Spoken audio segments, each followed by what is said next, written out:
Good morning. Welcome to Find Your Element, the winding road to leadership. This unique workshop has been over a year in the making. It's a collaborative effort between the Department of Pathology, the Department of Communications, and the University of Michigan Medical School. Together with our program planning committee, which includes from our own department Beth Miners, my assistant without whom I can do nothing, Brian Toll, who serves us as manager of our Division of Quality and Health Improvement, but is a lifelong leadership coach, Barbara McKenna, from whom you'll hear her life story a little later this morning, and from our Department of Communications, Denise Grayfelder, Dave Bruden, and Carl Reeves.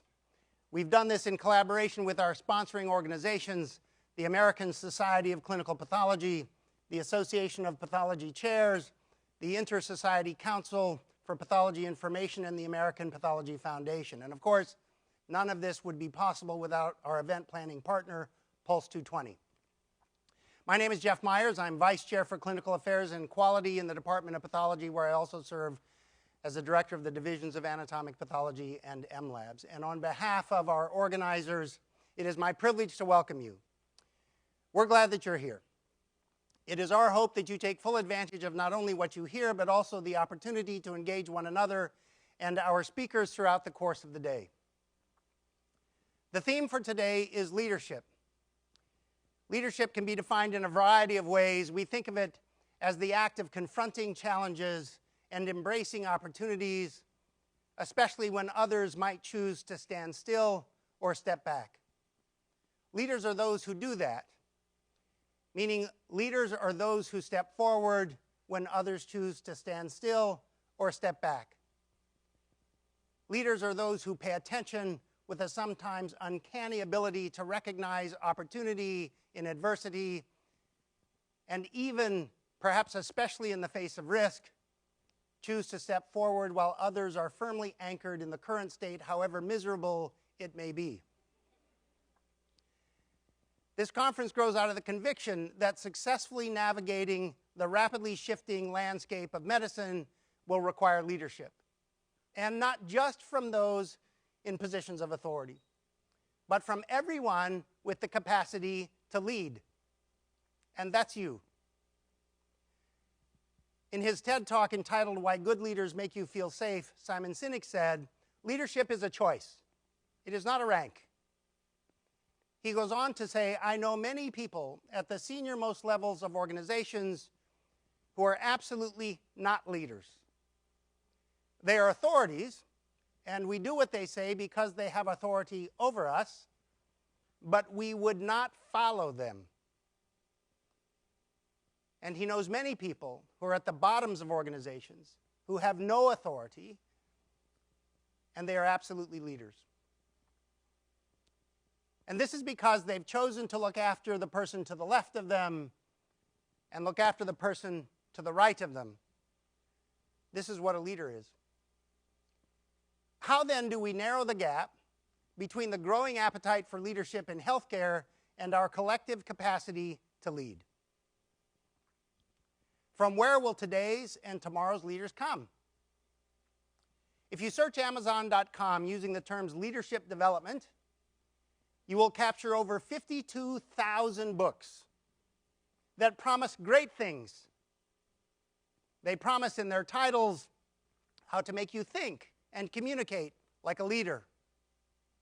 They offer you irrefutable laws that, once applied, will compel others to follow. And they include easy guides for inspiring others.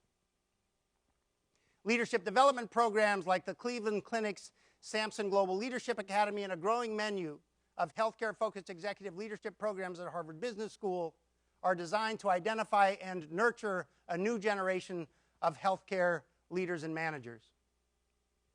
And while a well-executed career plan that includes the right books, the right combination of degrees, a lifetime subscription to Harvard Business Review, and enrollment and certification from leadership development programs like the ones I've mentioned have great value, there are many who find themselves in leadership roles without ever having set out to make that their destination. And as it turns out, that may be the route more often traveled by our most effective leaders. And that's what today is about. It's a different view of how you might find yourself in leadership roles. Today is about how leaders defined in various ways and in various roles and having only healthcare in common find themselves in positions of influence that they never imagined. You will hear from physicians and laboratorians who have run departments, training programs, companies, laboratories, national and international organizations, and hospitals without ever having started with leadership as an explicit career goal. Today you get to hear their stories. And in them perhaps discover something that shifts your own view of the opportunities that await you. Opportunities that might otherwise drift by unattended as you navigate the winding road of your own career path, offering destinations you never imagined. And it may be that in this destination you will discover your element.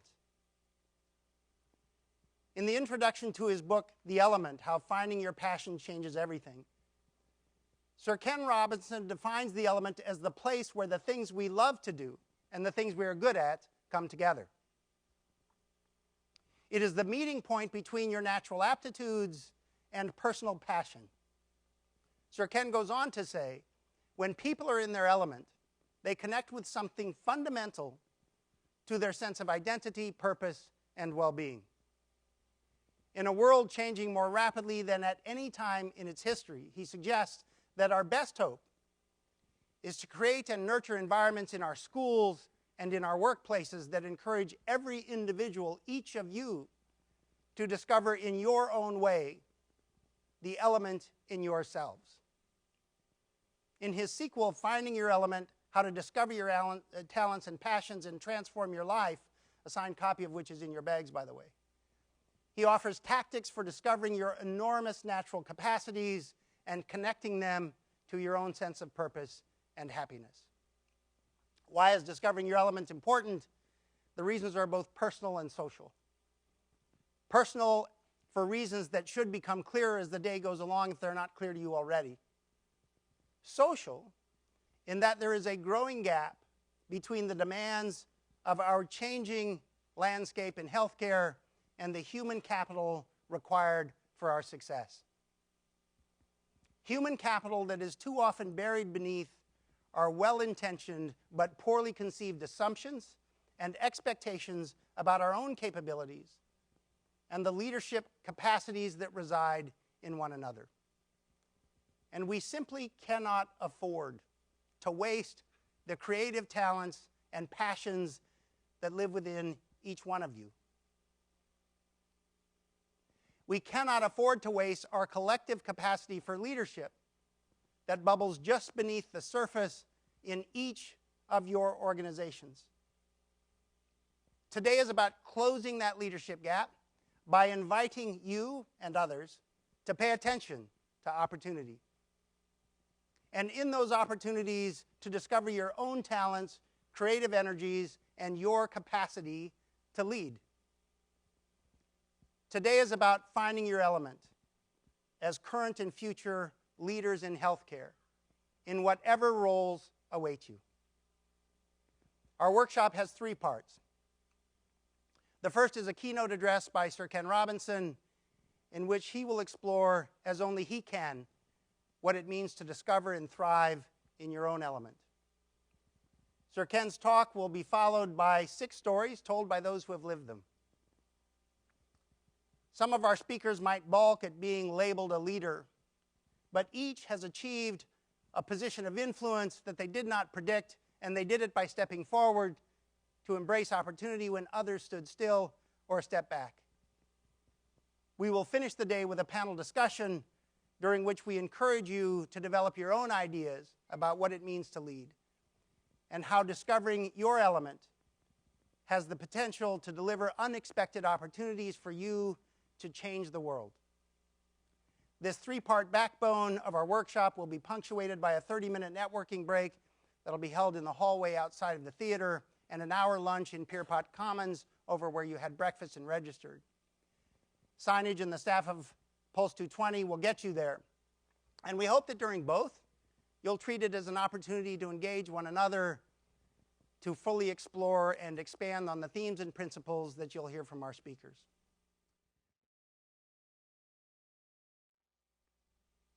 And now it is my great pleasure to introduce Sir Ken Robinson, whose 2006 TED Talk, How Schools Kill Creativity, is the single most widely viewed talk at www.ted, with over 33 million hits and another 8 million plus on YouTube. He gets around. He's a visionary cultural leader who led the UK government's Advisory Committee on Creativity and Cultural Education in the late 1990s, including a massive inquiry into creativity in education and the economy, and for his efforts he was knighted in 2003. His previously referenced 2009 bestseller, The Element, and the 2013 sequel, Finding Your Element, explore the circumstances that enable us to find our element and those things that might serve as barriers to our getting there. His interests in helping others discover the full potential of their talents and creativity make him a perfect kickoff speaker and participant for our workshop. Please join me in welcoming Sir Ken Robinson.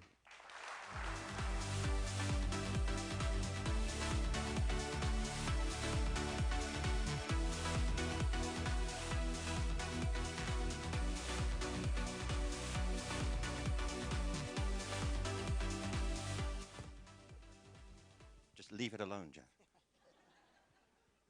Took us 5 minutes to set this up, and Jeff ruins it. I'm just saying. Thank you, Jeff. Fantastic introduction. Firstly, I should begin with an apology. It's always as well to apologize at the very beginning. I am not a doctor, or a pathologist, or a scientist. I'm not from Ann Arbor. In fact, I don't know why I'm here, really. I'm as baffled as you are. But actually, Jeff Myers, who is great, I have to say this quietly, invited me, when was it, Jeff? 2011, to give a keynote address at the US and Canadian Association of Pathologists. It was a centennial conference, and I said, you do know I know nothing about pathology. I have a body, but that's it. And I know roughly where the parts are, what they do, but my expertise more or less stops there. And he said, no, we want you to come and talk about innovation and creativity. And I did, and it was a fantastic evening, actually. It was packed, and we had a wonderful crowd. And often what happens at the end of these events is that the person hosting it, you know, they give a vote of thanks, then give you a gift of some sort. I'm just saying.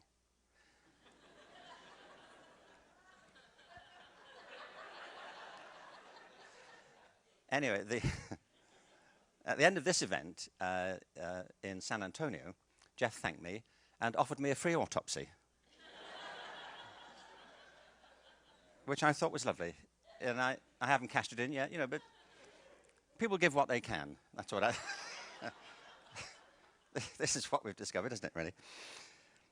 But it was a great event, and why it was so important to me is that I do a lot of work in education and around ideas of creativity.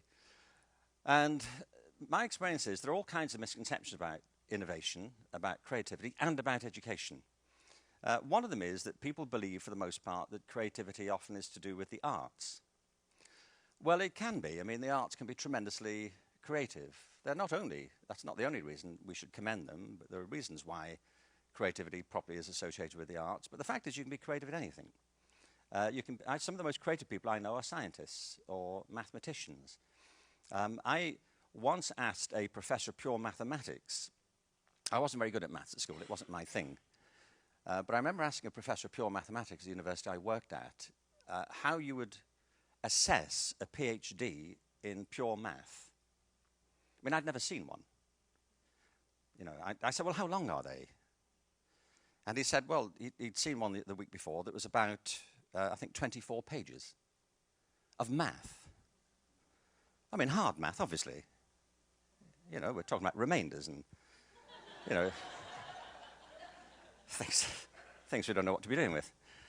And I said, well, he said it was like 26 pages, you know, page after page after page after page of math with equals at the end, you know, I should think.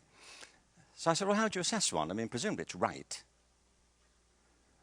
You'd be annoyed, wouldn't you, otherwise? I mean, you spend 5 years doing a PhD in pure math, it comes back wrong. See me.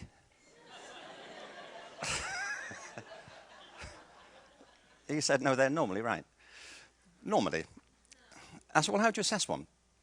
He said, well, there are 2 criteria. The first, he said, is originality. In other words, it has to break new ground.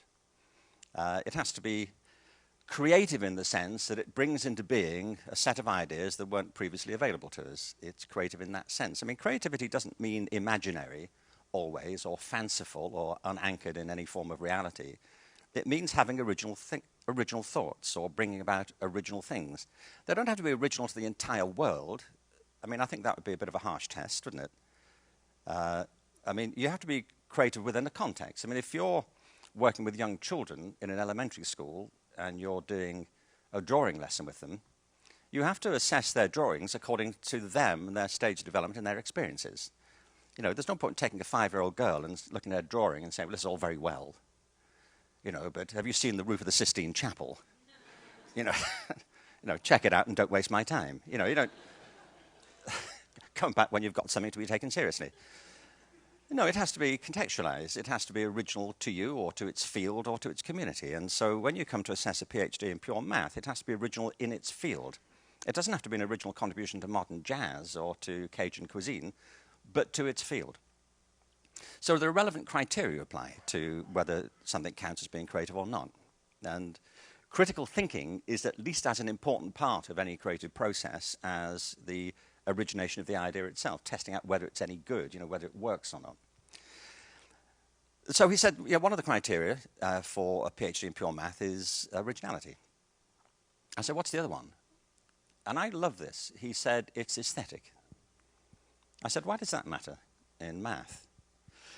He said, because mathematicians believe that mathematics is the purest way we have of describing the truths of nature. And since nature is inherently beautiful, the more elegant the proof, the more likely it is to be true. Beauty is an intuitive test of truth in mathematics. And every mathematician I've ever spoken to, every scientist agrees with that that is the case. Mathematicians love mathematics in a way that I frankly did not. And the reason I say this is because I remember I said to this guy, why then do so many people have a problem with mathematics at school? He said, it's a linguistic problem. They don't speak math. They have sort of phrasebook math. You know, it's like trying to go on a date with phrasebook French. You know, I have tried this, by the way. It ended badly. But he said it's like that. One of the other people I worked with was Simon Rattle, who is a conductor. He's the conductor of the Berlin Philharmonic. Simon is impassioned about music, and also, by the way, its mathematical components. But if you get a musician like Simon Rattle, when he looks at a musical score, he doesn't see a visual puzzle. He hears a symphony. The notation is translucent. It's the portal to the music. And for mathematicians, it's like that. For real mathematicians, if they see a page of notation, they're not seeing a visual puzzle, like I might. They're seeing through the notation to the beauty of the ideas that the notation conveys.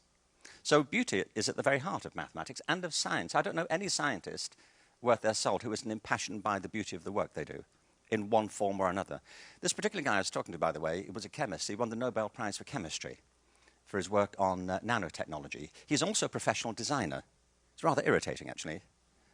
He's unusually gifted and has very few friends as a consequence. But I asked him one day, I said, what's the difference? Oh, first I said, how many of your experiments fail? He said, most of them, I should think. He said, probably over 90% at any rate. But of course, failure is not the right word in science. What you're discovering is what doesn't work. And it's exactly the same if you're composing a piece of music. If you look at the notation of poets or writers, musicians, they're full of constant crossings out. It's very rare that they go to the final version at the very beginning. It's a process of evolving the work. Now, the reason I'm saying all of this is that I believe that the best evidence of our creative capacities as human beings, the best evidence, is the fact that we all create our own lives. It's probably the most sustained act of creativity any of us engages in. Nobody's life is, as far as I can judge it, is conveyed along a linear path. I mean, for example, I was born in Liverpool, in England, and in 1950. I know you don't believe that, by the way.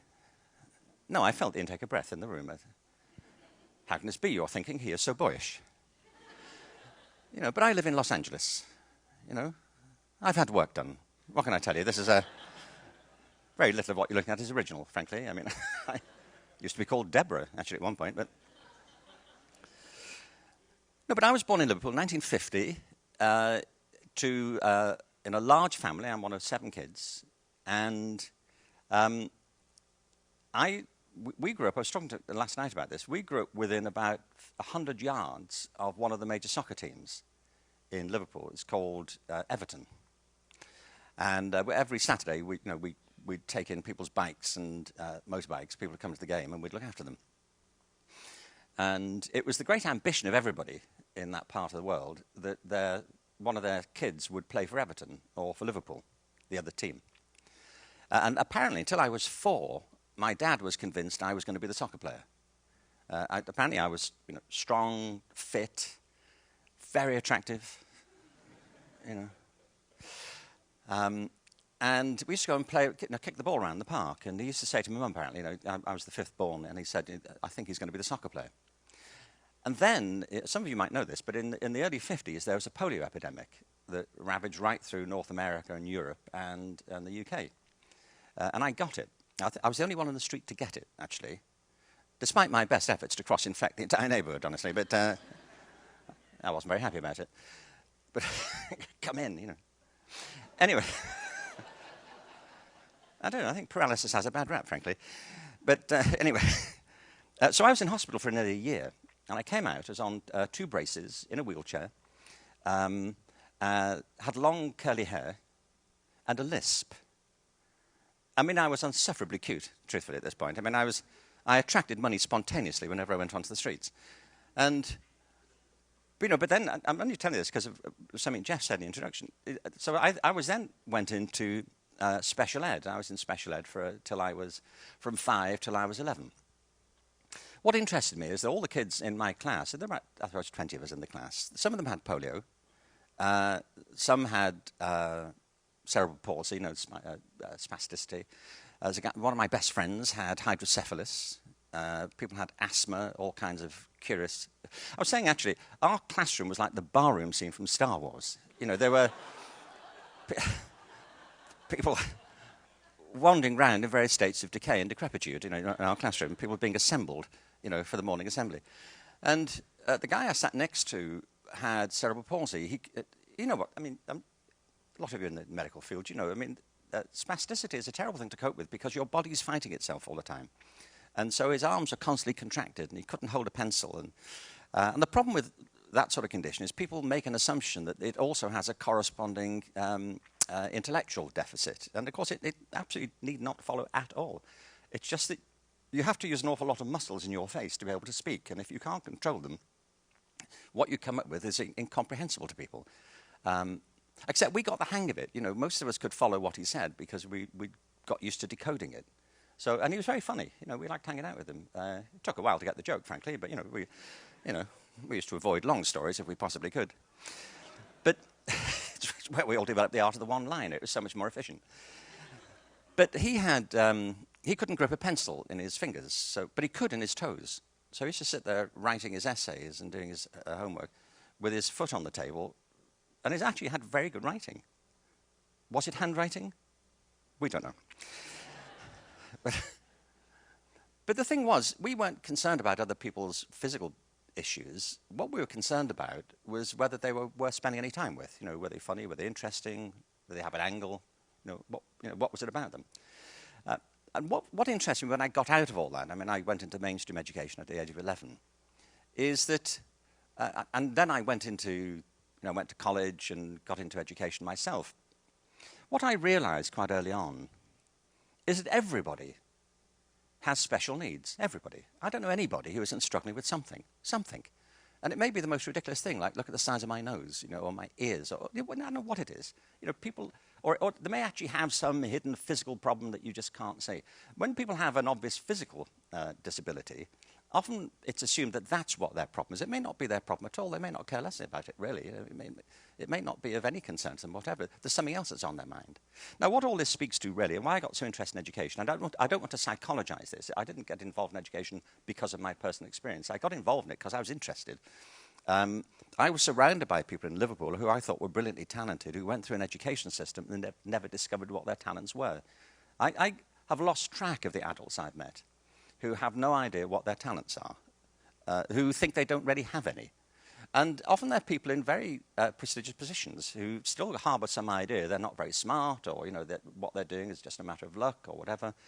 But the fact is, I believe, that we all have very deep talents, and it's these talents that will help us find a course in our life. I'm not speaking in some metaphysical sense. I'm arguing that if we discover the things that we're good at, and as Jeff said, that we're impassioned about, our life tends to go off on a different track, and we create a life for ourselves. So nothing seemed less probable, I think, to my parents when I was lying around in Liverpool at the age of 4, in a brace, than this. It didn't cross my mind, that if it all went well, one day I'd be here in Ann Arbor talking to you. This was not part of the game plan at all. Now, I say this because I think a lot of I meet all kinds of people, as I say, who don't think they've got any particular talents. More to the point, really, they don't especially enjoy what they do. They don't enjoy their lives much. They get on with it. They endure their lives rather than enjoy them. Now, people do have all kinds of dreadful circumstances to contend with, but there's a huge amount of research these days in the field of positive psychology into well-being and happiness. And if we know anything about happiness and well-being, a sense of fulfillment, it has almost nothing to do with our material circumstances. If this were the case, then the richest people on the planet would be the most fulfilled, and the opposite is often the case. People in poverty would be the most miserable people you can encounter, and it's often not the case. The fact is that well-being and happiness are spiritual conditions. They're not material conditions. They're to do with finding a purpose. They're to do with finding a sense of meaning of your life. And if you want evidence of the fact that very few people do, or not enough do, according to the World Health Organization, by 2020, the second largest cause of disability among human populations will be depression. It already is a scourge on generations of people. Depression is one of the biggest problems in America just now, and all the various steps that people take to remediate depression, often catastrophically bad decisions as well that they make to do it. So, you see, education to me has a great deal to do with all of this. I don't mean it's education that makes people depressed, although it can. It's that education to me illustrates the ways in which we often misunderstand the principles on which our lives actually operate.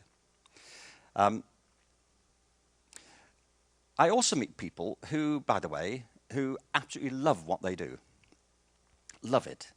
And I've met them all my life. You meet people, their eyes light up when they talk about their work or their life or the way they spend their lives. And they say they couldn't really imagine doing anything else. You might say to them, well, look, why don't you do something else for a change? Why don't you change track? You've been doing this for a few years. Try something else. And they'd say, well, why would I? This isn't what I do. This is who I am. And they can be in any kind of occupation, whatever, in any sort of circumstances, whatever. I tweeted recently. You should know this. Jeff doesn't tweet. I do. I'm just saying, Jeff. I live on the leading edge of cool. That's...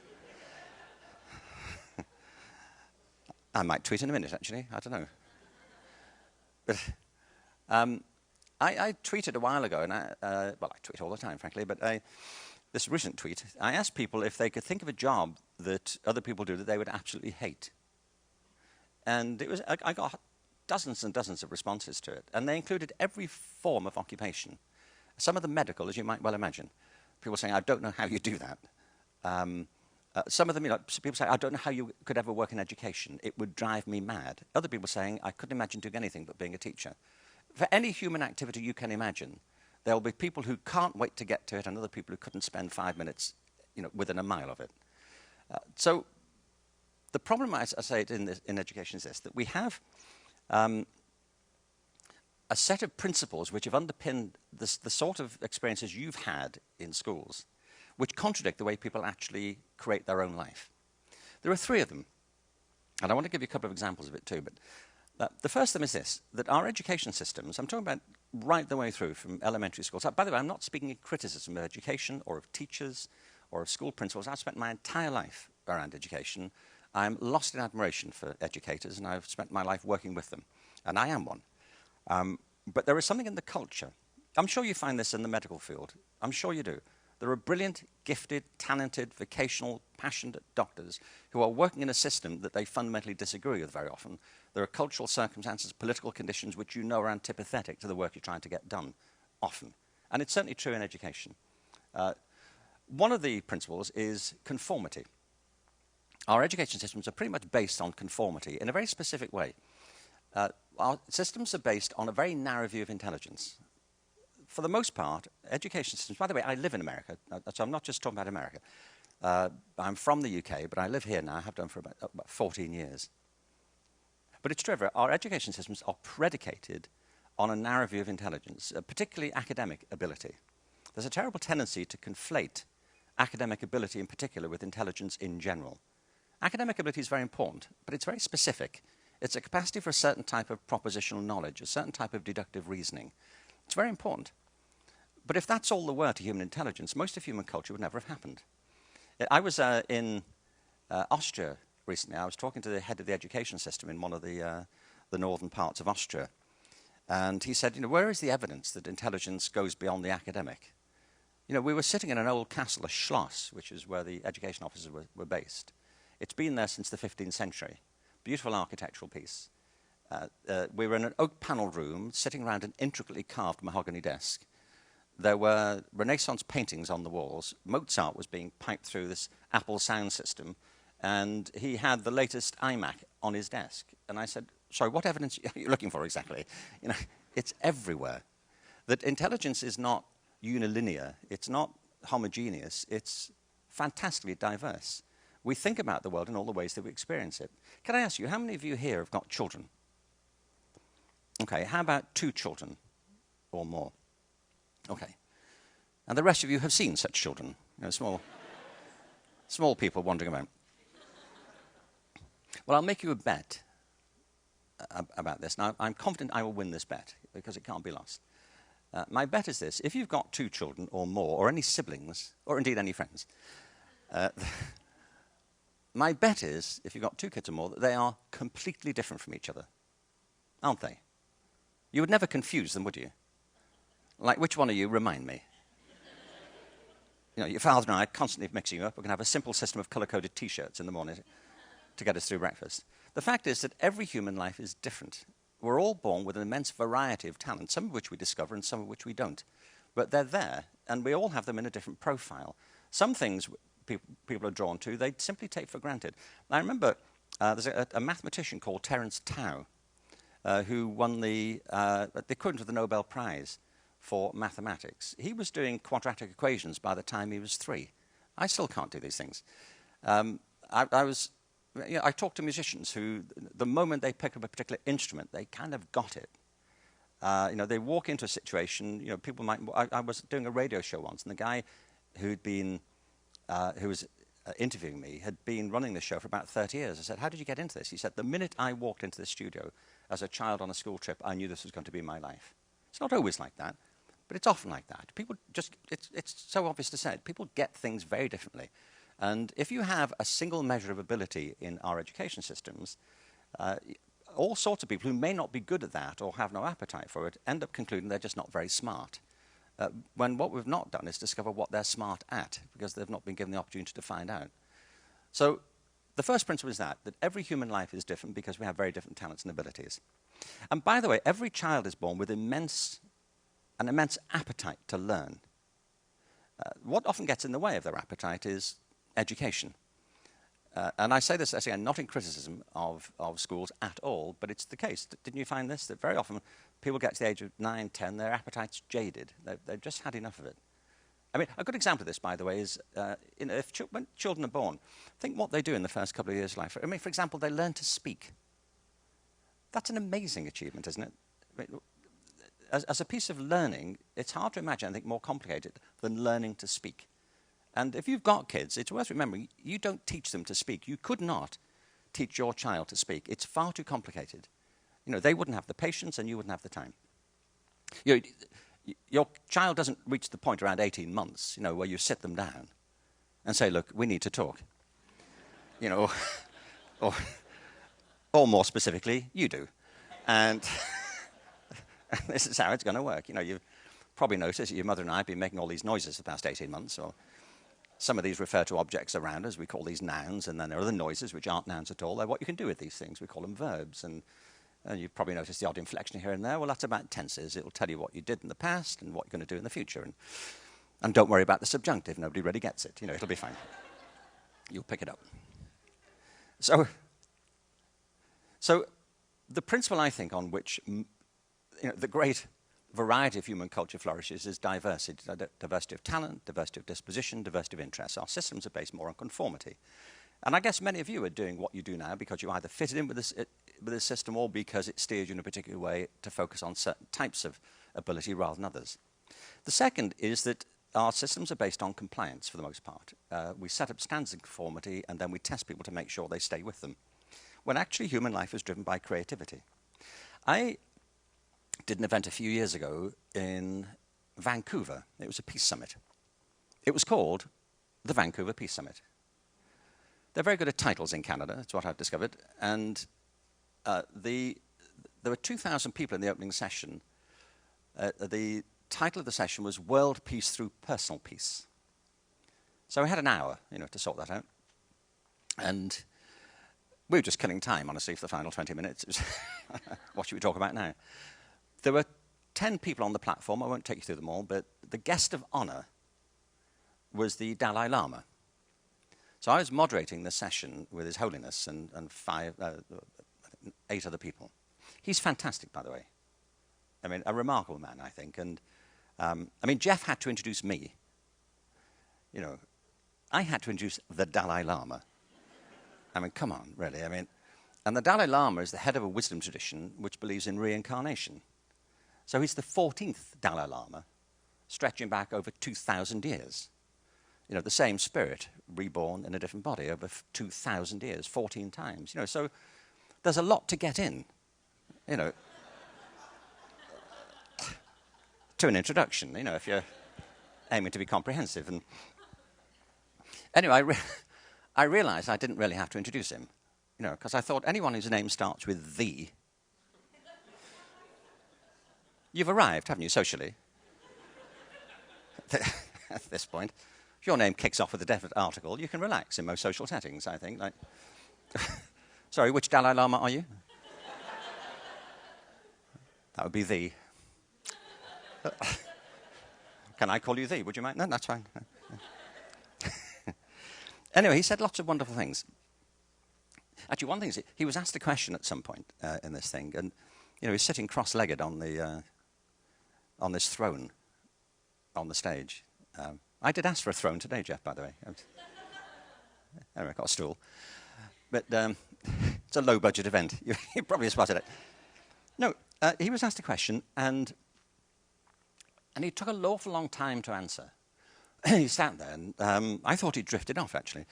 And I thought, oh, he's meditating. And it went on. It's like a minute. It seemed an awful long time. He was really giving it some serious thought. I thought, this is going to be great. And everyone was really paying attention. We all leant forward, thinking, here it comes. And he took a breath, and we thought, right, what's it going to be? And he said, I don't know. I thought, what do you mean you don't know? You're the Dalai Lama. We don't know. And he said, I'd never thought of that. What do you think? To us, I just thought it was the most wonderfully simple illustration of great teaching. The people think that teaching is all about telling people what you know. Actually, learning isn't a monologue, it's a conversation, properly conceived. And the great teachers are also students. They're constantly learning. And his point is very simple. We all live in the world differently. We all have different perspectives, different backgrounds, experiences. There are things we all know that, individually, that none of us may know in the same way collectively. So you teach me now. So here's one of the world's great teachers, quite prepared to say that. And I thought it was just a wonderfully simple moment. Nobody else commented on it, but I was just very struck by it. The other thing he said is, to be born at all is a miracle. So what are you going to do with your life? He was saying to us all collectively. And I think that's right. For example, I say I'm from Liverpool. My brother John is currently doing our family tree. It's not much of a tree, truthfully. It's like a small shrub, really, but with an odd fungus infection in the roots from what we can make out. But yeah.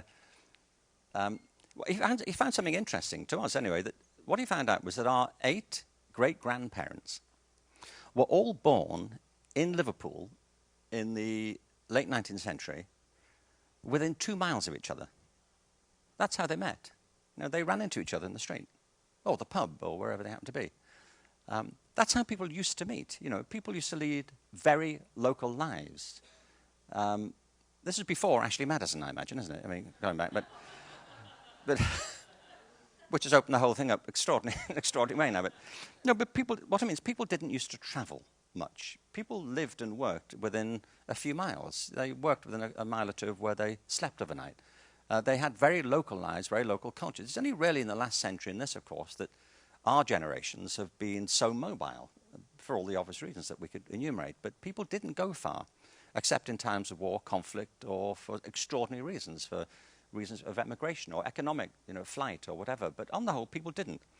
So that's how they met. They ran into each other in the street. You might say, no, that's not right. That I'm missing the point, that there was a larger cosmic plan here at work, that so contrived things that these 8 soulmates converged at the same point in the space-time continuum, that they should meet and procreate and continue the process that led to the miracle that is me. I think it's a way of thinking about it. I don't think so, honestly. I just think people had lower standards then, actually. I think people ran into each other in the street and thought, you'll do. This is I can spend my life with you without being constantly embarrassed. It'll be fine. It'll be fine.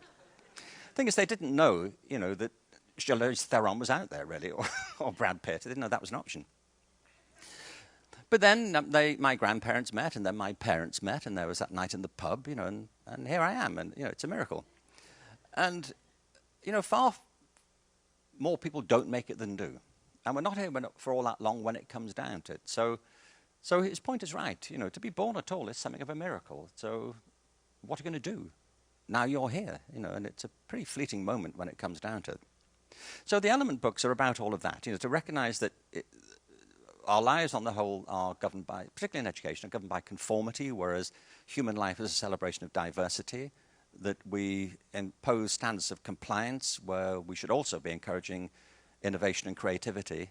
And the third is this, that for the most part, we're encouraged to think that life is linear. It's what Jeff was saying, that people think life is linear, that if you do this and do that, one thing follows another, and you'll end up exactly where you thought you're going to be. And all the evidence is to the contrary, that life is not linear, it's organic. It's a conversation between your talents and your circumstances. The decisions you take, the things you move away from, the things that you're drawn to, the things you decide to risk, and the things that you decide you can't. And at the end of it, you have a biography of some sort. And occasionally you end up having to write your resume down, and you submit to a myth, which is that your life has been so well organized. You have to put it all on 2 sides of paper. And you pick out certain dates and ignore other things, and you put the things in you think are relevant to the application and leave other things out. And the whole idea is to convey to people that you've been fulfilling this well-thought-out strategic plan all this time, because the last thing you want to do is convey the actual chaos you've been living through, that everyone lives through, that life is a constant improvisation. It just is. And you're more likely to create a life that you're happy with and that you feel your circumstances are suited to the way you are if you're open to your own internal possibilities. And that's what the Element book's about. So what happened was, I was telling all kinds of stories about people, about how they discovered their talent. I was at a conference a few years ago, and my wife, Terry, was there. We've been together now for 40 years, Terry and I. Can you blame her? I don't think so. Would you walk away from this? No. No, she's fantastic, actually. She's, we've worked together all this time. And I was telling some stories about this, and at the end of it, in a kind of rhetorical flourish, I said, I'm I'm going to write a book about these stories. So I came off the stage, and she said, when are you going to write that book? I said, what book? What are you talking about? She said, that book, stories. Oh, come on. Soon. Anyway, this went on for about 6 months, and eventually she started to write the book. So I said, okay, I'll do it. Because we had lots of stories about people, about how they discovered the thing they were good at, and how it was often neglected. I mean, Terry, for example, is a major fan of Elvis Presley. And this is a slight understatement, actually. I mean, there are 3 of us in this marriage, really. I mean, fortunately, I'm alive. But it's a marginal advantage, truthfully. I mean, it's like, the same look of disappointment at breakfast for over 40 years. I mean, it grinds you down, and the wig doesn't, it itches. I'm just saying. So I got to work on this book and asking, well, why is it? Well, see, so Elvis Presley, for example, I don't know if you like Elvis or not. You should, by the way. You should. And it's a remarkable talent. A lot of people think, anyway, I'm not here to talk about Elvis, but a remarkable talent. I mean, Terry kind of got me to take him seriously because he was not quite my generation, and I was into the Beatles. But I got very drawn into it. But I was learning a bit about Elvis. Elvis Presley went to school in Tupelo, Mississippi. And he wasn't allowed in the glee club at school. He would ruin their sound. Elvis. Well, we all know what great heights the glee club went on to. Once Ed managed to keep Elvis out of the picture. So I was writing these stories and finding out, talking to all kinds of people about how they got to be doing what they're doing. And it's the language that we just commonly use about people being in their element. When you're in your element, various things happen. One way to describe this is that if you're in your element, you're doing the thing where you feel that you're most authentic. Like this is just what I was cut out to do. You don't even realize it. It's like a fish in water. You don't even know you're in the water. You just, of course, this is when I feel mine most natural. It's like the air that you breathe. And I say it can be absolutely anything at all. It can be mathematics. It can be pathology. It can be playing the oboe. It can be absolutely anything at all. But it's that thing where you think, I was kind of cut out for this. This feels right. And by the way, it's not a single element. I mean, you may have several, and it may evolve over time. Things that you love right now, it may change. But it is, as Jeff said, it's a meeting point of 2 things. Firstly, it's finding things that you're naturally good at, and that you get it. But it's more than that. To be in your element, it's not enough to be good at something. All kinds of people are good at things they don't really care for. I often meet people who say, why do you do this? I say, well, I'm good at it. But they don't particularly like it. It's just they happen to be doing it. And people have encouraged them to do it because they were good at it, and it was taken for granted that's what they do. To be in your element, you have to love it. If you love something you're good at, well, you never work again at that point. And one of the ways you can tell is that time shifts. If you're doing something you really love, an hour feels like 5 minutes very often. But if you're doing something you don't care for, 5 minutes feels like an hour. It's about energy. There's no right or wrong about this. It's about the relationship between spiritual energy and physical energy. I don't mean spiritual in the religious sense. I don't not mean that, but it's not what I'm talking about right now. I mean the sense in which you're in high spirits or low spirits. You know what this is like? You can be doing some activity that you feel exhilarated by. You may be physically exhausted by it, but on a complete high at the end of the day. Equally, you could be doing something that you don't care for. You're physically fine, but you're just down about it, and you're reaching for a bottle of spirits, at the end of the day. And people are like that. Don't you find that? I mean, you see some people coming towards you, and it's hard to say what it is, but their energy just feeds yours. It corresponds with you, and you just love it. And, and you come in the room, and your heart lifts a bit, and you think, oh, great, they're here, fantastic. And, of course, if your energy resonates enough, you're in love with them in a particular way. And to the contrary, you see some people coming towards you, you think, really? What now? Can we reschedule? And it's not because they're bad or you're. It's just on different wavelengths. The energy is different. So it's finding things that resonate with you. So it's 2 things. Firstly, it's about talent and discovering what they are. And we all have very deep talents, many of which we don't discover. I'll say a word or 2 about this before we're done. Secondly, it's about finding things that resonate with you, that you get energy from. I think that's the key thing. If you are in your element, you get energy from it. It doesn't take energy out of you. It replenishes your energy. I had to look at people doing all kinds of jobs and think, how do they do it? Well, they get energized by it. That's why. And other things, they become depleted for having to do it. But it's about two other things. It's about attitude and opportunity. It's attitude by which I mean your angle of inclination to the world around you, your disposition, whether you think you're entitled to these things, whether you feel you're capable of it, whether you submit to a fear of failure or not, whether you're prepared to take the risk. And opportunity is about circumstance, whether you're prepared to take this on and create new circumstances. The thing about opportunity is people often say, well, I can't do this because I'm not in the position.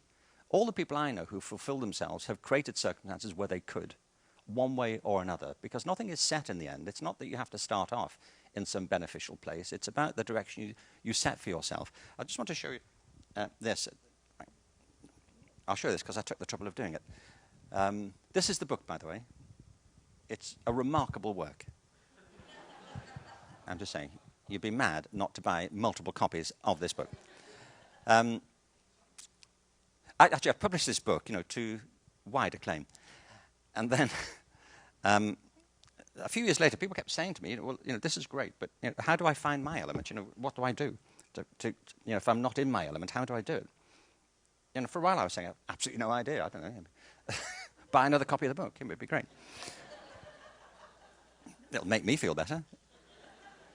But then I realized, actually, there were lots of things. And I went on a whole other journey. And as Jeff said, I finally wrote this book as a follow-up. Not because I was in the self-help business, but because I thought, no, there are practical things here that people can actually do. And I'll tell you what it comes to. People often talk about their life as a journey of some sort. And it is true, but your life is a particular type of a journey. A better word for it is an old word from knighthood, really, actually, which is a quest. I mean, a quest is a sort of a journey. You can take some journeys. You can say, look, I'm going to go from here. I'm going to go from here to Los Angeles. Well, you know where it is. You know how to get there. There's a pretty good chance you're going to make it. But finding your element isn't like that. It's an open-ended journey. A quest is a journey you undertake, hopefully, expectantly, determinedly, but you may not know the outcome. You may not actually know what you're quite looking for. It's what the Holy Grail thing is about. You set out because you assume it's there, but you're not quite sure what form it's going to take. It's being able to move in a determined way, but with uncertainty about the outcome. And when it comes to it, I think it's a two-way journey. When I talk about young children, I mean, the fact is we all live, don't we, in two worlds. There's a world that exists, whether or not you're in it. This world was here before you got into it. It'll be here when you've gone. And it's a world the world around you that is there independent of your being part of it. And that's part of the world that we have to understand and part of the world that we make our way in, and that's what we have to explore and get to understand.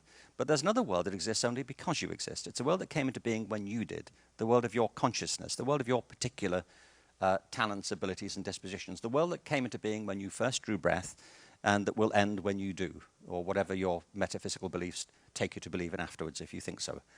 But it's the world of your inner consciousness, the world within you, as well as the world around you. And finding your element is a two-way journey. It's a quest inward to discover more about yourself. Because one of the things that strikes me is people know very little about themselves, for the most part. We spend too little time understanding what we're capable of, or what it is that prevents us finding out. As well as a journey in the world around us. It's this sort of seeker quest. One of the examples I want to give you, just very quickly, I know we need to move on soon. When I talk about attitude and opportunity, I came across this wonderful woman I talk about in Finding Your Element. Her name is Ellen MacArthur. Ellen MacArthur was born in England. She became the most celebrated solo yachtswoman in the world. She broke every sort of record, sailed single-handedly around the planet, and won all kinds of races, and has been knighted, I mean, she's a dame in England, for her efforts. The thing about it is that this is a very expensive sport that depends upon very deep skills in seafaring and navigation and resilience. But she was born in a working-class family 300 miles from the ocean. And she knew nothing about sailing until she was 8, when her grandmother took her to the seaside and she got into a yacht just on a day trip. And she said as soon as the sails billowed out, she felt her entire life open up in a completely different way. She thought, I have to be able to do this. And she spent the rest of her teenage years saving money from doing small jobs to buy a small rowing boat. And she eventually went on to find some sponsorship and became Ellen MacArthur, and celebrated around the world. This is Ellen, celebrated for her achievements as a solo yachtswoman. She's circumnavigated the planet several times. She's now retired from that, about the age of 33, and has set up the Ellen MacArthur Foundation, which is there because her journey around the world led her to understand how fragile the planet is. So she set up the foundation to promote what she calls the circular economy, an economic system based upon recycling, not one where recycling is a marginal activity. So she's now working with multinational corporations around the world on sustainability projects. The most improbable journey you might be able to imagine. Something I talk about a lot in the book, I just want to show a quick clip about this, is, have you heard of a guy called Bart Conner?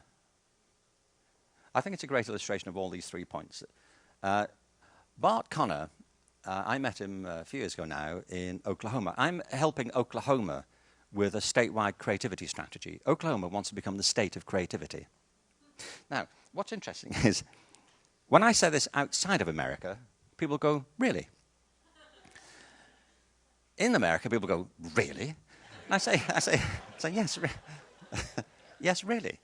It's a fantastic state in lots of ways, and I've been in and out there now for the past 10 years helping them with this strategy. Bart Conner was born in Morton Grove, Illinois. And when he was a child, 5, 6, he discovered something. He discovered he could walk on his hands as easily as he could walk on his feet. Now, this wasn't much use to anybody, but it was in constant demand, at children's parties, He said, whenever the conversation dulled, over the holidays, his father would say, Bart, just do the hands thing there, would you? And then he found he could walk up and down stairs on his hands as easily as on his feet. And again, he said it wasn't much use, but he got involved in sports at school, and his mother paid attention. And at the age of 10, they were speaking with the school, and they agreed that they should really encourage Bart here, and they took him down to the local sports centre, I think it was the YMCA centre, in Morton Grove, Illinois. And Bart said the minute he walked into this gymnasium, he said it was like, for me, he said it was like Santa's Grotto in Disneyland. I said, go on. He said, well, there were wall bars, there were trampolines, there were ropes, vaulting horses. He said it was intoxicating. Now, tell me, is that how you feel when you walk into a gymnasium? Do you find it intoxicating? I don't, I have to be honest with you. I do not. On the contrary, I need to get intoxicated if I spend more than half an hour in a gymnasium. But he loved it. And he went as often as he could. Anyway, 8 years later, he walked onto the mat at the Montreal Olympics, representing the United States in the male gymnastics squad. He went on to be the most decorated male gymnast in American history. He lives now in Norman, Oklahoma. He's married to Nadia Comaneci. Remember, she won the first perfect 10 in women's gymnastics. This is Bart. They have a wonderful little boy called Dylan, after Bob Dylan. Why not Bob? We don't know. It's what comes from spending your life upside down, presumably. But here's the thing. I was with Bart 2 weeks ago in LA. He and Nadia are leading figures in the world's Special Olympics movement. So he and Nadia together have helped to liberate the athletic capabilities of hundreds of thousands of young people with special needs. Now, nothing was less probable. By the way, this is just a quick clip of Bart. This is Bart Conner in the middle of his routine, and he's the man who got a 9.95 on the compulsory. Brilliant floor worker. That is impressive.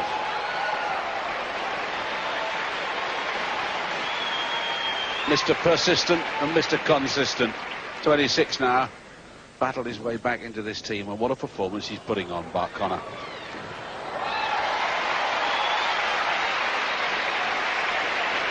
Striking looking gymnast. And a superb tumbler.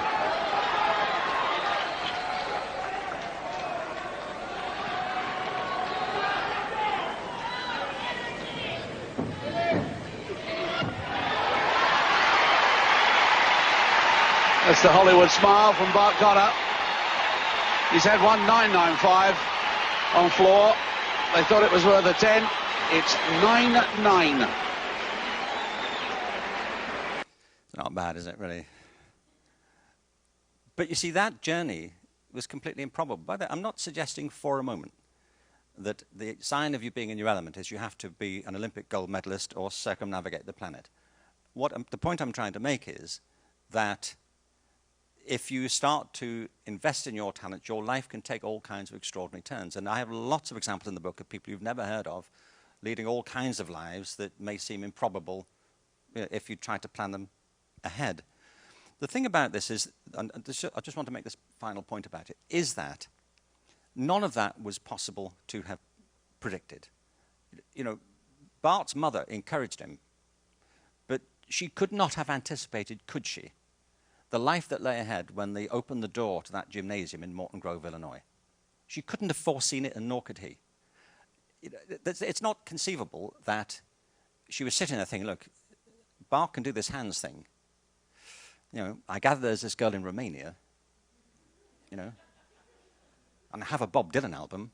You know, my whole plan is coming together beautifully, actually, at this point.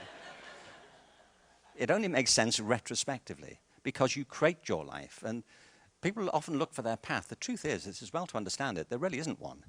You create your own path as you walk on it. It unfolds as you take it. Every path turns out to be unique. This is the last little clip I want to show you.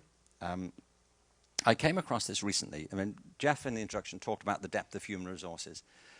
One of the people I interviewed for The Element was Paul McCartney of the popular music group, the Beatles. And I tell you this because I would not like you to leave this session this morning unaware of the fact that I hang out with Paul McCartney. Yeah, I think this is important. Anyway, Paul McCartney, or Paul, as I call him, is from Liverpool. I am too. I didn't know him then, but his old school is now a school for the performing arts, and I helped this thing get off the ground in the early days. He's the patron. And anyway, they gave me an honorary degree. It's one of the nice things about becoming distinguished, is that people keep giving you degrees. It's very nice, actually. I just think, where were you when I needed it? You know, but anyway, it's a fantastic school. But I asked Paul McCartney if he had enjoyed music when he was in high school, this school. And he said, no, he hated it. I said, did your music teacher think you had any talent? He said, no, absolutely not. Well, he does, doesn't he? Has a bit. The most successful songwriter in history, you know, driving force of the Beatles, he has a bit, I'd say. One of the other kids on the same music program in the same school, but 2 years younger than him, was George Harrison, the lead guitarist of the popular music group, the Beatles. And I said to Paul, did your music teacher think George had any talent? He said, no. So I said, well, look, would this be a fair comment, you know, that there was this one music teacher in Liverpool in the late 1950s who had half the Beatles in his class, and he missed it? He said, that's right. Well, it's a bit of an oversight, isn't it? Don't you think? Anybody show any promise this year, Mr. Wilcox? Not really. Nobody stands out, frankly. Not really. This is the thing. Just what Jeff was saying. Talent is often buried from view. It's like the world's natural resources. It can be hidden from view forever. You may never know it's there. You may never come across it. You may go to your grave not knowing what you're capable of, or what the people around you are capable of, the people in your department, your own children, the people in your school, may be capable of all kinds of extraordinary things. And they didn't have to be extraordinary things, but unexpected things, for the lack of the opportunity of trying it out and lack of encouragement to see what's possible. So I just came across this. It's a very short clip. It's a trailer, actually, for a movie. I came across this. It's a project in Paraguay. I have nothing to do with this project, but I would like to. I think it's wonderful. But it will speak for itself, and then I'll just say a word in closing. Jeremy, could we just run this bit?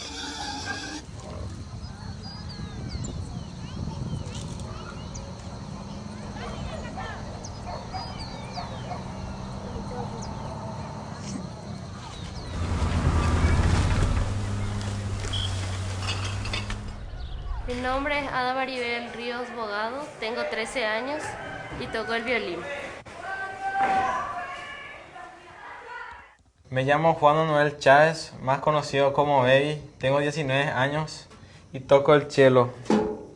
Este cello está hecho de una lata de aceite, la madera tirada en la basura y las clavijas son de una vieja cuchara para golpear la carne y para hacer el ñoquis. Y suena así.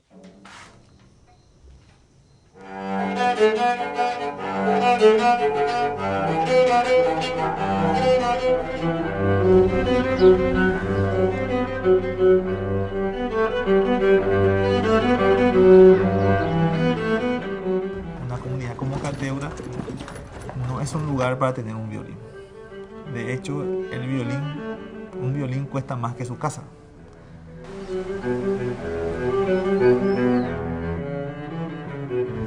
En ese grupo acá mismo encontramos el colado de violín.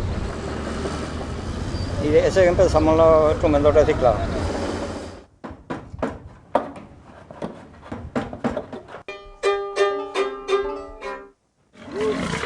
La familia que acá vive recicla todo lo que hay en la basura y se vende.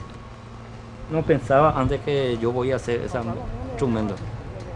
Y me siento demasiado feliz cuando estoy viendo a un niño que está tocando un violín reciclado. Cuando ya escucho el sonido del violín siento como mariposas en el estómago, así una sensación que no sé cómo voy a explicar.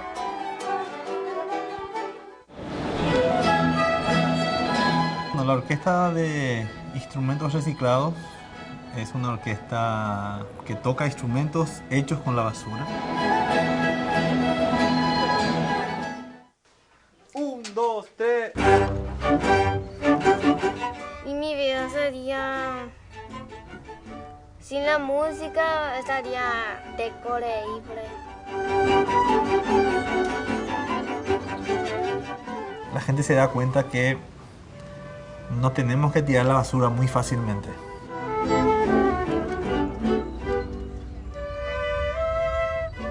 Y no tenemos que desechar a las personas muy fácilmente.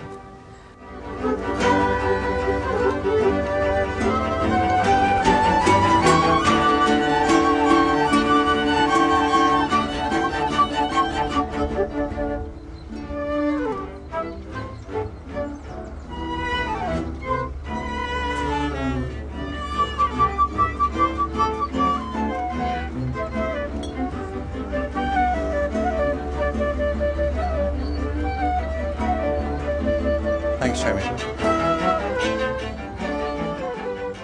That's fantastic, isn't it? You see, what it just finally illustrates to me is that our own resources are like the Earth's resources, say buried deep, very fertile, highly diverse, and capable of being developed. Those kids discovered something about themselves they would never have known, the community would never have known, if they hadn't had visionaries there who could see the potential in the trash they were throwing away. And to me, it's a very graphic example of the synergy between us, the world within us and the world around us. And that's really what the Element books are about. I mean, the issue we want to talk about today is what does all this mean for leadership? How do you create conditions where these things can happen in your own organizations? And I'm looking forward to that conversation. We're going to have some fantastic contributions to it as well. And hopefully that'll form part of the conversation throughout the whole day. But I just want to leave you with that thought that if we take the time to discover the depth of resources within us, we're much more likely, I think, to have impact on the world around us, and also to have a life that in the end adds up to something and has some sense of purpose and meaning. Thank you very much.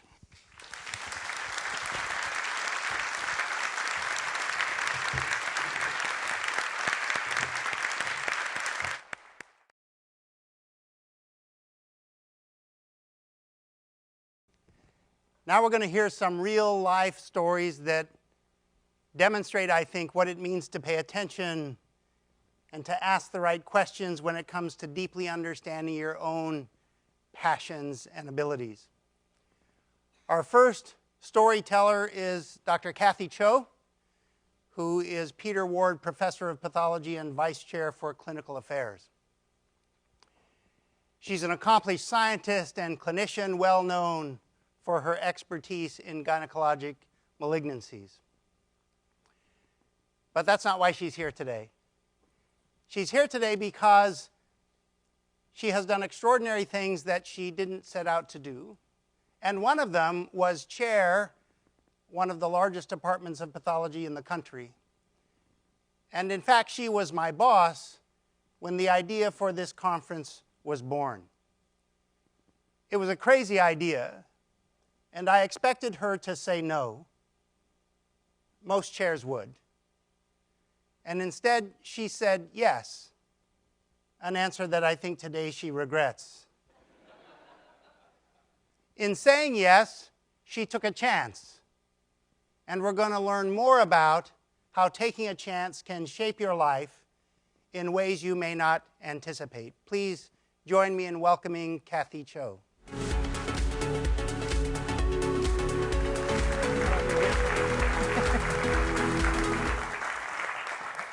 It is a real pleasure for me to be here this morning, and Jeff is exactly correct. I very much regret at this particular moment agreeing to let this workshop go forward. And I'm particularly disappointed that you put me on right after Sir Ken. We'll talk later. But, you know, I have to say, you know, I've been spending quite a bit of time over the last couple of weeks thinking about what I was going to say today, and I really do welcome that opportunity to sit back and think, like, how exactly did I get here? And in thinking about it, I just kept returning to the single word, which is chance. And I have one slide, which is up here. I'm not used to giving 20-minute presentations without the aid of a PowerPoint deck, so I just try to give myself a little bit of help here. But when I was thinking about this presentation and I looked up the word chance, there are many, many definitions in the dictionary, but I pulled 3 of what I thought were the most relevant to me. And I think, you know, one definition of chance is an accidental or unpredictable event. And that's certainly true. We think things happen by chance. Another is a favorable set of circumstances or an opportunity. And I think most of us who think of when we're given a chance, we think about it in a very positive way. You know, ooh, great, they're giving me a chance. But I think there's another way of looking at chance, and that's with the not so positive view, and that is that actually chances do represent risks or gambles or hazard. And I think all of those sort of definitions kind of were coming to mind when I received a very unexpected phone call from Dean Woolliscroft, who asked me if I would be willing to serve as interim chair of the Department of Pathology. After I decided I wasn't going to throw up on the spot, I realized that this is something that I have to really sort of think about. And I will tell you, and I think it's been mentioned earlier, that this is something I had not planned to do. This is not something I had prepared to do. I did not take any of those leadership courses, nothing. I was just, you know, well, wow, right? And it is not something I really aspired to do. I'm not one of those people who said, you know what, I want to chair a department, I want to be a dean, I want to do whatever. That was just not me. I was perfectly happy doing what I was doing. And so I would say that my road to getting here has been rather winding, and I'll give you a couple of examples of that as we go along. But I sort of gave myself this little crib sheet here in trying to kind of use the letters in the word chance to kind of remind me of some things that I wanted to say. So I would say one of the first things that I would emphasize in sort of getting to where you want to go is developing competence in what it is that's sort of your core thing. And I'm a physician scientist, as Jeff mentioned. I actually am the gynecologic surgical pathology section chief when I'm wearing my clinical hat. And I oversee a cancer research laboratory that focuses on cancer research, specifically ovarian cancer research. And in sort of getting to that point, you know, I spent 4 years training in anatomic pathology, more time developing subspecialty expertise in gynecologic surgical pathology. I then spent 3.5 years in a pretty intense cancer genetics laboratory. And I guess I would emphasize, I know there's a lot of students and trainees in the room, and I would emphasize that sort of competence doesn't just magically happen. It's actually acquired by very hard and focused work. I think when you're a student or you're a resident, it is not the time to be trying to win a Nobel Prize for curing cancer. And in fact, if that's what you really want to be doing, then the passion isn't matching up with what you're doing. And I think that's something that we heard from Sir Ken earlier. It's in the intersection of those things. And so I think trying to take the time to really become good at what you do is an extremely important thing. And that, at the end of the day, competence will lead to many unanticipated chances to do other things. I think, in short, competence creates opportunities that you might otherwise not have. I would also emphasize that, when you get into leadership positions, you go after the people that you know can do it, right? And so this is something that will serve you very well. The H in chance for me was sort of handle adversity. And obviously none of us get through life without having to deal with both personal and professional challenges. I'm certainly not unique in that way. But I do think there's sort of an example that gives you a sense of how winding the road has been to getting where I am today. And that's one really that sort of is a story about how I got to Michigan in the first place. So, one of the things I do, I'm the vice chair for academic affairs, and one of the things I oversee is faculty affairs, where you look at, you deal with appointments and promotions, and I get a lot of CVs that I look through, and I think, what if I was looking at my own CV from that perspective? And I think, people would think, wow, she's had a great trajectory, right? So, I was a Yale undergraduate, I went to Vanderbilt for medical school, right after that I went to Johns Hopkins for my residency. I stayed at Johns Hopkins for my fellowship training, both clinical and research, and then I stayed there on the faculty for a number of years. I then came to the University of Michigan, and everything kind of went from there, and it all looks great. I think most people who would look at my CV would say, she had a great early career trajectory, and she was, actively recruited to the University of Michigan to sort of, bring the, whatever, Department of Pathology forward. And the truth of the matter is that wasn't the case at all. Not at all. I mean, not even close. So the truth of the matter is I had a good early career trajectory. I had sort of landed myself in what I considered at the time really my dream job. I was functioning as a physician scientist, which is really what I had trained to do. I was doing clinical work in gynecologic surgical pathology. I had a lab that was, thriving. Everything was great. And actually, I loved my job at Johns Hopkins. But, my personal life sort of got in the way a little bit. So I had been divorced and remarried. And my husband and I were doing this commuter relationship between Baltimore and Ann Arbor. And it didn't take more than about a year for us to figure out that was not going to be sustainable for our family over the long haul. Somebody was going to have to move. And for reasons that are just too complicated to go into here, it made more sense for me to move than for him to move. So, my CV goes out, and it gets circulated, wherever. And, I'm thinking, I'm doing great. Of course they're going to want me. Well, the truth of the matter is, pathology did not want me. There really was not a lot of interest in having me come to the University of Michigan, and I was completely devastated. I mean, I was like, how can that possibly be? It turns out that David Ginsburg, who was the division director in molecular medicine, genetics, and internal medicine at the time, I think probably had to move heaven and earth with Max Wicha, who was the cancer center director at the time, to bring me in to the University of Michigan with a primary appointment in internal medicine. So for those of you who are wondering why on earth I carry a joint appointment in internal medicine, that's why. I was going to come with a primary appointment in internal medicine, and pathology said they would give me a joint appointment. And if maybe they had some need for what I did clinically, maybe they would have something for me to do. So this is where sort of the embracing your inner self part comes up. It put me in a position where I really had to decide, what's more important to you, your professional career or the stability of your family? For me, I made a choice. I took a chance. It was like, oh, okay, I'm just going to go, and we're going to see how it works out. But then, again, chance intervened, and just before the paperwork started moving through the system, one of the surgical pathologists who actually had a lot of expertise in gynecologic surgical pathology decided to leave and go to take a job at Myriad Genetics.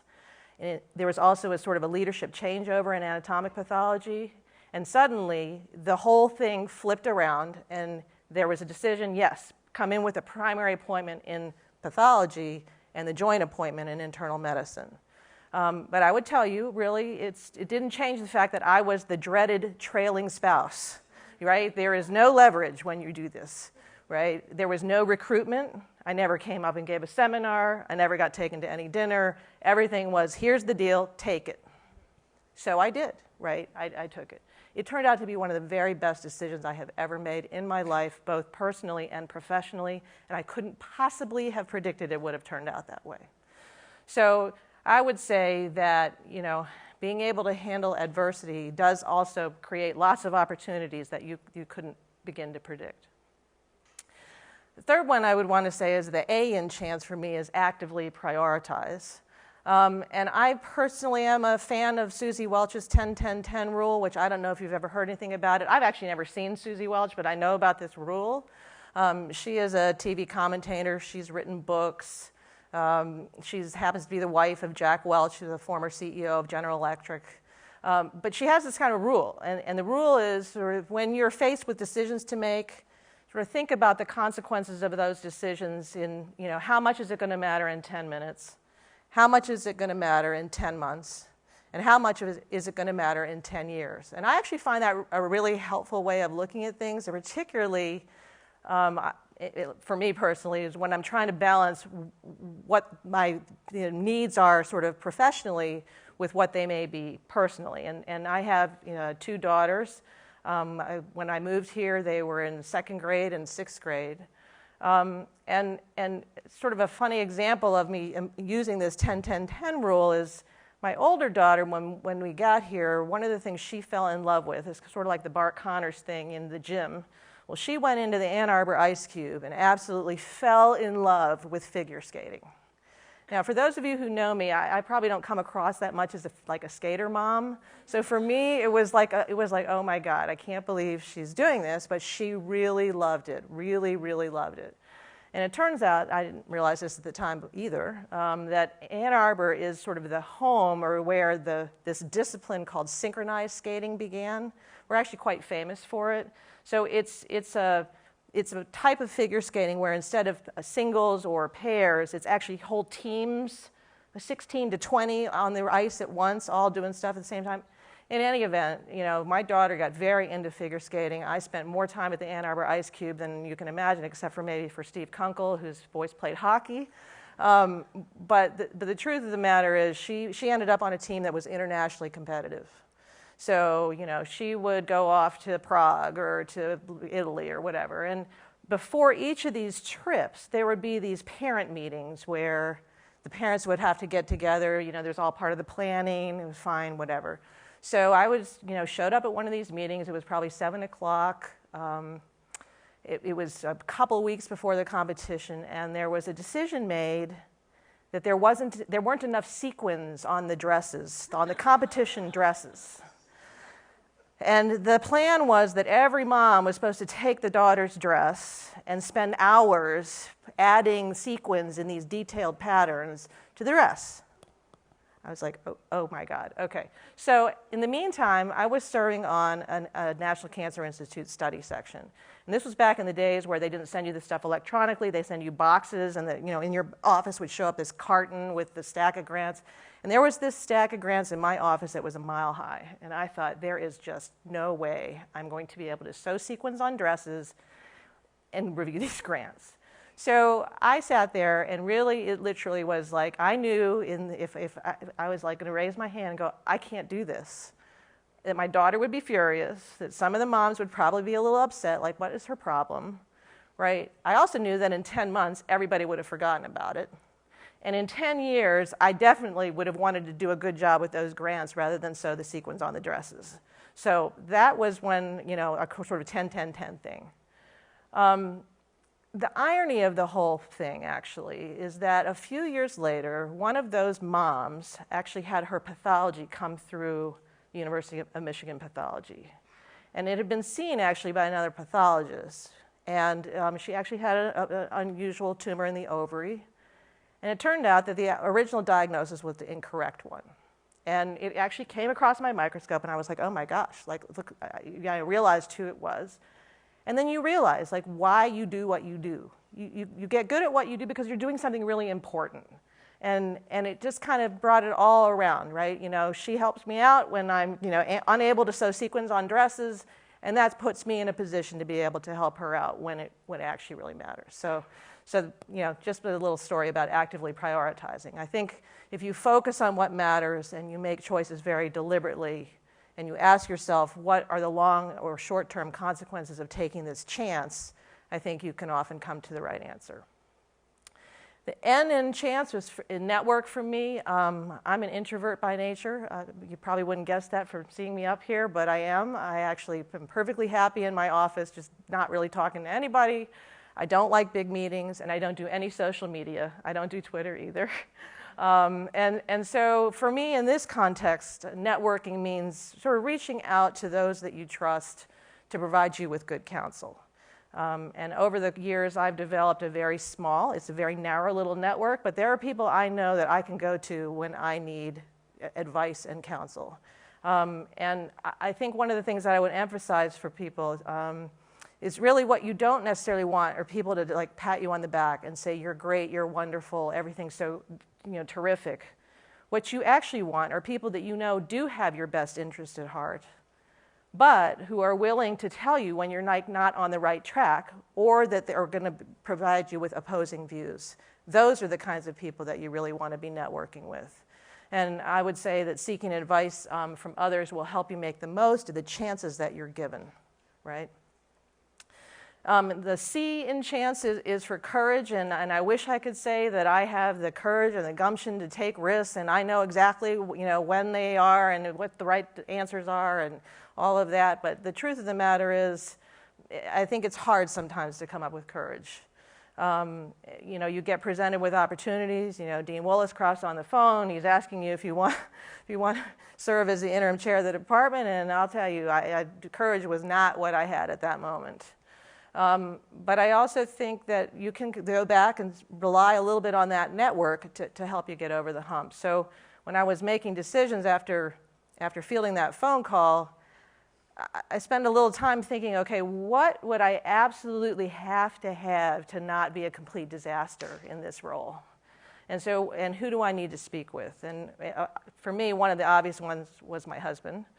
He happens to be my greatest advocate. He's also my most vocal critic, but I know that he really does care about me and wants the best for me, so he was number one on the list. The other person I actually got on the phone with was Jeff Myers, and that's that's just the truth, right? I recognize that Jeff has a skill set that I think in many ways is very complementary to mine. And my feeling was if he isn't going to support it, I'm not going there, right? And so I guess I would emphasize that having courage isn't just automatic, but you can get your people to sort of help you get there if you choose the right ones. And the last thing I would say is I think the importance of engagement and execution, sometimes it gets kind of lost along the way. You can be, you know, very competent at something. You can be very passionate about something. But if you don't actively engage and then execute, then it's really for naught. And I think one of the things that I recognize now in our, you know, sort of in the leadership role is that you have a tendency to provide opportunity or give chances to the ones you know are going to execute, okay? And execute doesn't mean, or an engagement doesn't mean success. It doesn't mean you have to get everything done and it's got to be perfect and otherwise you won't get another chance. But there's nothing worse than having somebody say they're going to do something and then not do it. It's better to just say, you know, I can't do that right now. You know, it's the sequence thing. I can't do that right now. And then that way, you know, that task can go to somebody who actually has time for it. So I would say that active engagement will actually lead to other chances to be successful. I guess the last thing I would say in terms of things that I've learned about my leadership role, from my leadership role, is that if I go back and I think about my whole recruitment to Michigan story again, one of the things I realized is it wasn't about me. I was so focused on it, it's about me. They don't want me, right? And when I realized it's not that so much, in fact, that wasn't really it at all. It was about timing and it was about fit, right? And sometimes the timing and the fit and everything else just don't quite fall into place at that moment. But that doesn't mean that there won't be other opportunities for all of those things to come together again. And I think that's just something to kind of keep in the back of your mind, right? The chances are going to come at you unpredictably. There are things you're going to want that you're not going to be able to get at that moment. But if you kind of follow this cycle where you get good at something, you know how to take some hard knocks, you can actively prioritize, you reach out to other people who can help you, and you actually engage and execute in what you're doing, that's sort of a cycle that kind of comes around, and it's just the responsibility levels potentially keep getting greater. But that's that same cycle over and over again. So I just want to thank Jeff for giving me this opportunity to speak here today, and hope you all enjoy the workshop.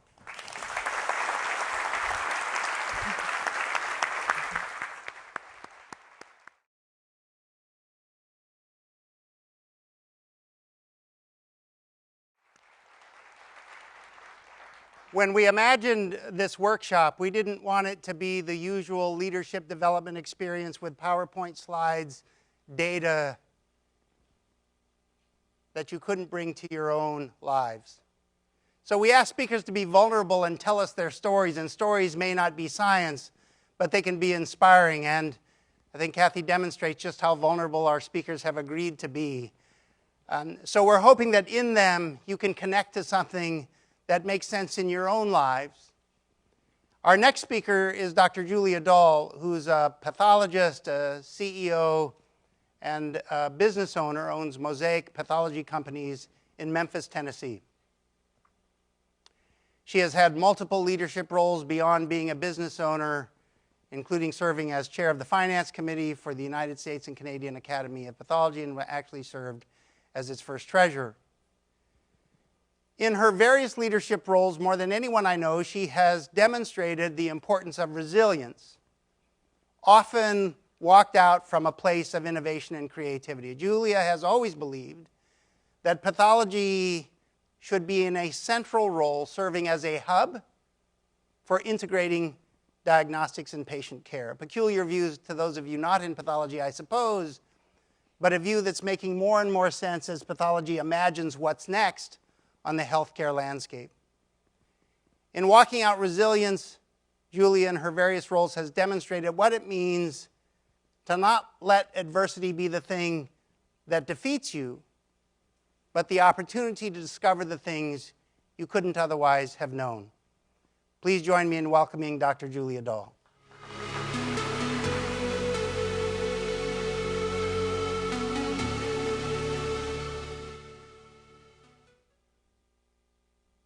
For organizing this conference. I actually didn't dread it in the same way that Kathy Cho dreaded it, but I kind of dreaded it as well, but that request for vulnerability. Nonetheless, it's really an honor to be speaking after Sir Ken Robinson and great leaders like Dr. Kathy Cho and Dr. Jeff Myers himself. So I have to ask you, are you inspired so far? I mean, I think we're having an excellent morning so far. So today, I'm going to talk to you about resilience, a quality that is beneficial to being a leader in any field. I'll share with you how adversity and resilience are connected. To disarm any possible concern from the outset, resilience is a trait. It is not a genetic gift that you either get or you don't get, and thankfully, it's not also a slowly lethal mutation that is some kind of chemically going to draw adversity to you. Adversity happens, and resilience can be learned. I'm going to share with you some stories from my life and one story that is borrowed. So the stories from my life. I am the second of two daughters.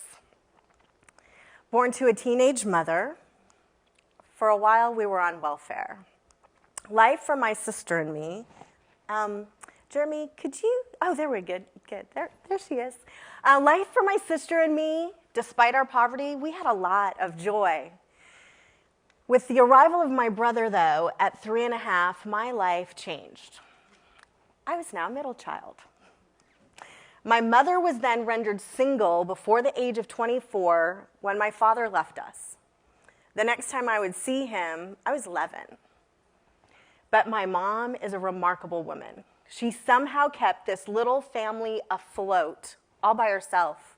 Long before there was HGTV's Flip This House, she supported us by buying fixer-upper houses to renovate and sell. The four of us would live in the house as she turned it into something beautiful, and then we would move to the next house, and she'd do it again. By the time I was 15, I had lived in 15 houses, gone to 9 different schools. The best time to move from my perspective was over the summer. Otherwise, I'd be introduced to the class mid-year all alone in what I remember as the routine of peril. There I would stand facing the nicely rowed desks, 25 strangers, kids who all knew each other. I was again the outsider looking out into unknown faces. My heart would be pounding in my ears. My knees would try not to buckle. Familiar thoughts would scroll through my head. Is anyone going to talk to me? Will anyone like me? Will anyone want to be my friend? And the teacher would say, same thing every time, class, we have a new student. This is Julia Dahl. She's transferring to us from, insert the name of my last school, there. Say hello, class. Now, what I wish she would have said was, class, this is Julia Dahl. She is developing resilience by facing an adversity over and over again. The purpose of it won't be clear to her for many, many years, like 40. So please, tells you how old I am. So please, be gentle with her. But the teachers didn't know how to say those words. And maybe the teachers seated me at the front of the class because they realized how hard it was. I always figured, I was there at the front of the class next to the teacher every single time because I was really, really smart. Well, they didn't know that yet. What was really happening is that they felt sorry for me. Later, they'd learn how smart I was. And that was great with the teacher, but it would guarantee me with the students. Nicknames, you might have had one, Brainiac, Nerdy Chick. Brainiac was actually my favorite. But it would also guarantee that thing I wanted. I would have no friends, unless tutoring counts. So, material science. In material science, resilience is the ability of a material to absorb energy. This is energy. We're putting in my muscles, my muscular energy on this rubber band. It's the ability to absorb energy when it's deformed and to release it on unloading. So resilience isn't measured here. Resilience isn't measured here. Resilience, is measured, there. So the example works. So the measure of resilience isn't done until you actually flow that resilience out and it serves its purpose. Now, resilience as a trait in people, like a rubber band, it's not just about how we accept the adversity that comes into our life, but what comes out of it when we've been deformed by that trial. So I'd like to introduce you to a pattern that you can use in thinking about adversity and being able to turn it into resilience. To welcome adversity rather than avoid it or deflect it onto someone else. When you encounter adversity, you can absorb the uncertainty. You can be mindful to transform the experience and then unleash a purpose. Kind of sounds simple. It's not. Now, I should tell you, I'm going to get another story in here. I come from a long line of business people, musicians, and artists, mostly musicians and artists. When I was 8 years old, though, I had the revelation that I was going to be a doctor. I just knew. I would be the first doctor in my family, which was kind of cool. I now had my identity, Julia Dahl, future doctor. This meant I would have to know science, which was great because I love science. The next time I went to the pediatrician, I asked her, so what is the hardest doctor to become? She answered in a heartbeat, a neurosurgeon. Guess what I wanted to become? Now I had a new thing. I wasn't just going to be any kind of doctor. I was determined to become a neurosurgeon. From 8 years on, this became my anchor for years. We moved again before the summer of 7th grade. Summer, yay. No routine of peril. This is the school, 5 Oaks. The first class of the day for me was science, also a great benefit, so I was actually thrilled this year. My tablemate was Chris Riddle. She loves to tell the story of how I introduced myself. Hi, I'm Julia. I'm going to be a neurosurgeon. Well, what kind of person says that, right? Okay, so vulnerability. The kind of person that has used a goal to serve as an identity to fill their need for belonging. The kind of person who truly needed a friend who would stay my friend even when I moved the next year. Chris was my first friend, 7th grade, and I'm happy to say that since the 7th grade, Chris has been the ardent supporter and friend I had longed for, the kind of support that each life needs. And next week, we actually celebrate our 37th year of friendship, where we've helped each other through some various trials and troubles. Now, you may be wondering if you read the speaker bios wrong. Y'all know, wait a minute, she's not a neurosurgeon, so that's going to get you to the next story. Spoiler alert, goal of being neurosurgeon, it wasn't reached. I stand before you, truly, as it says, a pathologist. So I got into medical school, no surprise, right? Didn't I sound like a really driven kid, just do it. So I was, I really was. Though the first couple years of medical school were really grueling, I worked during medical school too. The goal, that neurosurgeon, was really the coal of the engine of my train to get there. And so I drove my focus and determination. And this may sound somewhat of a familiar story to some of you who are on TED a lot, but the same kind of trial can be used in people's lives, but for different purposes. And like Amy Cuddy, who is a renowned TED speaker on body language, my trial was an encounter with head trauma. So on a cloudless day in May of 1992, you can actually still see the intersection, I was sitting at a stoplight in my 1985 tan Toyota Tercel hatchback. The light turned green, but the van to my left, big white van, I noticed that it was hesitating. So I eased my foot off the gas. The oncoming driver was in a right turn only lane and didn't know it as she blew across the intersection and T-boned my little Tercel 2 feet in front of where I was sitting. My head hit the windshield. And as with many closed head injuries, I walked away from the wreck. I was celebrating those 2 feet that I thought, hey, I got a headache, but man, I'm not dead. You know, I've got all my limbs. The extent of the injury, though, it became pretty clear over the next several days. The headaches became debilitating. Turning my head, I would almost fall down. So we went for a repeat CT scan. There wasn't any bleeding, but they went ahead and did an MR, and I had an alar ligament partial tear, which, for those of you who are unfamiliar, the ligament that holds the bones together so that your spine doesn't pith your brain, mine was wonky. And every time I turned my head, I got benign positional vertigo. So initially, I thought my inability to study was just because of the headaches, but it turned out I had a head injury trifecta. Woo! I mean, I can celebrate now because I know the purpose. I will get to the punchline of that. Chronic migraines, alar ligament laxity with vertigo, 20 points shaved off my IQ. Can I still be a neurosurgeon? Nope. I had to defer the 3rd year of medical school, and I spent the next year as a patient, which is great for all medical students, actually. I recommend it highly. I do. I mean, I didn't love it then. But, so I was in and out of the hospital to try to break these chronic migraine cycles. I had intense physical therapy where I literally had to walk on a treadmill to learn to walk and be able to turn my head. But I got some really bad news. My neurological defect, which actually removed my near photographic memory and short-term memory, it was gone. It was not curable. So neurosurgery, not going to happen. The anchor of my life that kept me solvent for so many years ripped out. The coal, the goal, it was all gone. I was like 22.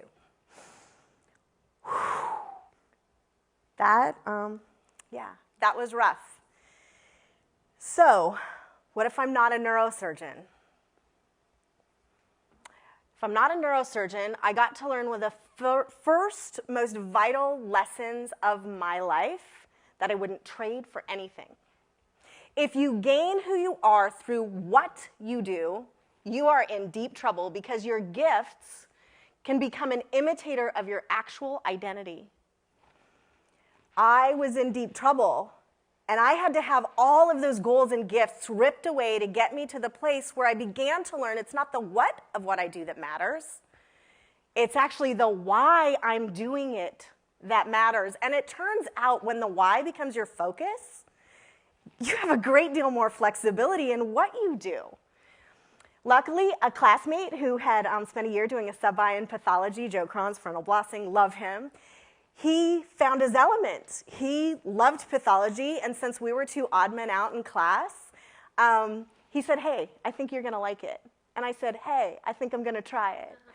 And I did. I did 3 different rotations in pathology. Many of my surgery colleagues who knew me from the first part of medical school were like, wait, what? No, you're a gunner, you're gonna be a surgeon, you can beat this head injury, and I'm like, nope. So, when adversity arrives, you have a choice. You can choose resilience. In my story, I encountered adversity, a head injury, oh my goodness, loss of identity. You can absorb the uncertainty. Will I be a neurosurgeon or doctor? Who am I? You can transform the experience, though. I had Chris as a friend. I knew that my life still had purpose, I just didn't know why. So I found the path that was possible, and that was to do good work because of a why, not a what.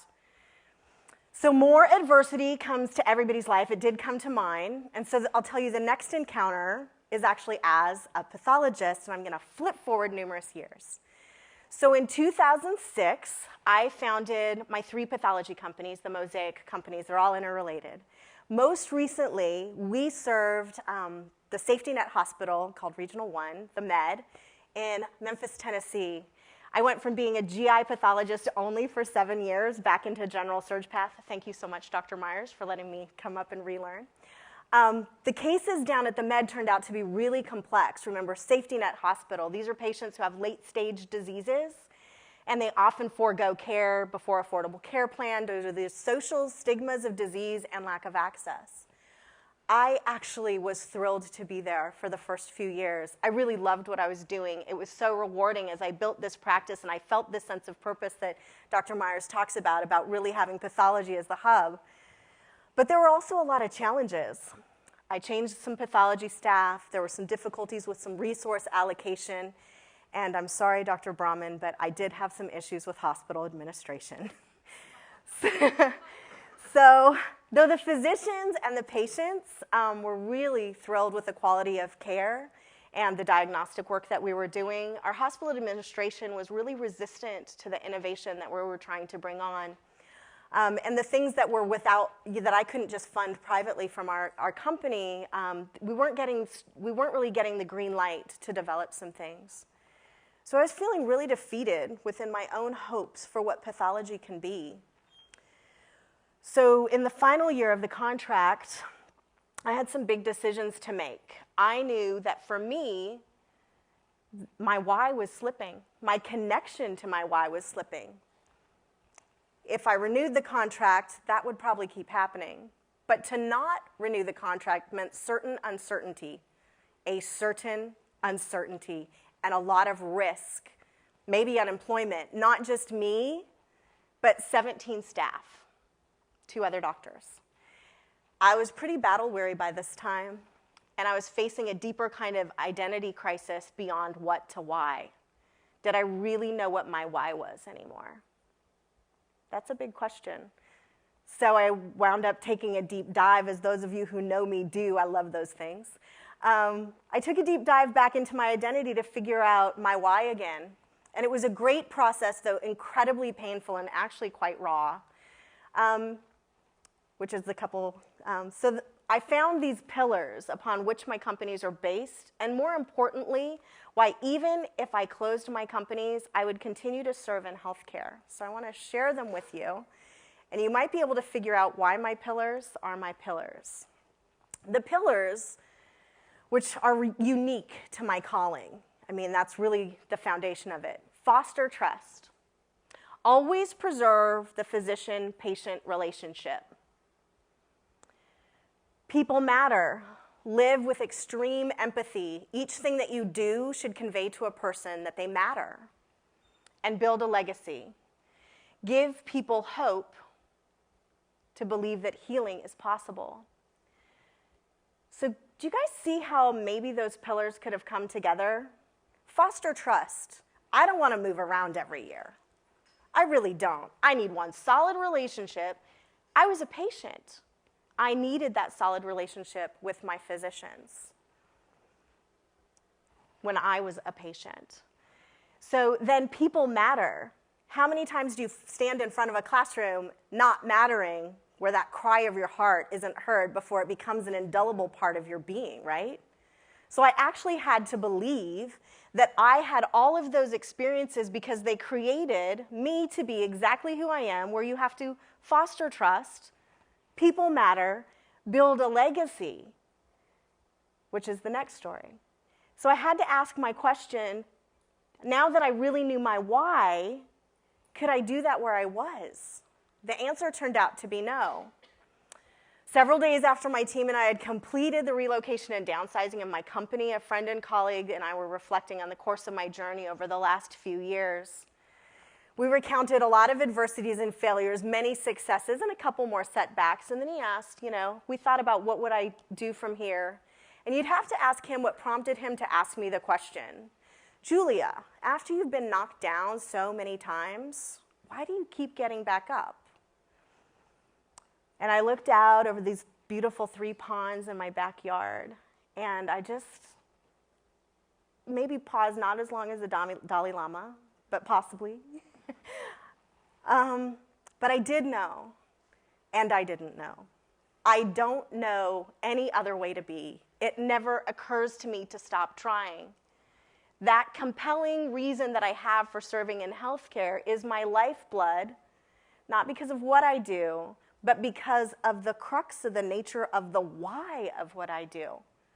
So I'm going to invite you all to get a little real with yourself. Nobody has to talk, and I just want you to take a moment to recall some adversity that has come your way that you actually took on. In retrospect, we call these life-changing events. Were you changed by your trial? I mean, these things are meant to change us. Would you want to undo how you were changed? I wouldn't. So I have one final story. It's my borrowed story, and it's a resilience that I have yet to achieve, but I honestly hope to. So finally, I've diagnosed over 200,000 patients in my life. That's what comes from working at those big labs. For a couple of years, you can really see a lot of patients in one time. One of these 200,000 patients, though, she stuck out in particular. Remarkable example of resilience in the face of adversity. In 2010, I diagnosed a patient named Winnie with an aggressive malignant lymphoma. She is a physically beautiful woman, and she was already feeling disfigured by a black growth that was slowly dissolving her face. Initially, she was so ashamed of this and her appearance that she refused to have most medical students and residents involved in her care, and she demanded a private room at a safety net hospital. We don't have very many of those. In fact, there were 4. So outside of the critical care unit. The lymphoma, though, it was eroding through her skin and growing into her sinuses. And it happened to be great and nourishing food for an invasive aspergillus fungus infection that was then also eroding into the bones of her sinuses and up at the base of her skull. Her prognosis was grim. Winnie faced a death or death dilemma. There were 2 options. The difference is that as time. Chemotherapy might hold the lymphoma at bay for 2, maybe 3 years, tops. It would also ensure that the fungal infection would spread and spread quickly. So knowing this, Winnie expressed a desire to live long enough to see her engaged son get married and possibly even welcome her first grandchild. It was not a shotgun wedding, so we know that it might have been a couple years. Our medical team strategized about how best to help Winnie, and we recommended a deep debridement before chemotherapy. Our hope with this rapidly progressing lesion is that we'd be able to save enough of the tissue of her face and her bone structure to reconstruct her face whenever our work was done. Winnie agreed to the surgery courageously. In surgery, after 2 hours of 22 frozen sections to find if we'd gotten to the end of the fungus, hope ended, it died. To debride the fungal infection, we actually had to take off her entire nose and portions of her face and even the supporting sinus bones that we would try to rebuild her face with. We buckled under that decision. She had consented. We paused, reflected, and then proceeded. I visited Winnie in post-op. I thought at the time that the purpose that I had in her life was to bring her hope. Hope that the fungus would be gone. Hope that after the fungus was gone, the chemotherapy would buy her time. Hope that when the chemo was done, we could rebuild her face and she'd feel beautiful again. But what I began to realize then and over the course of the following months, that it was Winnie that actually was teaching me hope and resilience. I witnessed a shift in her. While she was undergoing intense chemotherapy as an inpatient, she started having medical students come in and residents. She decided it was more important for them to learn than for her to feel ashamed. And she wanted other people to learn for the people who came after her. I visited her often. You just couldn't keep me away. I loved hanging with her. We laughed a lot. What I noticed is that she was not so consumed with ideas of the future, but really savoring the moments in the present. Her family visited her often, and another remarkable thing happened. Her husband, Joe, had long been at odds with his sister, Deborah. They hadn't spoken in 10 years. It seemed an impossible reconciliation. Deborah came to visit. Joe and Deborah were brought together through Winnie's ordeal, and both of their hearts completely softened. Within a few weeks, they didn't remember what they were so pissed off about for 10 years. Wow. I think about that when I get mad. Will it take a lymphoma to get me to stop being mad? Late one night, I sat on Winnie's bed, and I listened to her as she reflected on the meaning of this whole adversity. I mean, she's in the middle of it, no face, lymphoma through her body, on chemo. And here's this beautiful soul saying, I would go through all of this again just to see the restoration happen in the people that I love. Wow. I got to tell that story at Winnie's funeral. Joe asked that I speak because he was still too shaken by her death. So I was honored to tell that story about her grace and her humility and her resilience during those last months of her life. She found hope-sustaining meaning within the deepest adversity of her life, not in retrospect, but while she was in it. Believing that the adversity she faced was small in comparison to the higher purpose that she served. That's her resilience, the ability to bounce back from a negative experience and achieve purpose and optimism and joy. That's what I'm striving for in me. So what purpose more compelling is there in life but to, really, the greatest gift in life that we can give is to lay down our life in the service of others, those to the right of us, those to the left of us in leadership. For Winnie, she died, and through her death, there was restoration in her family. Now, it's my hope that having heard these stories, you may reflect on a few things. Would you face the adversity that comes into your life differently if you believed in the beginning that adversity always has a lesson in it for you? It's for you. It's your adversity. It's like custom designed for you. Really, what if you were all in on the idea? Get all in. Texas Hold'em all in. Each adversity that you face, each one of you, is designed very specifically within your particular life to bring about the very maturity and growth that is required so that you can become exactly who you were meant to be, so that you can achieve your purpose. What if you looked at adversity that way? What if adversity was coming along instead of saying, can we go Saturday? You know, adversity inviting you to coffee and you're like, no, thanks, Saturday. What if adversity comes and you want to push it away? It's going to hit somebody else. What if you looked at adversity and said, yeah, I'll take it with the expectation and through the lens of expectation that this is meant to grow you? Would you be any different? So I'll end with a final statement. In the words of a great statesman, nothing in the world is worth having or worth doing unless it means effort, pain, and difficulty. I have never in my life envied a human being who had an easy life. I have envied a great many people who led difficult lives and led them well. Now, if you didn't notice who the kid was, maybe you know who it is now. This is Theodore Roosevelt, 26th president, a conservationist, asthmatic, widower, and a middle child. Thank you so much for your time.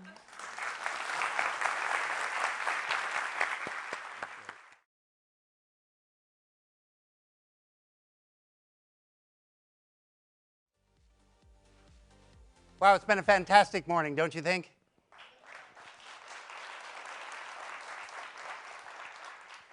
Our speakers were amazing, but I have to say the amount of energy at the break was intoxicating.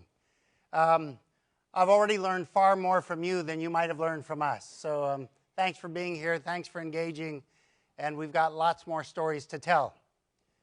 The next story comes from Blair Holliday, which is a name very familiar to the pathologists in the room, to the non-pathologists perhaps not as much. Blair is Chief Executive Officer of the American Society of Clinical Pathology, which is one of the largest pathology organizations in the world and one of our sponsoring organizations for this event. Blair didn't set out planning to be CEO of the ASCP, I would imagine. He began life actually as a cytotechnologist and a PhD scientist with 50 scientific publications and multiple popular textbooks on cytopathology.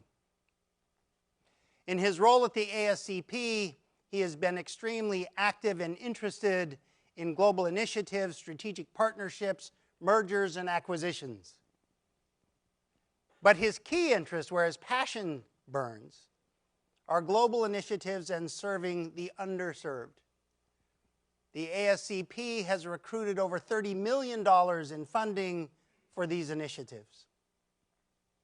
You don't get that sort of stuff done without being able to see the world from a strategic perspective. And over the next 30 minutes or so, Blair will share with you his own novel insights into the link between strategy and leadership. Please join me in welcoming Blair Holliday.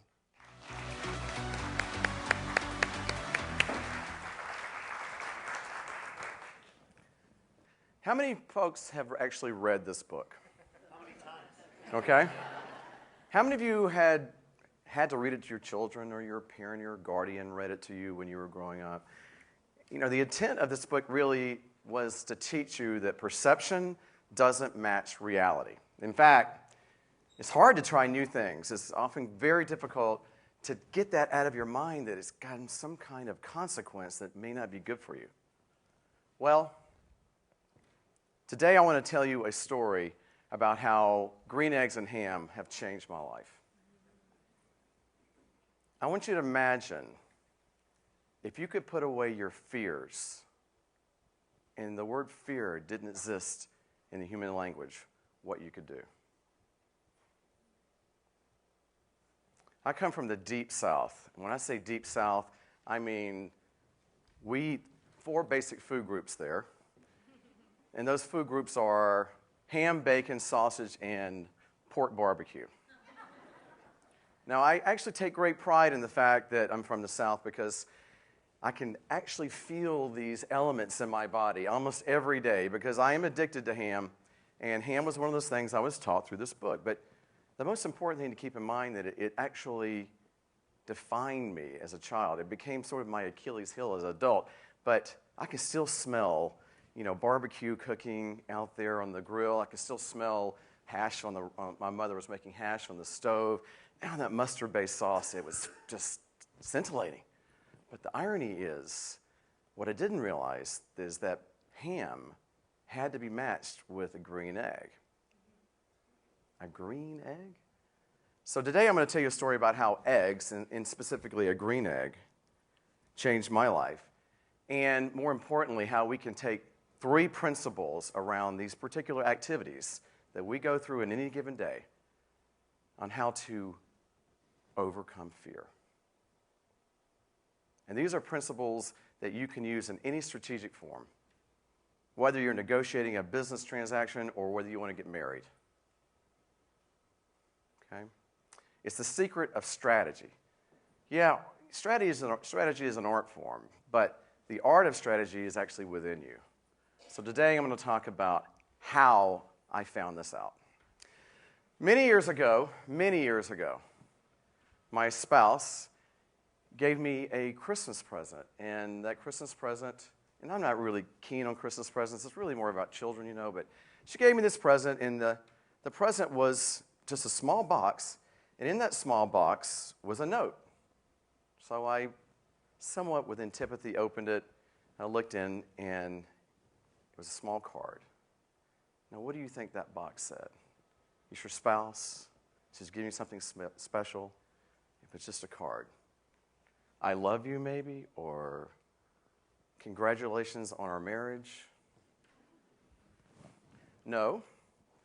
The card said, this year, I'm giving you exactly what you want. 4 blondes, a brunette, and a redhead. And I was a guy now. I want you to think about it. You men in the audience, if you got a note that said that, what would your mind start thinking about? 4 blondes, a brunette, and a redhead, this is your Christmas present, what you've always wanted? Now, I'm going to say, I kind of like the present. Do you see that green egg there? That is actually a real green egg. This isn't a dyed egg. That's a green egg. And this is what she gave me.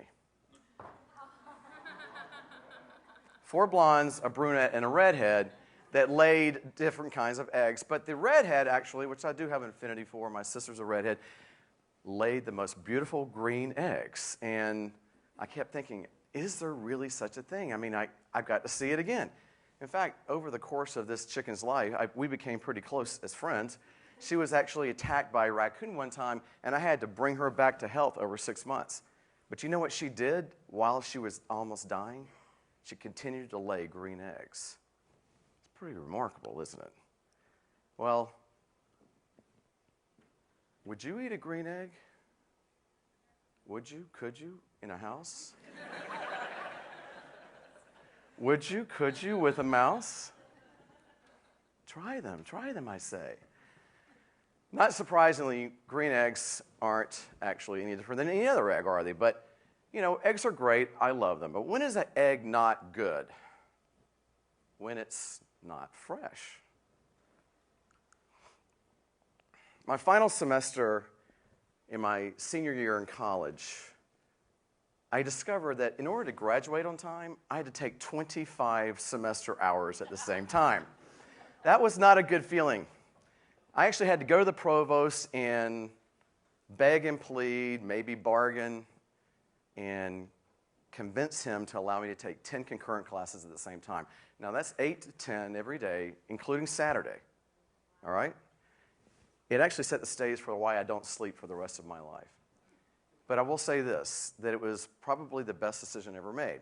1, I couldn't afford to go to another year of college, and 2, I got to get out of there, and I had made plans to go to the medical university. So I actually did. So I chose to take an elective class.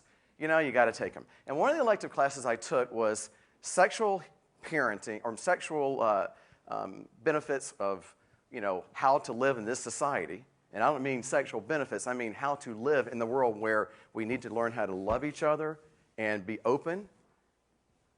And we also have to learn how to parent when it's not necessarily what you consider to be a typical parenting role. What do you think an atypical parenting role for a kid in college taking 10 classes at the same time might be? The professor gave me an egg. An egg. She signed her name to it, and she said, this egg you have to care for as a parent for the next 4 months of your life. Now, I want you to think about this. A baby is born, You can't walk away from the baby. You have to care and feed it. You have to be with it. You have to make sure there's a babysitter for it, et cetera, right?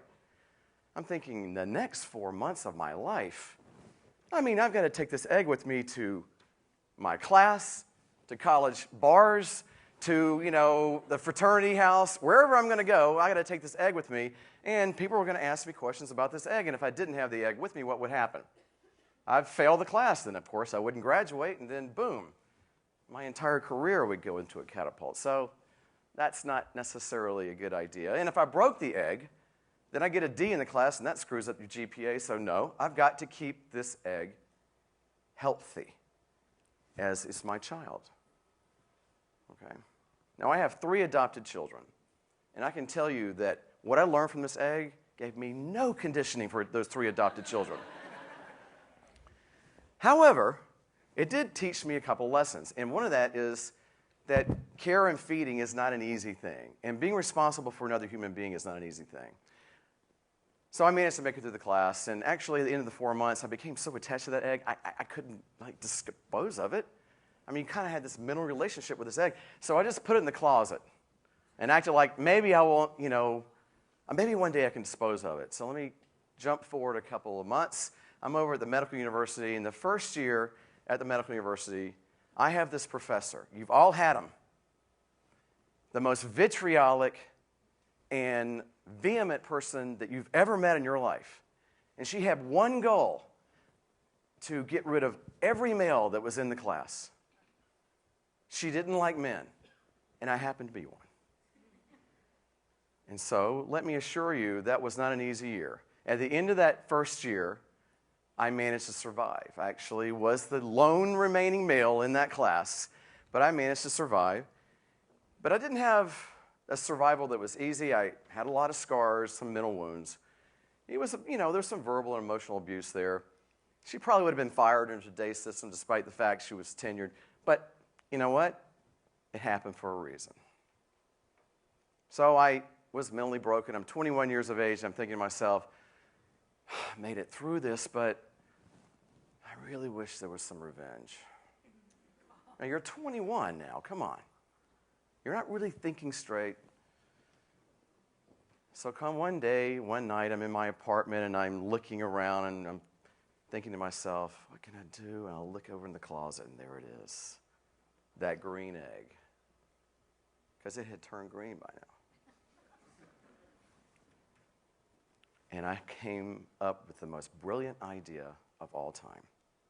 I'm going to seek my revenge.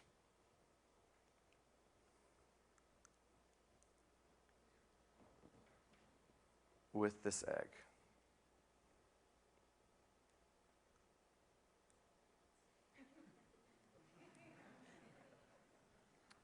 Again, maybe not the smartest idea I've ever had. But I decided one night that I was going to go into the faculty parking lot and egg her car with a 2-year-old egg. I want you to imagine now it's green on the outside now, and it's now green on the inside. And so I executed the plan. Now, close your eyes. It's dark. I'm creeping through the parking lot. I can find her car. There it is. She's not quite out yet. It's just around dusk. I roll that window down in my Honda Accord. I pull back my best baseball pitch, and splat! Now, what do you think happened next? It sprayed all over in the side of the car, all over me. My face, hair, egg. The egg, green goo was in my eyes, in my mouth, all inside the car. So apparently, just a little lesson, if you're going to throw an egg, you need to know when you're throwing from a moving object like a car, you better roll the window down a little bit more. Apparently, I didn't roll it down far enough because when I went for the trajectory, I just basically sprayed green goo all over myself. Now, I got to tell you, I had officially eaten a rotten egg, and it was the most humiliating experience of my life because I couldn't exact revenge. My role was to try to figure out mentally how I could exact revenge. I couldn't do it. So now I'm humiliated. But it turned out to be the most important egg I've ever eaten in my life. And I don't mean the taste, by the way. Several years later, I was finishing up my doctorate degree at The Ohio State University, somewhere down over here. And I get this phone call from the medical school in Charleston, and it's the Wicked Witch of the West herself. She's asking me to apply for her job as a professor at the medical school. My first thoughts were, there isn't any way that I could find in my heart to forgive this person, right? But she's offering me an opportunity, and why in the world would she want to offer me a position? So in fact, that's exactly what I did. The most remarkable part of the story is that that woman, the Wicked Witch of the West, and I became the closest colleagues, the best of friends, and still today, she brags about me, you know, CEO, ASCP, interviewing presidents or whatever, and she says, it's because Blair knew how to help me do something that in my life I never, ever could face. So what's the lesson here? Learn to love an egg, a green one, eat green eggs and ham. I would recommend it, actually. No, the lesson here is that my experience and the most gifted moment that I had in the medical school was the fact that an anti-mentor, not a mentor, but an anti-mentor showed me what I needed to do to help her become a mentor and help her become an influencer. And my ability to help turn my worst adversary into a respected colleague and friend and help diagnose the root of her issue and her personality and her indiscretions and all of her relationship flaws were centered around one issue. And what do you think that is? We all know it. Fear. She was afraid of herself. Fear was her absolute polarizing issue. And once I discovered how I could help her understand her sources of fear, I began to shift to a formula of developing behavioral characteristics that would really help her, and actually me, move forward. It wasn't just her fear now, it was mine as well. But sometimes it's easier to throw an egg than to face your own fears. Or is it? As it turns out, what many people in this world can't overcome is fear. And I won't quote Franklin Delano Roosevelt, but fear paralyzes people. It actually governs your decisions sometimes. It subconsciously and even consciously controls people. It can eclipse your imagination. And yes, it will hold you back, as many of the speakers have said today, from some of the greatest experiences of your life, including eating green eggs and ham. But helping people overcome fear will really help instill the most important outcome possible that you can use. And that outcome is to instill and harness the power of trust. It's through helping others and by establishing trust that you can pave your way to success. Now, over the years, I've learned really there's 3 tactics. This is the first one. And actually, when I think about how I apply the first principle of trust, I apply it in business relationships, in negotiations, I apply it in acquisitions, I apply it in leadership positions. I even apply it in my own personal life, in my personal relationships. Trust governs every tactical decision that I make, every tactical decision. And just to restate now, it wasn't a mentor that got me there. It was an anti-mentor.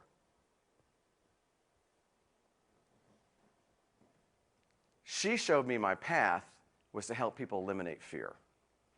So let's get started with the first element, again, trust. I want you to start and end every one of your conversations with the word or the issue of trust. How do you gain the trust of another person? How do you gain the trust of a multiple group of people? And in particular, how about an adversary? How many people, raise your hand if you have an adversary that doesn't trust you? Lots. And many of you don't want to tell us because you're fearful. But the truth of the matter is, everybody has adversaries that you would like them to trust you. Do you remember Reagan and Gorbachev? Here's 2 good examples. Reagan and Gorbachev, of course, wanted to do something in order to prevent nuclear annihilation, but they had to end the Cold War. And Reagan did it by proving that he was a influencer, but he did it through the vector of trust. He got Gorbachev to trust him that America wasn't some evil empire, and that, in fact, Russia at the time, well, now Russia, in the Soviet Union, wasn't necessarily at odds with us. We were just afraid. We feared each other. And by establishing trust, that fear was eliminated. And what Reagan did was he turned Gorbachev into a new kind of Kremlin leader. And now the threat of nuclear war is virtually over, and the Cold War ended. Now, why did they do it? They didn't do it to pad their egos. They didn't do it because they wanted to prove they were great negotiators. They didn't want to do it because they wanted to show the world that they were the best leaders there ever were. They did it because they were doing something bigger than was what was best for both of them. They were looking at something bigger, and they knew the world needed this. It wasn't about those individuals. Who would have thought the Iron Curtain would have dropped? Don't believe what people tell you. A tiger really can change its stripes. I've been part of so many negotiations, and I can honestly tell you where business leaders or CEOs have taken dead aim at me because they didn't trust me when we started. And by the time we established that trust and worked through that trust and used that concept over and over and over, when the negotiations ended, we moved forward. Establishing leadership and strategically getting what you need goes through the path of trust. Doing the right thing or uncovering the real reason for doing something. Usually it's something bigger than the original discussion. In fact, it's a humanistic need. You want to do what's altruistically good. That's why you're in medicine. But you've got to stay away from what most people do in leadership positions, which oftentimes is they use some self-centered reason, or maybe they'll posture their ego, which oftentimes drives bad solutions. To get to trust, however, isn't easy. Trust has to be earned. Trust has to be cultivated. It takes time. You have to stick with it. You have to face great anguish oftentimes. And as crazy as it may seem, if leaders spent more time really establishing trust with each other, a lot more would get done. Think about Obama and Boehner. If they spent more time looking and establishing trust, perhaps we would not be in the predicament that we're in right now. Bush and Clinton did it. Who would have ever thought that? Bush and Clinton on opposite sides. Now they're changing the world. 25 million people are alive in Africa because of those two individuals being brave and working together and learning to trust each other. So trust is cultivated. You have to listen, as you know. You have to be empathetic. You have to use wisdom. You've got to think beyond your own selfish needs. But making a person, or let's even say a group of individuals that feel at ease with you, is by paving that trust. Once you earnestly show that you can help that individual, you're 2 steps ahead of the game. It's like chess. You're 2 steps ahead of the game. It's only after you establish trust that you can influence somebody. And you've got to do it through engagement. Engage, engage, engage. You heard Julia talk about it earlier. Once you hear the engagement, that means don't give up. Continue to cultivate. The Chinese actually have a proverb. It's called constant dripping hollows out a stone. Even a stone can be hollowed out by water if you constantly reinforce. That means you've got to be in it for the long haul. You've got to develop, a solution that's not a short-term solution, and you've got to cultivate that trust. I want to show you a picture of ASCP's work in Africa. We've been, as Jeff indicated, we've been working in Africa for almost 10 years now, a little over 10 years. When we go into Africa, what do you think the most important thing we have to do in order to actually convince a group of individuals to follow us and to influence them? What do you think we have to do? We have to get them to trust us, right? We have to work with the village elders. We have to talk to the people in the area. We have to make sure that the elected officials see that trust. And they say to themselves, maybe they've got something here. And then they pass that down to other village leaders to do important things like eradicate HIV or malaria or TB or work on non-communicable disease. But for what it's worth, we listen to the concerns. We gain their trust. We rely on them to trust in our ideas. And once we see that they trust us, they reward us. Now, oftentimes you think that the reward needs to be something tangible. Actually, it doesn't have to be. Credit can be considered a reward. And credit, by the way, is infinitely divisible. There's plenty of it to go around. But once you've established that trust, as we do with these leaders, and they see us and they respect us, we are now connected. And we're connected to go do what we want to do, which is to make sure we can help them live sustainable lives. You connect through trust, but you use your heart to do that. Not your head. Don't try to calculate a formula. This isn't a 23-page mathematical formula. It was described earlier by Ken Robinson. This is a heartfelt way of connecting through people. Through listening, you gain trust.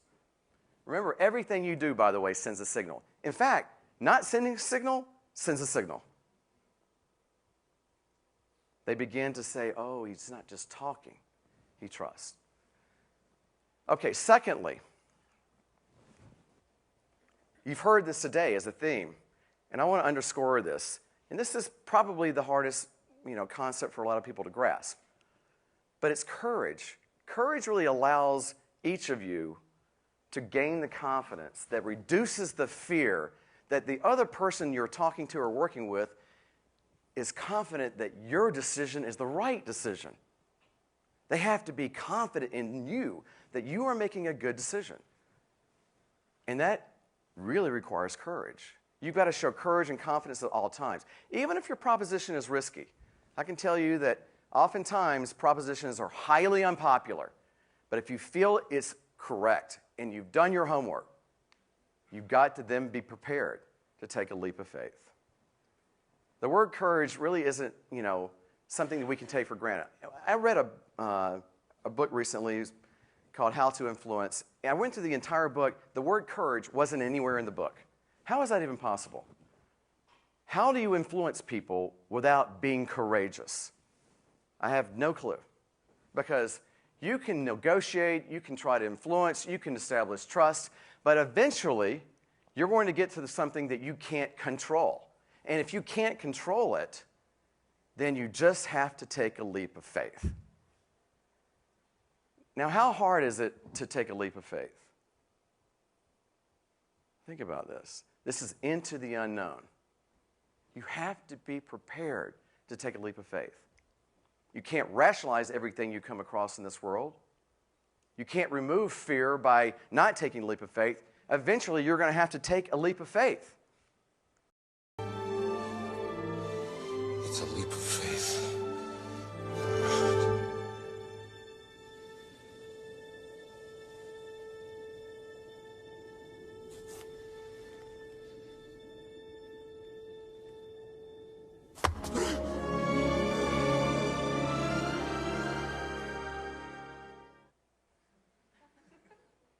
How many of you would have done that? But that's what I'm asking you to do. Step into the unknown when you can't control the variable, when you're trying to influence another person, when you are trying to establish that you're a great leader. Sometimes they want you to take a leap of faith. You have to demonstrate that courage. They have to see it. And even if the outcome is not perfect, at least you had the courage to do it. So the secret to succeeding is being able to deliver that leap of faith. But there's one final thing you've got to keep in mind. Showing, trusting, and doing in order to negotiate or be a great leader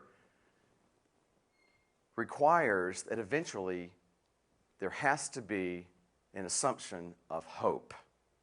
If you don't instill hope in other people, then actually it's going to be time transient. Being able to instill hope allows you to passionately prove what you want to prove, show that value proposition. You're basically working together for the benefit of others, but you're showing them, or the groups, that the reason for doing anything you do in this life has got to be bigger than your needs and their needs. It has to be bigger. It has to accomplish something bigger than yourself. Meeting the needs of a system, meeting the needs of a patient and their family, as was described earlier. How do you provide hope to somebody? Is that something you say, okay, are you hopeful now? And actually, it's not an easy thing to do. Hope, really, is a process of transference. You have to transfer that hope. You have to get others to consume it, own it, and then they'll pass it on to others. Hope is the single human emotion that can't be matched. All of us want to give it away in a big way. We want to give away hope. We want all of us to feel it. Think about all the successful leaders in the world that you've known or you've read about. They delivered the power of hope. But you've got to transfer it from yourself to that person. And you've got to do it through establishing trust and being courageous. But when you actually do transfer hope, it's like a eureka moment lights off in that person. The light bulb goes off like, this is the right thing to do. I've got to follow this leader. He or she is the right person to follow because they've now established that I can trust them. I am courageous to follow them because I know they're not going to let me down. I am courageous now. And thirdly, I feel like I'm doing something bigger than why I got into this. There's hope to believe that what we're going to do together can change the world, as was indicated earlier. And once you transfer hope, it's an amazing reaction. It's like an enzyme substrate reaction. Okay? It's an order of magnitude greater than the elements, combined.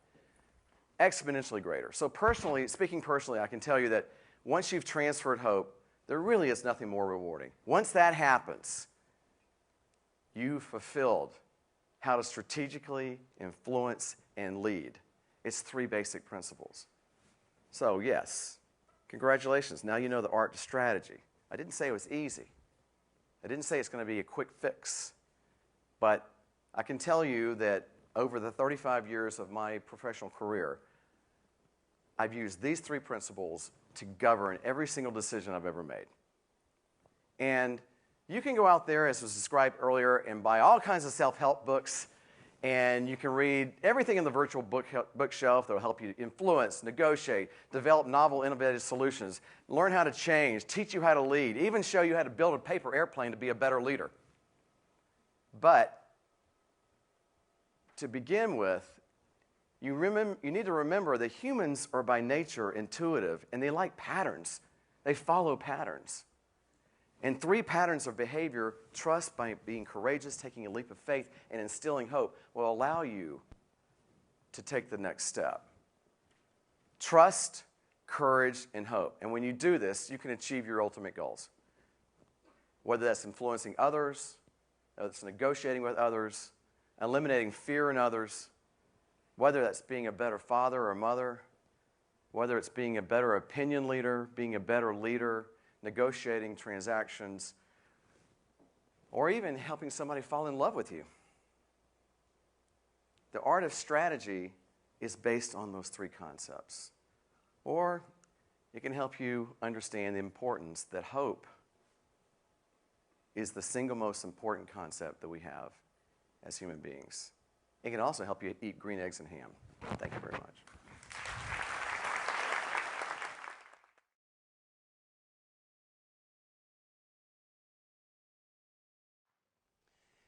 We have one more speaker before the lunch break. It's Dr. Maria Brayman, who comes to us from Montana. And I have to tell you, Maria is the reason we're here.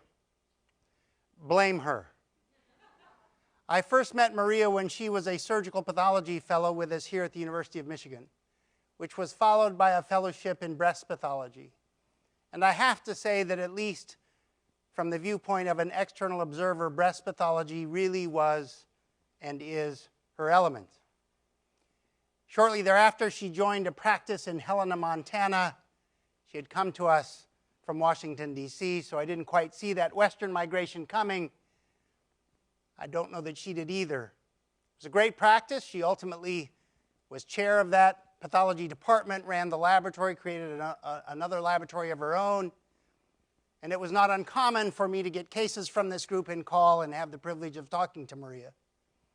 And one day I talked to her partner, and I said, I noticed that Maria's name is gone from the letterhead. He said, yes, she's not with us anymore.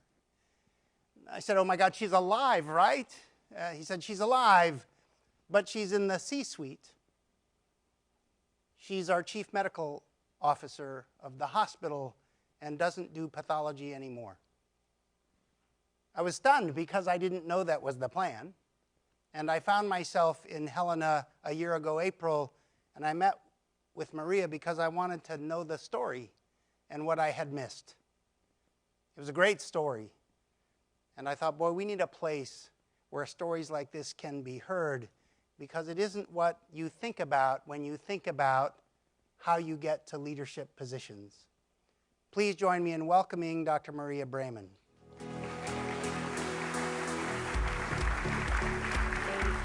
Thank you, Jeff. Thank you very much. I am honored to be here today and to share this stage with the speakers who came before me and shared their story and were very vulnerable in sharing that. I have to tell you before I begin that my road to my element never involved a stage and never involved speaking in front of people. So I apologize if at times my voice gets shaky and I am not as eloquent as some of those who preceded me. But I want to thank Jeff also for inviting me to be here. And I'm going to let my story catch up with me a little bit. Thank you. So I currently, as Jeff mentioned, am the Chief Medical Officer at St. Peter's Hospital in Helena, Montana. Now I spend 100% of my time in administration. I'm responsible for the quality and the safety of everything that occurs in my organization, and I am passionate about that.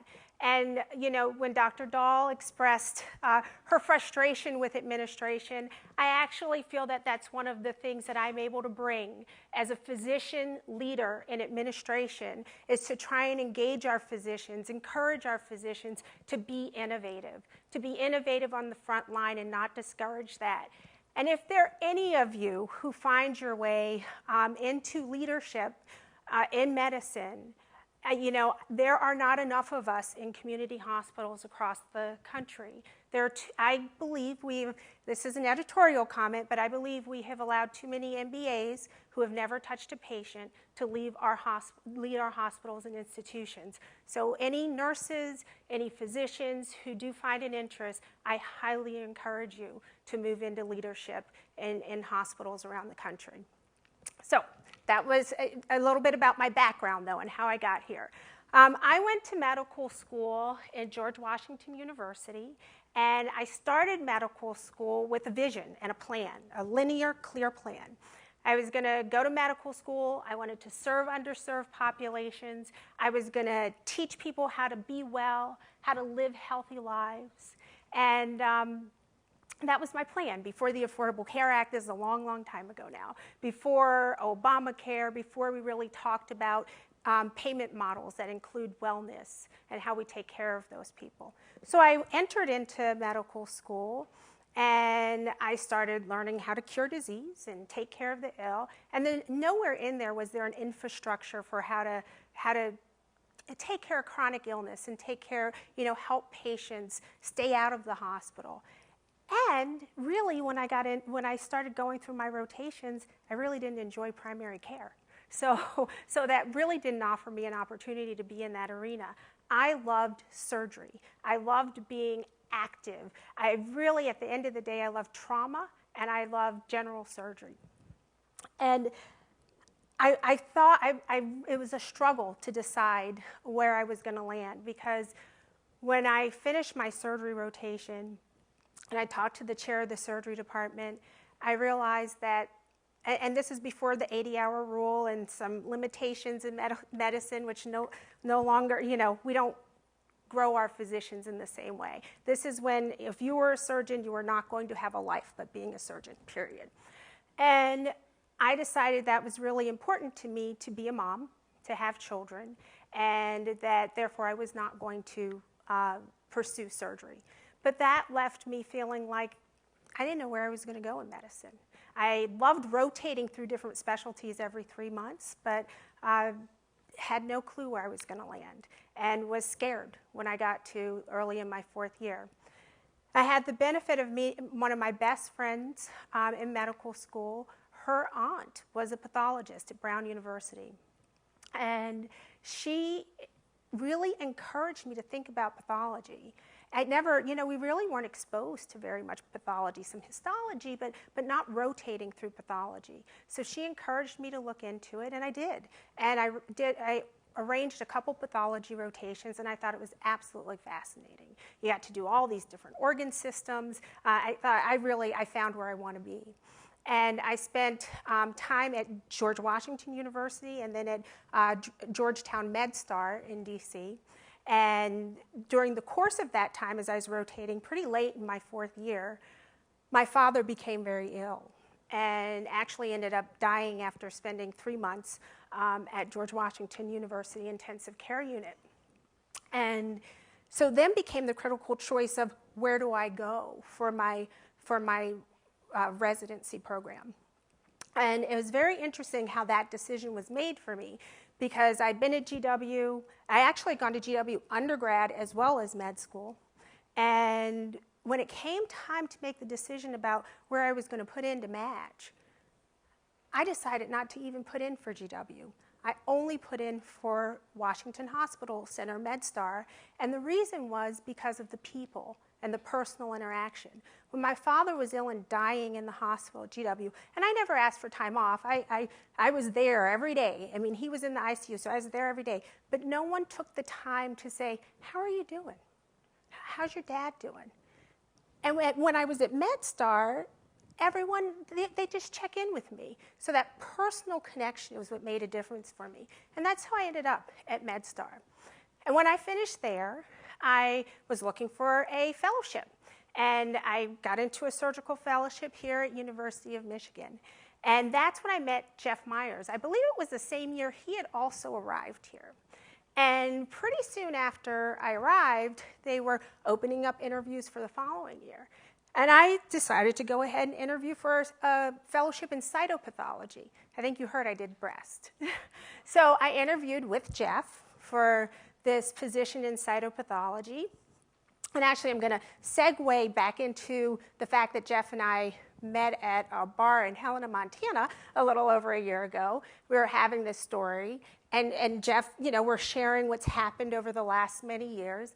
And Jeff says to me, he says, you know, Maria, what I remember about you when you were at University of Michigan. And I sit back and I'm waiting for a compliment, accolades. No, that's not what I got. What he says to me, he said, Maria, I remember when I interviewed you for that position in cytopathology, that I asked you why you wanted to be a cytopathologist. And you said to me, it'll make me marketable. And he said, that is the most uninspiring response I have ever heard from a resident or a fellow. So he said, but you're so excited now, you're animated, and you're inspiring. He said, how did you find your element?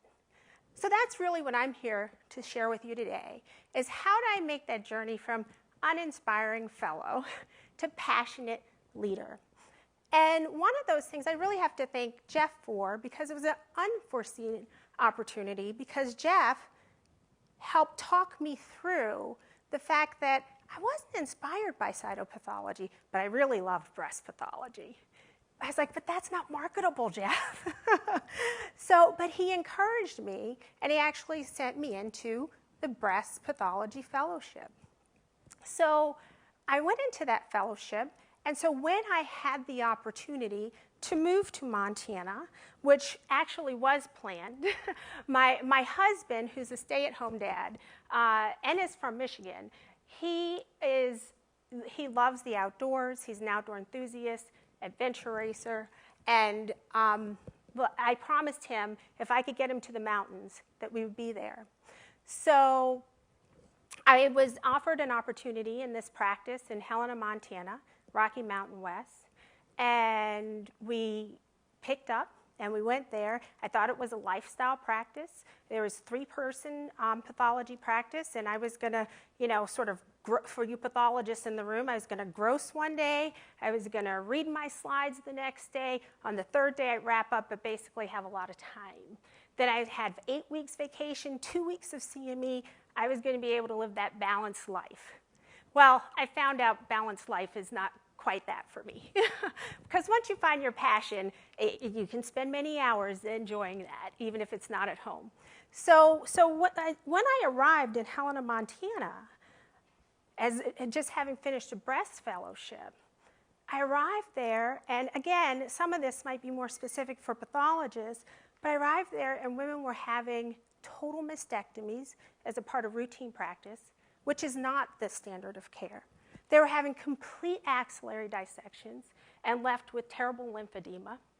And that provided opportunity, an opportunity for me to utilize my background, my knowledge, my training from having followed my passion, thank you, Jeff, to be able to help the people of Helena, Montana. And it required, you know, when you're the new kid coming in from University of Michigan in the middle of Montana, they're not really jumping at hearing, you know, oh, this is what we do back at the university. So you really have to figure out how to be strategic and how to engage people in order to give them the tools to be able to do the job easily and not make it a burden, how to engage them in understanding that it really is about the patient, because ultimately all physicians are there for their patients. So those surgeons who told me my patients don't get lymphedema, when we showed them they actually did, and when we brought the patients in and they were actually suffering for years, and when they weren't getting sentinel node lymph biopsies, but we could bring in the training so that they could do that, we were able to make a huge difference. And within a year and a half of being there, we were able to become the first nationally accredited breast program in the state of Montana. And we changed not only how they treated breast in Montana, or in Helena, but we changed it throughout the state. So we made a difference, and that's a part of being here. That's a part of having a mentor help guide you towards doing that which is meaningful and matters to you, and not that which is necessarily obviously marketable. So we developed a multidisciplinary tumor board. We have a geneticist who comes in and meets with the team, and we do the same practice in breast care now that you do here at Michigan. And I'm proud of that. And in some ways, I think it's even a little more personalized because our nurse navigator, it's smaller. So our nurse navigator is actually even able to go with her patients out to the physician practices. So we're gonna move forward. As I said, we're 5 years accredited. So now, thank you, keep going, thank you. So then after that, after having developed the program, the breast program, I was invited, because of having developed the strategic initiative, which required work with the board of directors, with the administrative leaders of the hospital, with the established physicians, I was invited to join the planning committee of the board. That's a subcommittee of the board that really looks at the strategic planning and initiatives for the entire organization. And that launched into an opportunity where they asked me to join the board of directors at St. Peter's Hospital. This is where I work now. And I joined the board of directors at a time when things became, there was a real struggle that occurred between the medical staff, between the administration, and between the board. This resulted in one of the most difficult times I've ever had to go through. We were in the paper all the time, where the medical staff actually had a 75% vote of no confidence in our CEO, a 65% vote of no confidence in the board of directors. And this is a community, you know, it's a surrounding community of just under $100,000. This is their only hospital. Their community hospital is the largest employer besides the state. And so this stuff really matters. It destroys the community's trust. And so this was a very difficult time to navigate in Helena, Montana. Our CEO ended up leaving. I was asked to become the chair of the board of directors. I think primarily because we made a strategic decision that we had to very quickly remedy that relationship, the damage that had occurred to the relationship between not only the physicians and the administrators and the board, but also with the community. And So that's how I ended up becoming chair of the board of directors. And also, I'll also tell you this, also because many other people did not want to be chair of board of directors. Because in a time like that, most people tend to run. They run away from that kind of adversity and that kind of difficult challenge. And I'm not sure if it's smart or not, but anyway, I ran to it instead of from it. So after that, after becoming the chair of the board of directors, the way I ended up to be the chief medical officer, which is not something that I at all intended, because the board of directors, that's a voluntary position. You meet usually monthly. In times like this, we were meeting weekly, sometimes daily. But then our chief medical officer, Dr. Diane Page, who was phenomenal and is still phenomenal, developed lymphoma. And she was from California. Her family was there. And when she developed lymphoma, she decided to go home to get her treatments. And she decided to do that because she felt that she'd have a greater support system as she was struggling through her recovery. But her full intention was to return back to St. Peter's Hospital. So I was asked if, while she was home in California, if I would be willing to help out with those things, especially related to medical staff services and to quality measure initiatives they were launching. And I did, and I was happy to do that. Again, sort of back to this lifestyle practice never happened because what it allowed me was opportunity to always get involved in other things, which I quickly realized I was passionate about. I was passionate about because they offered me the opportunity to help change delivery of care for the entire community. So Diane, at a certain point in time, decided that she was not going to return to Helena. Decided that she was going to stay in California, in Napa region. I can't blame her. And when she decided to do that, I was then offered the opportunity to come on as the chief medical officer for St. Peter's Hospital. And that was a very difficult decision to make because I still love pathology. I love what I did. I also was really finding food for my soul in this other work that I was doing that served the community. And when I was offered the job as chief medical officer, the hospital has an exclusive contract with the private pathology group that I was part owner in. So I could not be chief medical officer for the hospital and part of this pathology group. It was an absolute conflict. So I would have to give up being part of that pathology group. So I was sort of like, okay, I'm okay with that, but I could still do some work for them when they go on vacation, sign out slides. They like that idea too, except for there's insurance that's involved. So the pathology group wasn't willing to pay the $30,000 a year it was for me to keep my insurance going. The hospital had no interest or value in paying for me to stay insured. And I would have to get something called tail insurance. If you're a student, you don't know about that yet. But if you ever leave one place to go to another, you have extra insurance you have to pay. And so anyway, the cost for me at the end of the day was going to be about $50,000 out of my pocket in order to maintain my ability to practice pathology. So I had to make a very difficult decision. And then all of a sudden it came to me and it wasn't that difficult. And what came to me is that if I'm not practicing every day and on a routine basis, then I'm going to start to worry anyway about whether or not I'm maintaining my competency and skill set. So I'll keep my relationship with Dr. Myers, which is why I'm here today, not because I like the stage, because if I ever do want to go back, I need to go back and train again. You know, I need to spend at least 6 months or a year coming back. So I ended up making the leap, and I retired officially from pathology, which meant I didn't have to pay any tail.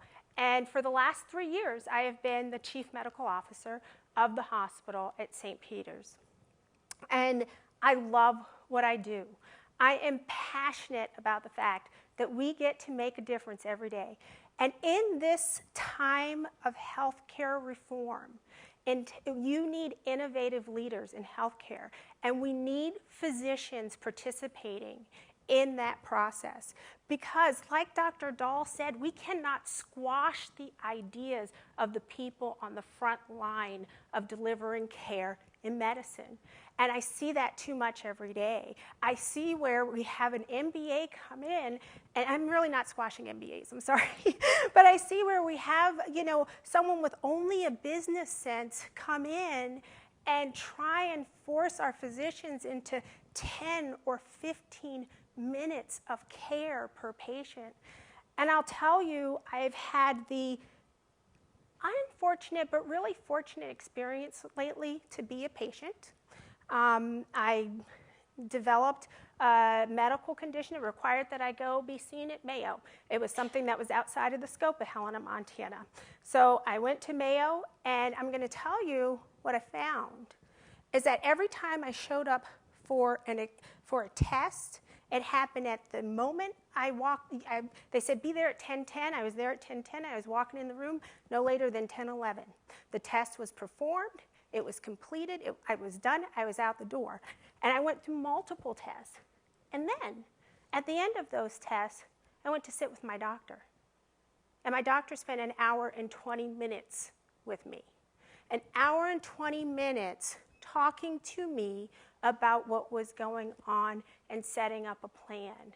That's what we go into medicine for. I had the wonderful opportunity last night to speak to one of your young pathologists, Mike, who told me he does cytopathology. And he said, I go into the room with the patient, I do an FNA, and I share with them the results. I said, having been a patient, you don't know how valuable that is, how valuable what you do every day is. And what we need in healthcare is we need administrators that are going to help you do what you're here to do. We're going to help you take care of the patient. And we do have to take out those barriers, stop barriers that prevent people from being innovative, from changing our path. So, and that's what I hope to do in my role. That's what I try to do every day, and that's what I'm committed to doing. With my staff, I tell my staff, don't you ever tell a doctor or a nurse in this hospital that they have to do something because the Joint Commission said so, because CMS said so. I said, that is never the reason why. I said, the reason why those rules and regs are even there, you dig into it and you understand why it's important to the patient. And when we talk to a physician or a nurse or anyone who's taking care of a patient, we're never going to talk to you about doing it because the rules say so. We're going to do it because it's the right thing to do for patient care. That's why we're here. That's why I love what I do. So, and I didn't even get to my 3 points because, like I said, I'm not great at this public speaking, but I will tell you the 3 things, the 3 points that I think are most important that I can try and share with you today is that when there was opportunity, I took it. I took risk also. And it was always in an effort to make a difference. If I can leave you with those 3 things, if you see something, don't walk by it, don't ignore it, don't think someone else is going to make that difference. Do what you can do to make a difference. And don't be afraid of taking the risk. This coming here today was probably the most terrifying thing I've done in a very long time. Don't be afraid to take risks. Take the risk, put yourself out there, because you may make a difference to more people than you can ever imagine. So thank you for having me today. I really appreciate the opportunity to be here. And, you're all on a journey, and enjoy it. Thanks.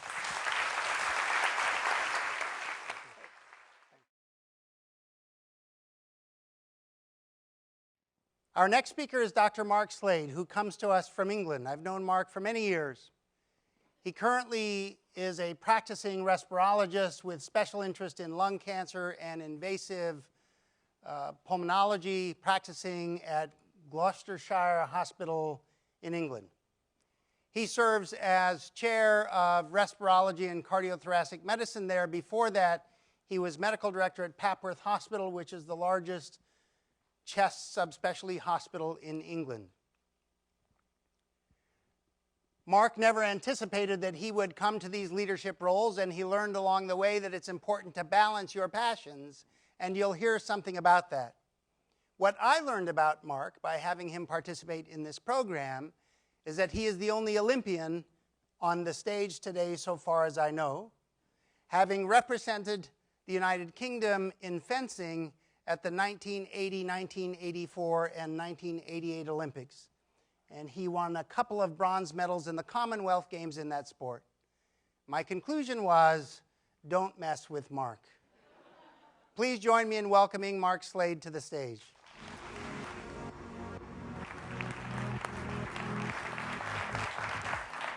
Well, thank you very much indeed, Jeff. It's a great pleasure and privilege to be here. It's my first time in Detroit or Michigan. In my former hospital, we used to talk a lot about matching Michigan in board meetings and things, and to be honest, I thought they were talking about some kind of dating website, but then I learned it was all about infection control. For those of you who hadn't heard of me, I'm tempted to turn to Google. I'll just explain that I am not the American gay porn star. No, really, I'm not. In fact, I don't appear anywhere in those images.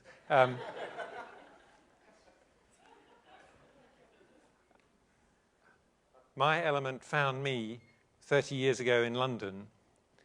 I'd been looking for it for over 10 years, and in the end, it came upon me in less than 48 hours. It was the third go at finding it.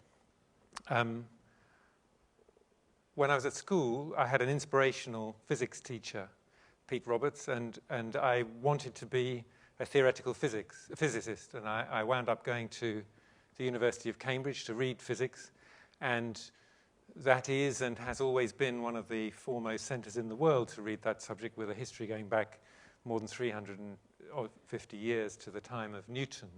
And it was an amazing environment to be in, and I loved being in that intellectual environment where people like Stephen Hawking were the odd one out because he didn't have a Nobel Prize. And but I found that I loved being part of that world, but I couldn't do it for the reasons that Sir Ken's alluded to earlier. I just wasn't good enough at the mathematics, at the math, as you would say. And so when I left Cambridge, it wasn't to be a physicist, but it was to join a book publisher as an editor for a scientific publisher. And later on, that became more general nonfiction. And once again, I loved being in that world. I loved being part of a world full of creative, entertaining, funny, often beautiful people. And although I loved being in that world, I wasn't myself very good at it. So I wasn't very good at doing that. And one of the themes I want to talk about really is the difference between being and doing. Mrs. Thatcher, who I won't be quoting extensively in this talk, but Mrs. Thatcher said the trouble with politics nowadays is it's full of people who want to be somebody rather than people who want to do something. And I found that I was twice thinking that I was in my element, but doing something that I really couldn't really contribute to myself. I'm pretty sure that even though it's more than 30 years ago, they'll still remember me at my book publisher, because while I was there, the UK and Commonwealth rights for Stephen Hawking's book, A Brief History of Time, were offered for sale by Bantam, the US publisher who had originally taken it on. And my editorial director, who's a woman called Gail Rebuck, who's now the director of the literary festival in the town where I now live, but Gail Rebuck came to me and said, "Oh, Mark, you read physics at Cambridge, didn't you? There's this guy, he's in a wheelchair, he's in Cambridge, he's some crazy cosmologist, and they're trying to sell his book." And I said, "Oh, wow, Steve Hawking, he's very well known, and you could do a great, publicity on that book, because, in his physical health, he's trapped in a wheelchair, but in his intellect, he's unraveling the mysteries of the cosmos." And she said, "Yeah, they want $25,000. I said, "Oh, forget it. It's not worth that much." I'm pretty certain they'll remember me. I used to go for a drink often after work with a friend of mine, Stephen, excuse me, who was at the publisher, and we each had a problem that we would whinge to each other about. His problem was that he was hopelessly but unrequitedly in love with my junior editor, and my problem was that I wished I'd done medicine. And one day on the 20th of August 1986, he got fed up with this and he poked me in the chest. He said, right, I can't make Nikki love me, but you could go to medical school. So tomorrow you're going to ring round all the London medical schools and find out if anybody will have you. And so the next morning, with those words ringing in my hungover ears, I did exactly what he said, and most of them very politely but firmly told me to go away, or words to that effect. And it was kind of close to lunchtime when I rang Guy's Hospital, where, it being August and lots of people on holiday, when I asked to speak to someone in admissions, I got put straight through to Professor Roy Spector, who was the professor in charge of undergraduate admissions to Guy's. And he said to me, he grilled me a bit about where I'd been to school, what exam results I'd got, what degree I'd done. He said, how long have you been thinking about this? And the devil in me wanted to say, well, let's see, it's about 11:30 now, so about 13 hours. But I resisted that temptation. And he said, come and see me tomorrow. So I went to see him the next day on the 22nd of August 1986. And he grilled me some more. And he said, okay, you can start now if you want. I said, what do you mean? And he said, well, we're full, obviously, but today the school leaving exam results come out, and statistically speaking, someone is bound to not have got the results that we require. And if that's the case, then you can have their place. And I said, can you put that in writing? And he said, no. No, of course not. I said, but I'm on 3 months' notice of work and I've got a mortgage. And he said, well, you know, that's not my problem. But one of the most striking things is you'd have to know me to know that I am chronically indecisive, and it takes me ages to make my mind up about things. And I always say, oh, whatever you want to my wife. But I knew in a heartbeat when he said that to me that there was no way I could turn that down. It was just incredibly, incredibly exciting. I had no idea how I was going to pay for myself or my mortgage or anything. I had to have a financial guarantor who would, because some of the mature medical students had dropped out because of lack of money, the university insisted that if you were in that category and not being paid for by the government, then you had to have a financial guarantor, and the only person in the world who I could think of who would sign a form to that effect for me was my dad. So I rang up my parents and said, right, I'm coming to see you this evening. And they got all excited, and I think they thought I was going to say I'd met the woman of my dreams and wanted to get married. And when I told them that I was planning to give up my well-paid job to go back to study, they were very crestfallen. But anyway, I did that, and I went to Guy's Hospital. I don't have much time to tell you about my studies or my career, but I can't leave an audience enriched with pathologists without pointing out that Guy's has a fantastic pathology museum, the Gordon Museum, full of amazing specimens, some of which are the original lymph nodes that Thomas Hodgkin, who was the director of the museum, used to describe what would later become known as Hodgkin's disease. Interestingly, of the 7 sets of nodes, at least one has got tuberculosis and one's got non-Hodgkin lymphoma. So all I can say is I hope quality and control in pathology has got a bit better since then. I loved my time there, and I pursued my training through training positions in London, Oxford, Sydney, Cambridge, Norwich, and then as a consultant in Oxford and later Papworth. Papworth is as Jeff has said, is a large specialist cardiorespiratory hospital, part of the University of Cambridge Academic Health Science Centre. And I went there to pursue my subspecialty interests in lung cancer and interventional pulmonology, but I'd only been there about 3 months when my great friend and former colleague, Dr. Ian Smith, asked me if I would consider putting my name forward to succeed him as the clinical director of thoracic services, which is the division of the hospital dealing with what you would call pulmonology and thoracic surgery. And so why did I really want a leadership role? Well, the answer was I didn't. I said to him, no, I don't think so. Sounds like an awful lot of work. It'll be quite stressful. I'm not very well organized. I don't make lists. I can't multitask. The last one, of course, is not my fault. That's the Y chromosome. As my great hero Albert Einstein said, any man who can safely drive a car while kissing a pretty girl is simply not giving the kiss the attention it deserves. But Ian said to me, well, okay, but if you don't do this, then, and I think you'd, by the way, I think you'd be good at it because you've come from outside, you don't have any pre-existing allegiances or prejudices, and you listen to people and you're quite calm, so I think you'd be a harmonizing influence, whereas if you don't accept, then they're going to ask Dr. X or Dr. Y, and you know what will happen if they do it. And I reflected on that and decided to accept. And I found, to my surprise, that actually the same qualities that you need if you're going to be a good doctor, and I'm sorry I'm talking from the perspective of a doctor, I appreciate there may be people in the audience from other healthcare professions, but the same qualities to be a good leader are essential if you're going to be a good doctor. You have to listen to people. You have to take a history. You have to listen to what people are saying. You have to understand what people are telling you about problems.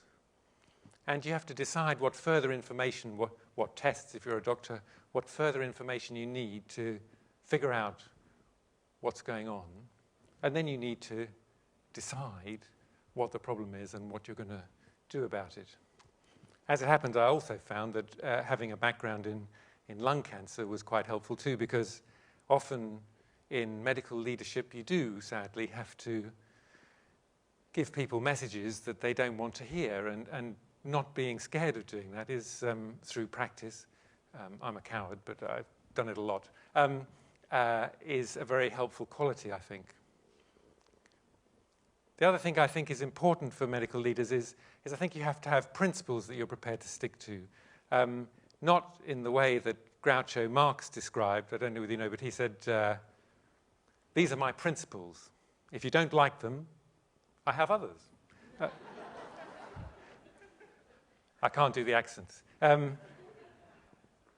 very important principle to me, or pair of principles, is fairness and justice. I think the biggest corrosive element you can pour into the workings of any human organization is a sense that things are unfair, or that some people are being treated differently from other people. And if you don't believe me, you might want to reflect on why people go and watch films like The Shawshank Redemption, and why we all admire people like Nelson Mandela or Malala Yousafzai, who've been able to rise above incredible injustice. So I think that's really important. And another important principle to me is humility. I think if you're a medical leader, you're there to serve your colleagues. You're not there to be some big hotshot. And I think you need to be humble. I found a great quote on humility by a famous American. I wonder if anyone's going to be able to guess who it is. He said, if you are not humble, life will visit humbleness upon you. Anybody know who said that? It was Mike Tyson, actually. And when I first read that, the old editor in me thought, the noun isn't humbleness, it's humility. You know. But actually, it doesn't work nearly so well if you put humility in that line. It works with humbleness. Mike Tyson, the poet. Who knew? Later, the opportunity arose to become medical director at Papworth, what you would call the chief medical officer. And one of my friends and colleagues who I'd helped out in a very difficult situation called me and said, "Oh, Mark, Susan Stewart stepped down as the medical director. I think you should go for that job." And I said to him, "Marco, I would rather spend the rest of my life banging nails through my feet than do that job." But from which you can deduce that something made me change my mind, and my statements are not to be trusted.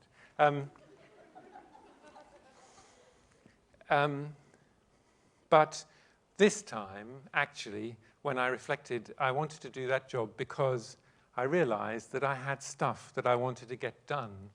My dad had been a patient in the hospital for 2 months and had sampled the services on offer in invasive cardiology, cardiac surgery, intensive care, surgical nursing and respiratory nursing, and palliative care.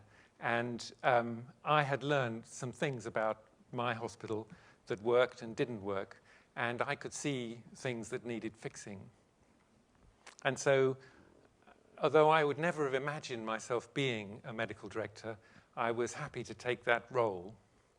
And 20 minutes is way too long a period for me to describe my achievements in that job, but one thing I'm proud of is that Papworth is a hospital that kind of thinks quite a lot of itself. You know, it has an excellent, a fantastic reputation, but boy, do they let you know that. And I felt that it wasn't adequately open to external influences. Most of the people who worked there had done part of their training there, or all of their training there, and had worked there for a long time. And secondly, I didn't think it was fair in the way that things were distributed, particularly in some specialties. You know, the new appointees had to fight for the scraps from the table, whereas the people who'd been there for 20 years had everything pretty much exactly how they wanted it. And it was a hospital with lots of sub-specialization, and I am passionately interested in all. I'm a fan of all medicine. I'm interested in histopathology and hematology, everything. But as such a person, I'd been there for 5 years, and there were cardiologists who I'd never met. They would turn up in the morning in their jeans, get changed into their pajamas, go to the cath lab, and go home again, and not talk to anyone who wasn't in the cath lab. And so what I did was set up a forum for new consultants. I just literally emailed all the people who'd been appointed in the last 3 years and said, the medical director would be interested to hear from you because you're the people with the most recent experience of life outside this hospital, and I think the hospital could do with more outside influence. And I'd like to bring you all together because I think one of the problems is people don't sort of meet one another enough. And I'd like you to be mutually supportive and come up with ideas for trying to make the hospital better. And of the people who were eligible in the email, if you like, 80% of them turned up to the first meeting. And it was like walking into a room full of dry leaves with a lighted match. They sort of, and I said, do you want me to sort of run this, or are you going to run it yourselves? We're going to run it ourselves. And we'll invite you along to organize teaching and stuff. And that was tremendously successful. And now there's a whole cadre of people who are very well known to each other, whether they're anaesthetists or cardiologists or pathologists, and they're very mutually supportive, and they're helping to make the hospital more fair and more cohesive, I think. So this is Papworth. As you can see, it's a good hospital. When I was in training, the main place in the world to have something called a pulmonary thromboendarterectomy was San Diego, and had done thousands more cases than anybody else. And when I worked in Australia, we sent people from Sydney to San Diego for treatment. Papworth now does PTEs, pulmonary thromboendarterectomies, and in 2012 did one more case than San Diego, and with a 3% mortality, which is, for a massive surgical operation, is slightly better than the average mortality for routine cardiac surgery. So it's a very good hospital, but not with very good buildings, as you can see. But Papworth is moving to a brand new hospital on the campus of the University of Cambridge Academic Health Science Centre. So if I wanted to be someone, you couldn't be more important than being the medical director of a major university hospital moving into swanky new premises. But I could see that the job of the medical director for about the next 5 years would be going to meetings to decide who went where, sorting out fights between people. If you want to engender a lot of fights in an organization, you move everybody to a new building, make it 20% too small, and then make them haggle for the space. So the other thing was, I gave up a good job in a company car to do medicine, not to sit in meetings. And so I decided I needed to do more clinical work and not be the medical director anymore. And then for various reasons, particularly family reasons, my wife and I wanted to move nearer grandchildren. And so now I work in Cheltenham, which is one of 2 hospitals in the Gloucestershire hospitals. As a pulmonologist, I spend 80% of my time with direct patient contact or talking about patient care. Cheltenham is famous for many things. It's a very famous horse race, the Cheltenham Gold Cup. It's got the largest literature festival in the UK, run by my old boss, Gail Rebuck. And it's also the centre for what's called GCHQ, which is the British equivalent of the NSA, the main listening station. So quite a lot of my patients are either current or former employees of this massive employer in a medium-sized provincial town. And when I do have a patient who comes from GCHQ, I always like to tell them the story of the former director of GCHQ who was invited to give the speech at his school, his old school prize giving, which he did. And then after he'd done that, one of the kids came up to him and said, "My dad says you spend your time listening in to our private conversations and spying on us." To which Sir John said, "He's not your dad."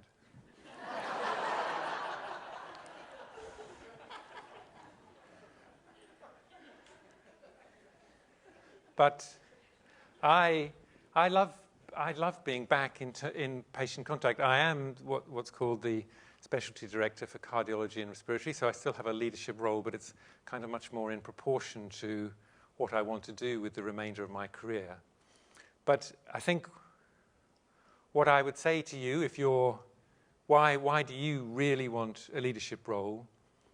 And I think the important things are, if you're good at your job, if you know what good looks like in medicine, surgery, pathology, if you can tell right from wrong and you know that you want to do the right thing, if you really want to make things better for the patients, every doctor I've ever met always says, "Oh, I'm very, very patient-centered." It's a bit like Lonely Hearts adverts. You know, when have you ever read one that says, "Sexy man, 50, bad sense of humor"? You know, everybody's got a good sense of humor, haven't they?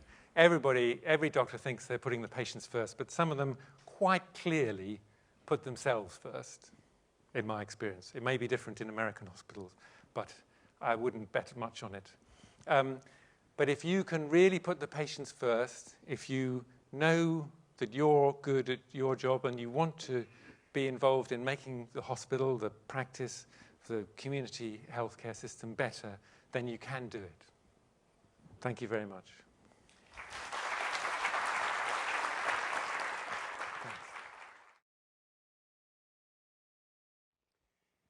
Our last story comes to us from Dr. Barbara McKenna.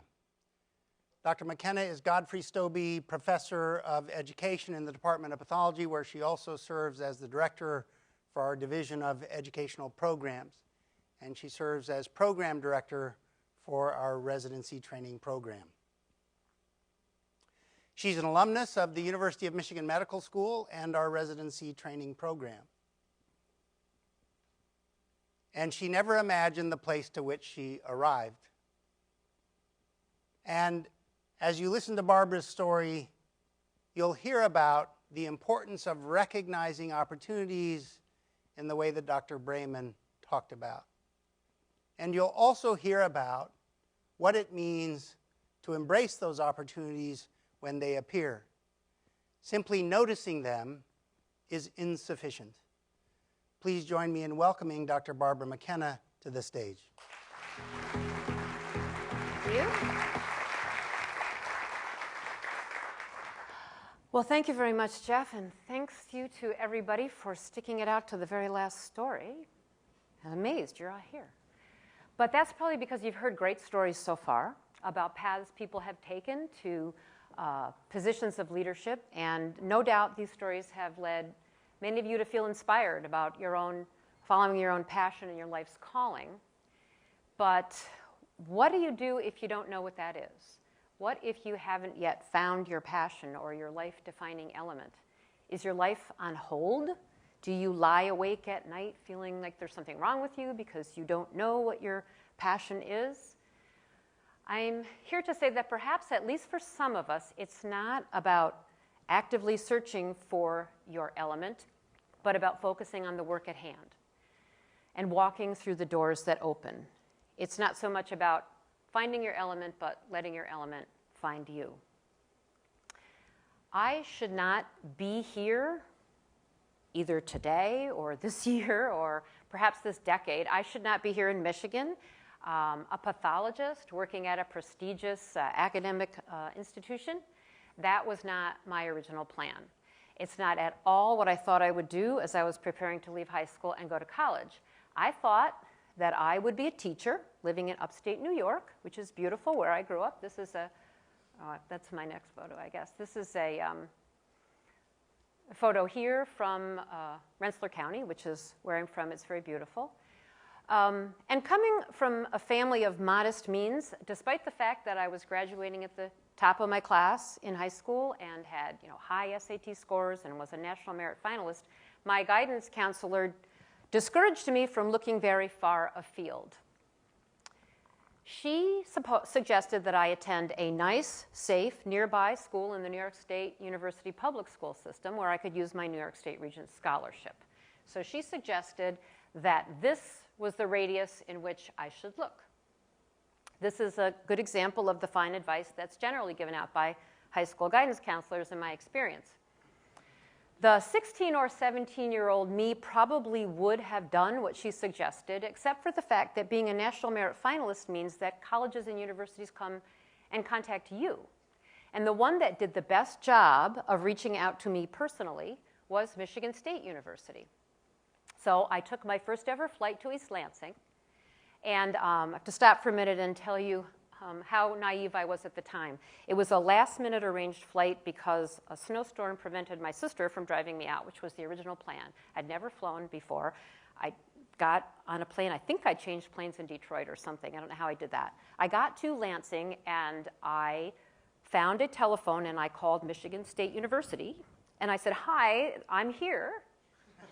And they sent somebody to the airport to get me. So they had me at hello. But based on that, I got a great financial aid package, and I decided to go to Michigan. I decided to go to this very far-off place in my world of Michigan. And it may not seem like a long distance to you. You're people here from all over the country and all over the world, but for me it was enormous. The MSU recruiters had opened a door to a possibility that I had not sought, had even been discouraged from seeking, but I decided to walk through the door. So in September of 1972, my mom took her 17-year-old daughter to the airport with one suitcase to put me on a plane to Michigan. And this was before real airport security, and so my mom could walk down to the gate with me and watch me walk up the steps to the airplane, and she went to stand by the big window, and watch me go. So I got on the airplane and I sat down in my seat, and then there was an announcement that said, there'll be a little bit of a delay, but anybody who'd like to come and see the cockpit and see the cockpit controls can do so. So I thought, okay. So I walked to the front of the plane, and they let me go through the door into the cockpit and sit in a seat and pilots were telling me about the controls. It was pretty cool. And I noticed that the door was open to the side, and I could see my mom. She was standing there by the window. So I waved. Hi, Mom. And later, my mom told me that she was standing there, crying, because that's what you do when you take your kid to college, you cry, or there's something wrong with you. And when she saw me waving, she first was surprised, and then she knew I was going to be okay, riding from the cockpit. So that's how I got to Michigan. But medicine, like most of us, in undergrad, I changed my major at least 3 times, fell in love, lived in a couple of different dorms and apartments, considered quitting school at least once. But in the end, I graduated in 3 years, and with a few academic honors and degrees in biology and secondary education. I did my student teaching at Grosse Pointe North. And if there's anybody here from Grosse Pointe, that's the only way I ever would get to Grosse Pointe, was by student teaching there. And it had been great. It had been a lot of fun. And if there had been teaching jobs available when I got done, I'd be a teacher. I'd have been a teacher. But there weren't jobs. It was a really tough market at the time. So I found a job working in a research lab at Wayne State University in Detroit, in the medical school building. And my social circle consisted entirely of medical students, because my husband then was a medical student at Wayne State University. So my social circle was all his classmates. And when I told them that I was a teacher or that I worked in a research lab, there was this reaction of, oh, that's very interesting. And then they didn't really say a whole lot more to me, and that really irritated me, because I knew I was as smart as any of them, and I could go to medical school. They didn't have anything on me. So I decided that I was going to prove that. So I decided that I would take the MCAT and see how I did. And of course, you already know I do well on exams from my high school series. But if I got, and I would apply to one medical school, only one medical school, and if I got accepted, it would be like a sign from God that I was supposed to go. So that's what I did. I took the MCAT, I applied to one medical school, I got into Michigan, and that's how I got to medical school, mostly out of spite.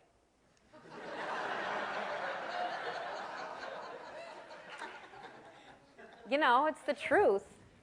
Don't tell me I can't do something, okay? Just don't tell me I can't do it. So that's it, right? I got to medical school, I found my passion, it was all wonderful, and that's the end of the story. Well, of course, not exactly. That's not the end of anybody's story. As a matter of fact, like most people who end up in pathology, I had no idea what I was going to do. I thought about pediatrics. My mother-in-law would have loved that. I thought about OBGYN and anesthesiology. None of them seemed quite right. And then a friend said, well, what about pathology? Which I'd never thought about. And this is the usual story. I thought, oh, yeah, I really like histology. I like looking through the microscope. The pathology professors at Michigan are and were amazing, so that made a big difference to me. And I really like the idea that a pathologist keeps teaching. You're constantly teaching patient care providers about their patients' diseases. And I didn't like working up admissions at 2 a.m. So I embarked on my career in pathology, and I thought I had finally found my passion. And now my only goal was to get done with training, find a private practice, become a full partner, and live happily ever after. So when I finished my training, I was talking with Dr. Jensen about this a little bit earlier. Very hard job market that year. It was 1985. But I found a job in upstate New York at Saratoga Hospital in the lovely city of Saratoga, which is known for its mineral spas, horse racing, ballet, and some Revolutionary War history, too. Really beautiful place. And I worked for a much older pathologist who'd been a solo practitioner up until that time. And I did the best job I could. I mean, I was really gung-ho right out of training. And based on my mentors at Michigan here, I poured myself into it. I got involved with the technologists in the blood bank and in hematology and chemistry. I went off to culture school with the hematology supervisor when we got a new culture counter, and I could take that thing apart and put it back together and figure out which tube was clogged when one of the tubes was clogged. It was really fun. I worked with the emergency room staff to improve point-of-care testing. I knew a lot of nurses around the hospital. I could walk into the administrator's office and say, hi, Will. It was kind of fun. I was also the first physician ever there to perform an FNA and interpret it. And I was also the first person who ever told a physician that he could not have a blood product that he had ordered, which didn't go over very well, as you can imagine. And I traveled to smaller hospitals in Ticonderoga, which you can see here has a Revolutionary War fort, a beautiful place at the northern end of Lake George.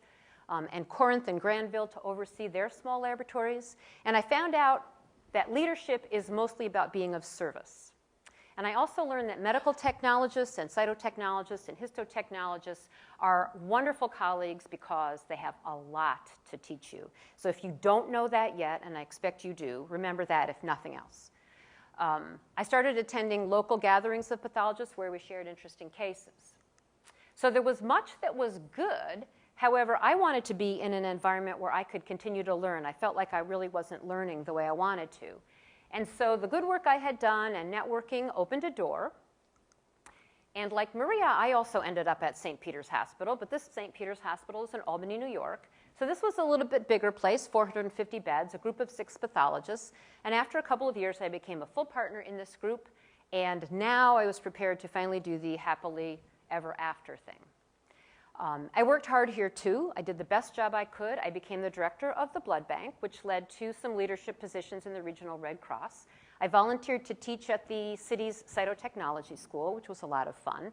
I started attending some pulmonary case conferences that occurred with people from various hospitals in the city, showing the cases from my hospital. I got involved with some regional and state pathology and cytopathology organizations. And through all these activities, I got to know people in the area, including people at the Albany Medical Center, which was right down the street. I wanted things to be better in my group. I wanted to develop more subspecialty expertise among us. I wanted to reach out for some more widely for business. But some of my partners weren't so keen to make changes, and that really frustrated me. One of the people who I got to know and who noticed my involvement and my teaching over the past few years was the chair at the Department of Pathology at the Albany Medical Center down the street, Dr. Jeffrey Ross. And this is an academic medical center. It has a medical school. I think there are about 100 students a year who graduate from that school. It has a number of residency programs, including a pathology residency program. Then he approached me about taking a job as an academic pathologist. Now remember, that was not part of the happily ever after thing. He opened a door that I had never considered. It made absolutely no sense. I had only ever published a couple of papers, and it had been years since I did that. I didn't have any reputation outside of the immediate area. I was not sure that I would succeed in such a setting, so there was a risk there, and there was a nearly 50% pay cut involved. So what would you do given that choice? The answer is pretty obvious, right? Thank you, that's very flattering, but no. So I confided in one of my partners about the offer. He was the one that I felt the closest to. He and I were the youngest 2 members of the group, and we tended to agree on a lot. And he came to my office after that and said, you know, I want you to stay, and I've written a letter explaining why, because I thought I could do it better in the letter. And he left me the letter and left me in my office to read it. So I don't actually have the original letter. Who knows what happened to that? But I've sort of, well, I'll just tell you what it said. Something like this. Dear Barbara, I want you to stay here at St. Peter's rather than leave and go to Albany Med. We've been working together now for 3 years, and we have found that we agree on many things about the way the group should function, the changes we should make, the financial decisions that are best for our practice. You are the kind of partner that I want, and so I don't want you to leave. So, that didn't, push me. But he went on. So here's my proposal, he writes. According to the laws of our PC, any member of the group can be bought out and removed from ownership by a vote of the majority of the rest of the group. So if you stay, then the 3 of us who are younger only need to convince one other person to vote with us, and we can get rid of the 2 oldest members of our group. They are about ready to retire anyway. We can get rid of them. Then we can make this group the group that we want. So I ask you to consider these possibilities and stay. So now what do you do? So I'd achieved the goal I'd set for myself, right? I was a partner in a group. I made good money. It was near my extended family. It was right near where I grew up. A door was open, and I was just about to say thank you, but no thank you. But fortunately for me, my partner gave me a kick through the door by suggesting something that I didn't want any part of. It was contrary to my values. So sometimes people push you through the door. And that's what happened there. So I went. And walking through open doors, whether I deserved them to be open or not, has been the pattern that has led me to a series of opportunities, most of which were never in my plan. Once situated at Albany Medical Center and finding that I really enjoyed teaching, I became the director of the School of Cytotechnology and the residency program director. The chair was a commissioner of graduate medical education at the American Society for Clinical Pathology, and he put me on his council. When he stepped down abruptly, I was tapped to take his spot, which meant also sitting on the ASCP board of directors. Once on the board, I was approached by the then ASCP president, Dr. David Caron, who's an old friend and mentor, and who asked me to take over running the ASCP resident in-service exam, known as RISE, because unbeknownst to many people, it was in dire need of being saved. He told me that I would only have to do this for 1 year. You should never believe anybody who tells you you should only do something for 1 year. I did it for a number of years. But the first year was really difficult. I found myself writing questions about all sorts of things in pathology that were way outside of my comfort zone. I remember driving over to Dave's house on a Saturday morning, begging him to write 6 immunopathology questions by Monday morning, because I desperately needed them. And of course, Dave did. I worked hard. I assembled a team, an entirely new team of volunteers, staff, and we really turned that really important ASCP product around. ASCP insiders knew what I had done, and it raised my profile in the organization. And one good piece of good work leads to an open door, that leads to another piece of good work, and another open door, and so on, until eventually I had the chance to become the organization's president. So I don't know how many of you are ASCP members. I know Blair is. I know many of you are. And you probably know that this is the largest pathology organization in the world, devoted to education and certification of lab professionals, as well as continuing education of everybody in the clinical lab. So it was an enormous honor to have served that organization. In the meantime, I was confronted with another open door to decide about. There was a job open back here at the University of Michigan, for which, unlike Kathy Cho, I was marginally qualified, to put it kindly, really. Based on some extent to what I had done to date, but mostly on the support of friends and mentors still back here at Michigan, I was offered the job. The door was opened. For this, I would have to take another cut in pay, sell 2 houses. We had a summer house, move a daughter who was about to start high school, and ask my husband to leave a job and a life he was enjoying very much and move away from my extended family. And there was no guarantee that I was going to be successful at Michigan, where the bar would certainly be higher than it was at Albany Medical Center. So what choice would you make in that situation? I have 2 children. My son, Paul, who's here today, was already at Michigan State University in school. So the good thing would be we would be closer to him. My daughter, as I mentioned, was about to start high school. So Claire, at age 14, I asked her how she would feel if we were to move to Michigan. And she said to me, "Mom, if that's what it takes to make you happy, then that's what we'll do." I didn't plan to be so emotional, but she's wonderful, and some of you know her. So sometimes other people give you permission to walk through a door that you might not have otherwise. So now I'm at Michigan. Now, the latest chapter of my career started shortly after my tenure on the ASCP Board of Directors ended. My predecessor in the current role I have retired, and I was offered the job of being the residency program director and the director of the education programs. And that one was an easy one. It made no sense to do anything but walk through that door. And over the past 5 years, with partners of other faculty and our trainees, who are wonderful, and wonderful staff, we have made steady, incremental improvements to the residency program. And Dr. Parkos likes to point out that we are rated #1 among public university pathology residency programs by a group called Doximity, which is a physician group.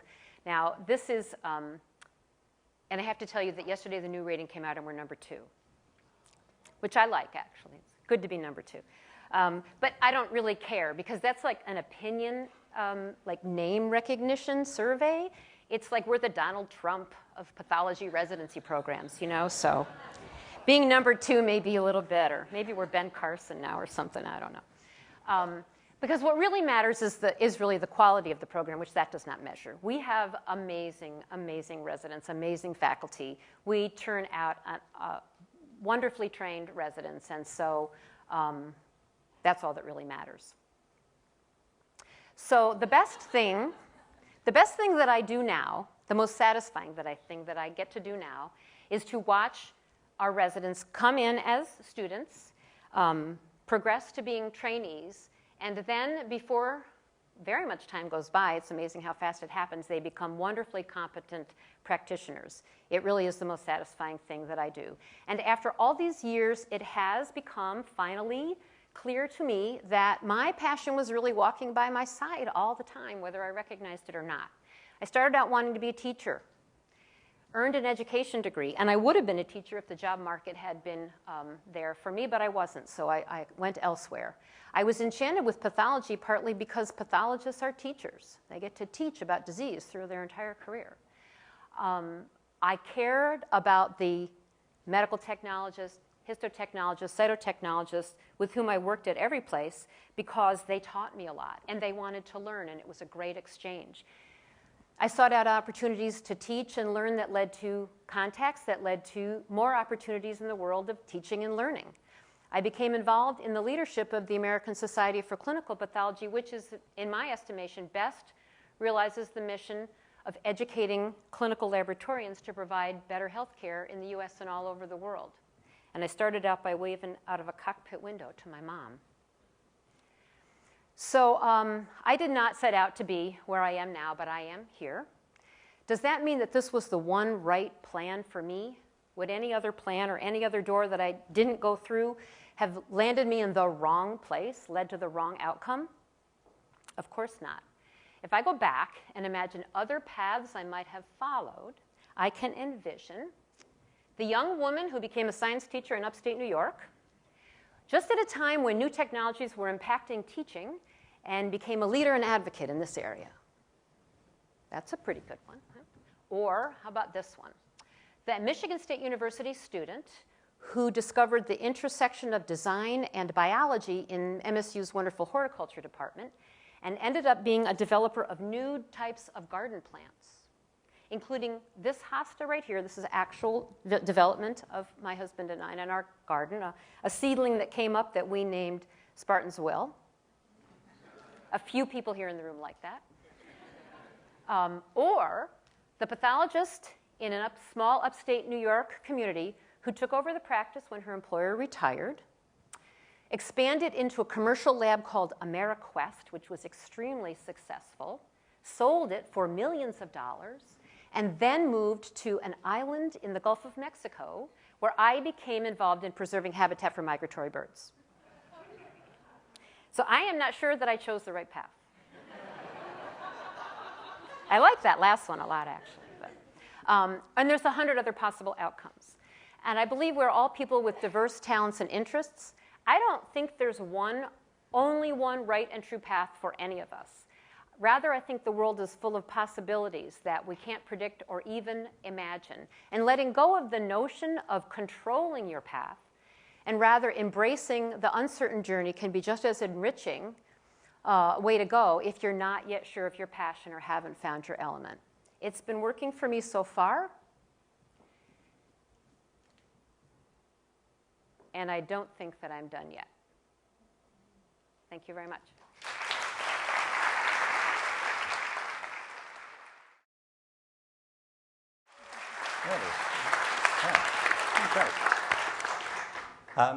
No, I think it's been wonderful. I mean, when Jeff said he was organizing a day, I had very low expectations. Obviously, so it's been a big surprise for everybody, I think. So, no, I tell you what, I just think it's been wonderful that people have been so unguarded about their career choice of the path, because that's the real truth of this. Everybody's life is very meandering, and it's the things you move away from as well as the things that you move towards that create a career. And I just love all the various metaphors people have been using to describe that. I don't think we should let Jeff off the hook too quickly, though. You ought to say a word or two about your journey, Jeff, since since this is what gave rise to this whole event. That's how we met, and would you? Well, this catches me unprepared. I'm trying to remember how I got here. Let's see if it's the same story you normally tell, Jim.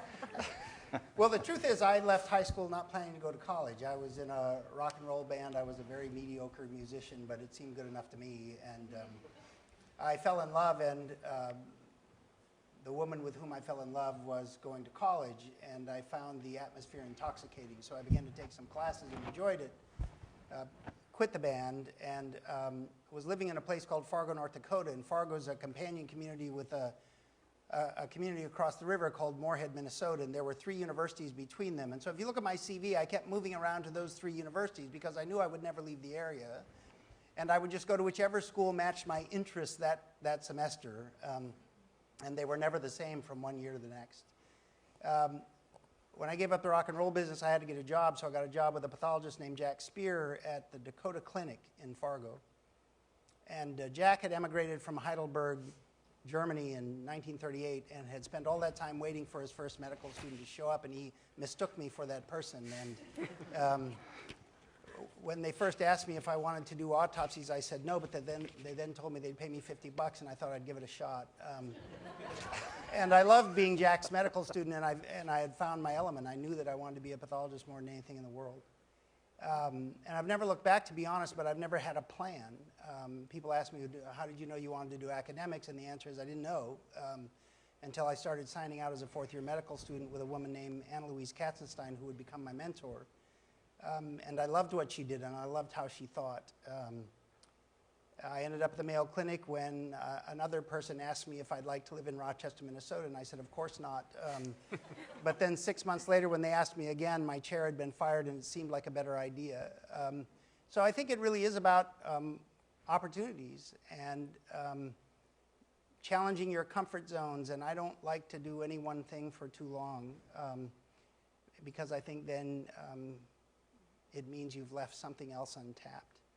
The coda on all of this is the very year that I met Sir Ken, I went to a Jeff Beck concert and got to thinking that I could now afford to buy another guitar and play crappy rock and roll if I wanted to. So I did, and we started a band called Lost in Processing, and we have found that our element for a group of old farts with limited talents is to convince pathology organizations that we might be entertaining. So we've now played in Houston and Pittsburgh, and we're going to play in San Francisco and have a pending invite for Long Beach, California. So I've now managed to become a West Coast band while also living in my element. So that's it. That's right.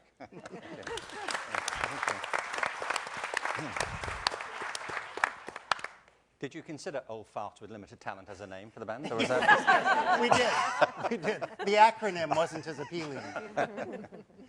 No, so it's been a day, I think, a great surprise, a great message. Some disappointments, I have to say. I mean, I was expecting the other Mark Slade today.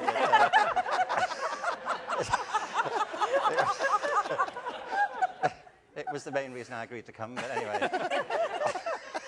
Next year, maybe.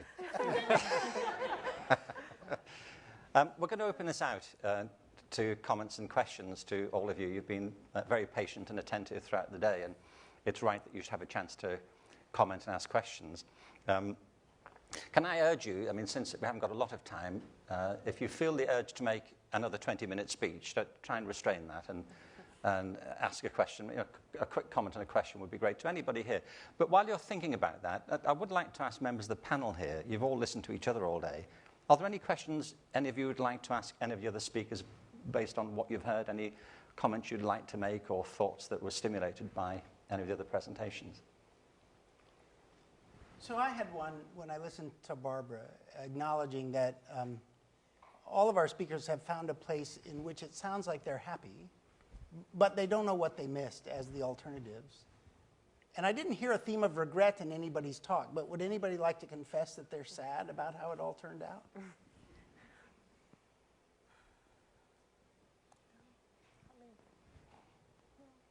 Not yet. Well, the story's not done. It's not the journey done. is here, and the story's not completely done. And even though there are moments of sad, I really miss seeing patients. I miss doing FNAs. And leaving my hospital behind was really challenging because of the things that I miss. But I don't know what's coming next. I'm in that uncertainty. So my journey is happy now because I know there's something possible, even though there's, some sadness from the things I really loved to do. I wanted to ask you, Dr. Cho, is your daughter still in figure skating? No, she's 28 now. She actually stopped skating when she graduated from high school. Right, and she's forgiven you for the sequin business. She has. Yeah. I knew that would happen. But that's a good 10-10-10. Do you use that formula, as you say, regularly in your life, the 10-10-10? Because it's hard to know what will count in 10 years' time, isn't it? It is. And so I would say back then I wasn't consciously using it. It was something that sort of resonated with me more afterwards. I thought, yeah, that is something that you kind of go through that construct in your head, but you don't consciously think about it. I think since I read that, I do sort of apply it more consciously than I used to. But you're right. I mean, obviously, if we could predict what the impact would be in 10 on everything that we were deciding, it would be easy. But I was very interested listening to you talk about resilience. Because often people say there's a lot of luck. A lot of the people I interviewed for The Element said that. Of course, I've been very lucky.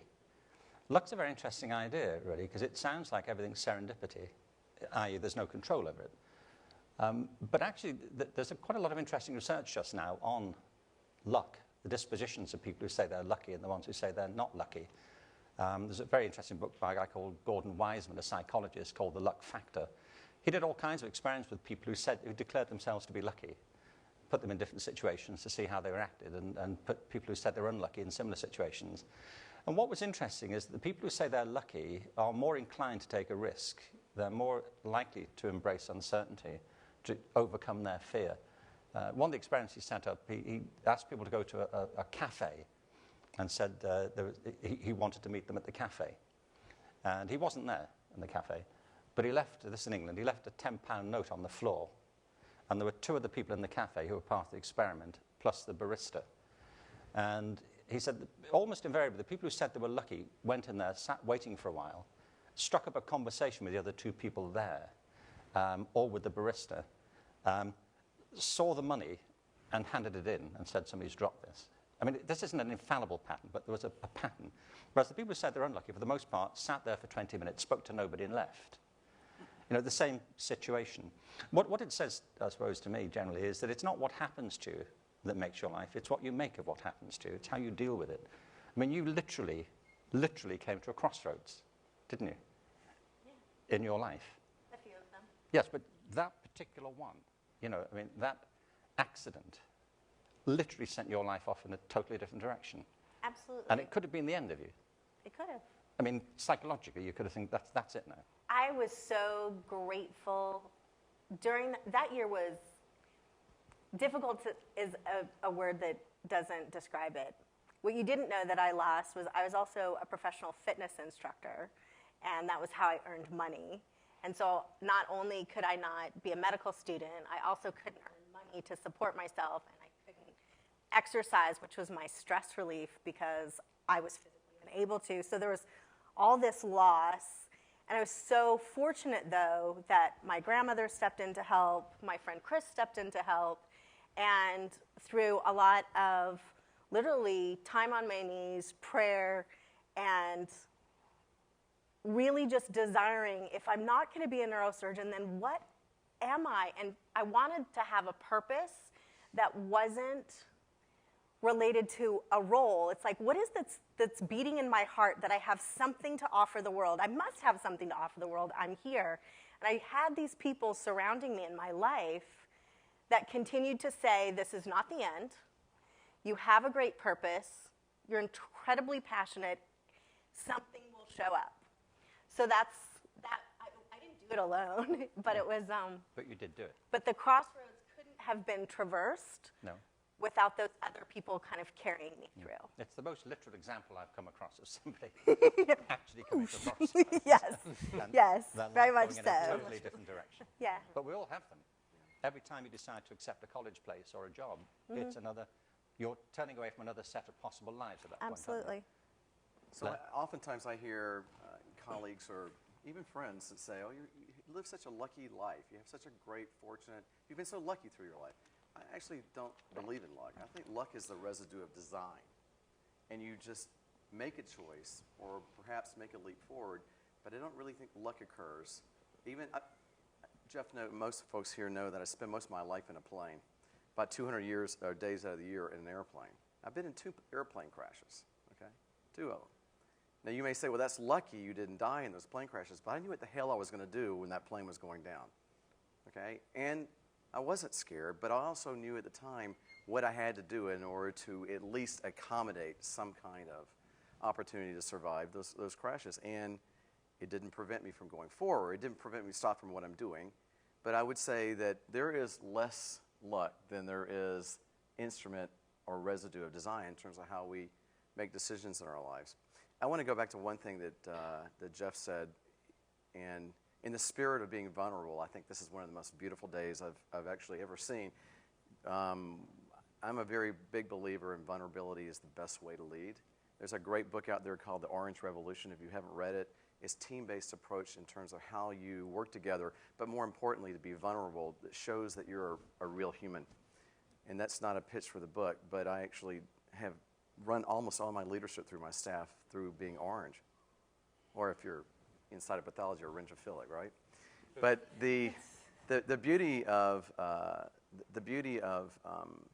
being able to be sometimes, when some people may say successful or whatever, is sometimes you do have to make some hard choices. I was really moved by many of you talking about your personal lives and the choices that you made, and you put your personal lives first. That isn't always an easy thing to do. When I spend 200 days that means 200 days I'm not with my family. I don't get to see my kids. And I've been doing this for 30 years. So we do have to make some hard choices. Just because you want to be a leader, it doesn't always mean that you're going to have a cakewalk in terms of your personal life either. You've got to find that happy balance. I just happen to have a very fortunate opportunity that my family does support me, but it is in fact some regret. There is some regret there. And I think, you have to counterbalance those things. I hear this all the time. Particularly in families that are just starting, they're like, well, should I have a family, or, should I go ahead and take this great path towards leadership? I said, you're the only one that can answer that question, because you have to be intuitive and look inside your soul and decide what's best for you. And it's not necessarily a career at that moment in time. It could be something else. I think luck is important, I have to say. There is the famous quote from Gary Player, the more I practice, the luckier I get. But I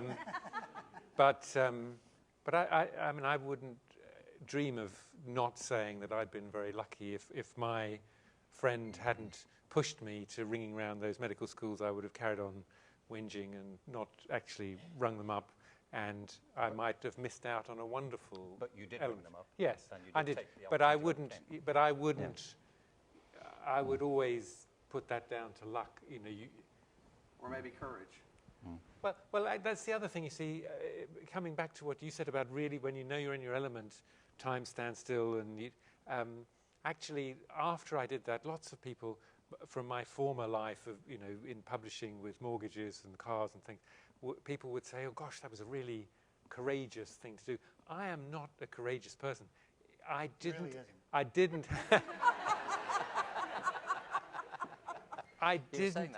just didn't have a choice. It completely consumed me, the idea that I could become a doctor, and there was no way I could say no to that. But it wasn't a question of courage, of overcoming any obstacles. It was, do you want to do this? Yes. Can you think of anything else? No. How are you going to pay for it? I don't know. But there was... We moved to California in 2001. It was actually 3 months before 9/11. We didn't know that at the time. And I had a tenured post at university in England, and was offered this position at the Getty Center, which was not tenured, it was open-ended, but we left in a heartbeat. People say, why did you go to California? We had a phone call. It was the 3rd of January in England. Enough said. It was raining, and we left immediately. and the phone's still hanging off the hook. The children are still trying to trace us. And we thought, people said, "Isn't this very brave?" I said, "Have you been to California?" Of course it's not. Of course it's not brave. You'd be mad not to go. Incidentally, I'm still wondering how you, given that you're so indecisive, you say, how did you get to win a fencing competition? I mean, don't you have to make some decisions when somebody's attacking you with a rapier? Yeah, well. No, let me think about this. Not again. Let's open it up. And any comments, questions? Yes. Can you just say who you are? Well, there's a microphone coming round. If you just say your name and your social security number, that would be very helpful. My so that we can track you later. Okay. Yeah. My name is Mary Neff. I work in anesthesiology at the university. I have 2 teenage children right now, and they're both doing very well in school. But there's a lot of pressure on young kids nowadays to achieve and to be the best and know exactly what you're doing. And my son just beats himself up all the time. And there's so much anxiety, depression, drug use, everything going on with this generation. And what can we do? And how can you make this available for them to be able to watch, to know that they don't have to be perfect? I'll tell you a story. Thank you. About a month ago, my family doesn't live in Chicago where I work, but I'd flown through to see my children, and my son, who's 15 years of age, came up to me and he said, "You know, I got to tell you, I've got a problem." And I said, "What is it?" He goes, "I'm scared." And I said, "What are you scared about, Noah?" He said, "I'm scared that one day I'm going to be homeless." Now I thought to myself, my God, I've been working my entire life to build a portfolio to turn over this, relative treasure chest to these kids, because I just hope to stick my card in the machine and get $200 out a month. I don't know where the hell the rest of it goes, okay? But I can assure you that he's never going to be homeless. But it was because there was so much peer pressure that he had to be either successful or this academic model, as Sir Ken is talking about, or there's this pigeonhole for which success is measured, that he would not be successful enough to be able to even take care of himself. And this is a straight-A student. It really set me back, and I started thinking about the fact that that is a tremendous amount. I remember when I was in high school, that was not on the top of my list of worrying about being a homeless person. No. But quite honestly, you're absolutely right. The ecosystem for which our children are being raised these days is so bloody competitive, and it's so completely out of reality. They are pushing themselves to a point where if they don't meet the mark, it's almost as if they failed in life. And that is our fault as parents as well. We've got to come up with a solution. We have to work how education, as he indicated earlier, can be at least branded as successful by not having to be necessarily sitting on the stage. Barbara? I'm not sure exactly what your question was, but it sounded like you were wanting your children to hear this same kind of discussion.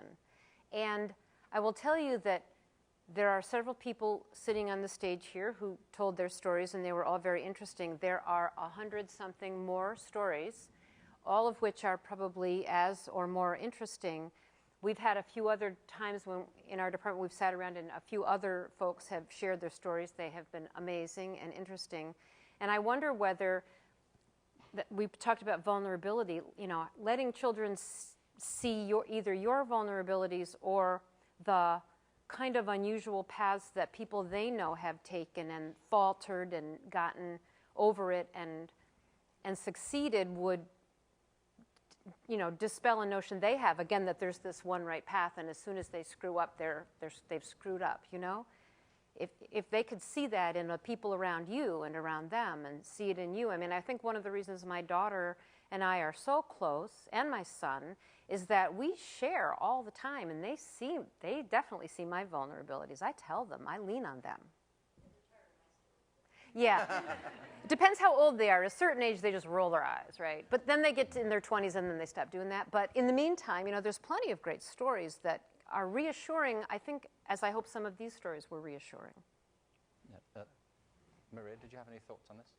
I do. My kids are young, so my oldest is 11, and then I have a 10-year-old and an 8-year-old. But I think as parents, we also have a responsibility to allow our kids to fail, to allow them to make mistakes, and to encourage them through those on finding solutions. Because ultimately, I think that's some of what you heard from many of our stories today, is that we we didn't know that it was going to be okay. We took risks, and maybe we didn't talk enough about our failures. I have plenty I could list out for you. but I think it's really that resilience, the ability to come back from something that didn't happen the way you thought it would. That's what we need to help kids with today, because I do see that a lot, and I see it even in interviewing, when a lot of kids are coming out and they come in to interview. A lot of times they're bringing their parents, sometimes they bring their spouses, and it's a very different culture in terms of not sort of launching out on your own and taking risk, and I think we need to encourage that more. If I could just say one thing, actually it's probably a split thing too. There's an interesting book, I think her name is Carol Dweck, called The Mindset, and it's about one of the initial ideas is that this whole push towards telling kids that they're wonderful and giving them self-esteem actually got the arrow backwards. It was by learning resilience and learning the perseverance that they developed the self-esteem, and so the arrow needed to be the other way. And I was really fortunate that the school that my daughter goes to recommended to the parents that they read this book, and we had a speaker involved in it. And then immediately afterwards, all of the parents and the kids had to actually go through an addiction program. And I was shocked. I mean, it's all about teaching about drugs and alcohol, and it actually shows the curriculum for an addiction program. And I thought, why the hell are they putting these two things together for this middle school and high school? And I was first really annoyed, and then I could see the beauty of it. They started to talk to the kids about changing their mindset from a fixed mindset to a growth mindset. And they immediately went into the addiction stuff, because people who have lifelong addictions or people who suffer from addiction, they hit rock bottom and they have to answer the question, if you have nothing else, what matters to you? And I thought, oh, boy, am I a dummy. Because it actually turned out to be a fairly beautiful thing, I think more for the parents than for the kids, because we learned to ask that question, why does that matter so much to you? And it's a natural question for me to ask my daughter when she gets really upset about something, why does that matter so much to you? What's that about? And sometimes she'll talk and sometimes she won't, but I've watched her transform over the last 2 years to say, I don't want a fixed mindset. And she goes, I want to learn a different strategy for coping with this, because, I might be able to do it if I tried it a different way. And I'm like, yes. So that's just my experience. There is, by the way, I have a section in Finding Your Element about that book, Mindset. It's a very good book. It's not as good as my book. Just saying. I've read them both, and I'm just saying. It's all right. No, it's actually, she's a Harvard psychologist, or I can't remember if she's at Harvard or Princeton now, but she... I tend to stick to between the covers and not the lapel, sorry. That's the exact opposite of what I do. It's interesting. Mark. I think this is a really important issue, actually, certainly in England. There's this, when I was in Papworth, I was interviewing medical students, potential medical students for the University of Cambridge. And because they all get kind of straight A's in their school exams, there's this sort of arms race in extracurricular activities where people are bussed round from piano lessons to tennis to and parents kind of tearing their hair out with some complicated timetable, because there's no way of distinguishing people on their exam results because they've been kind of dumbed down.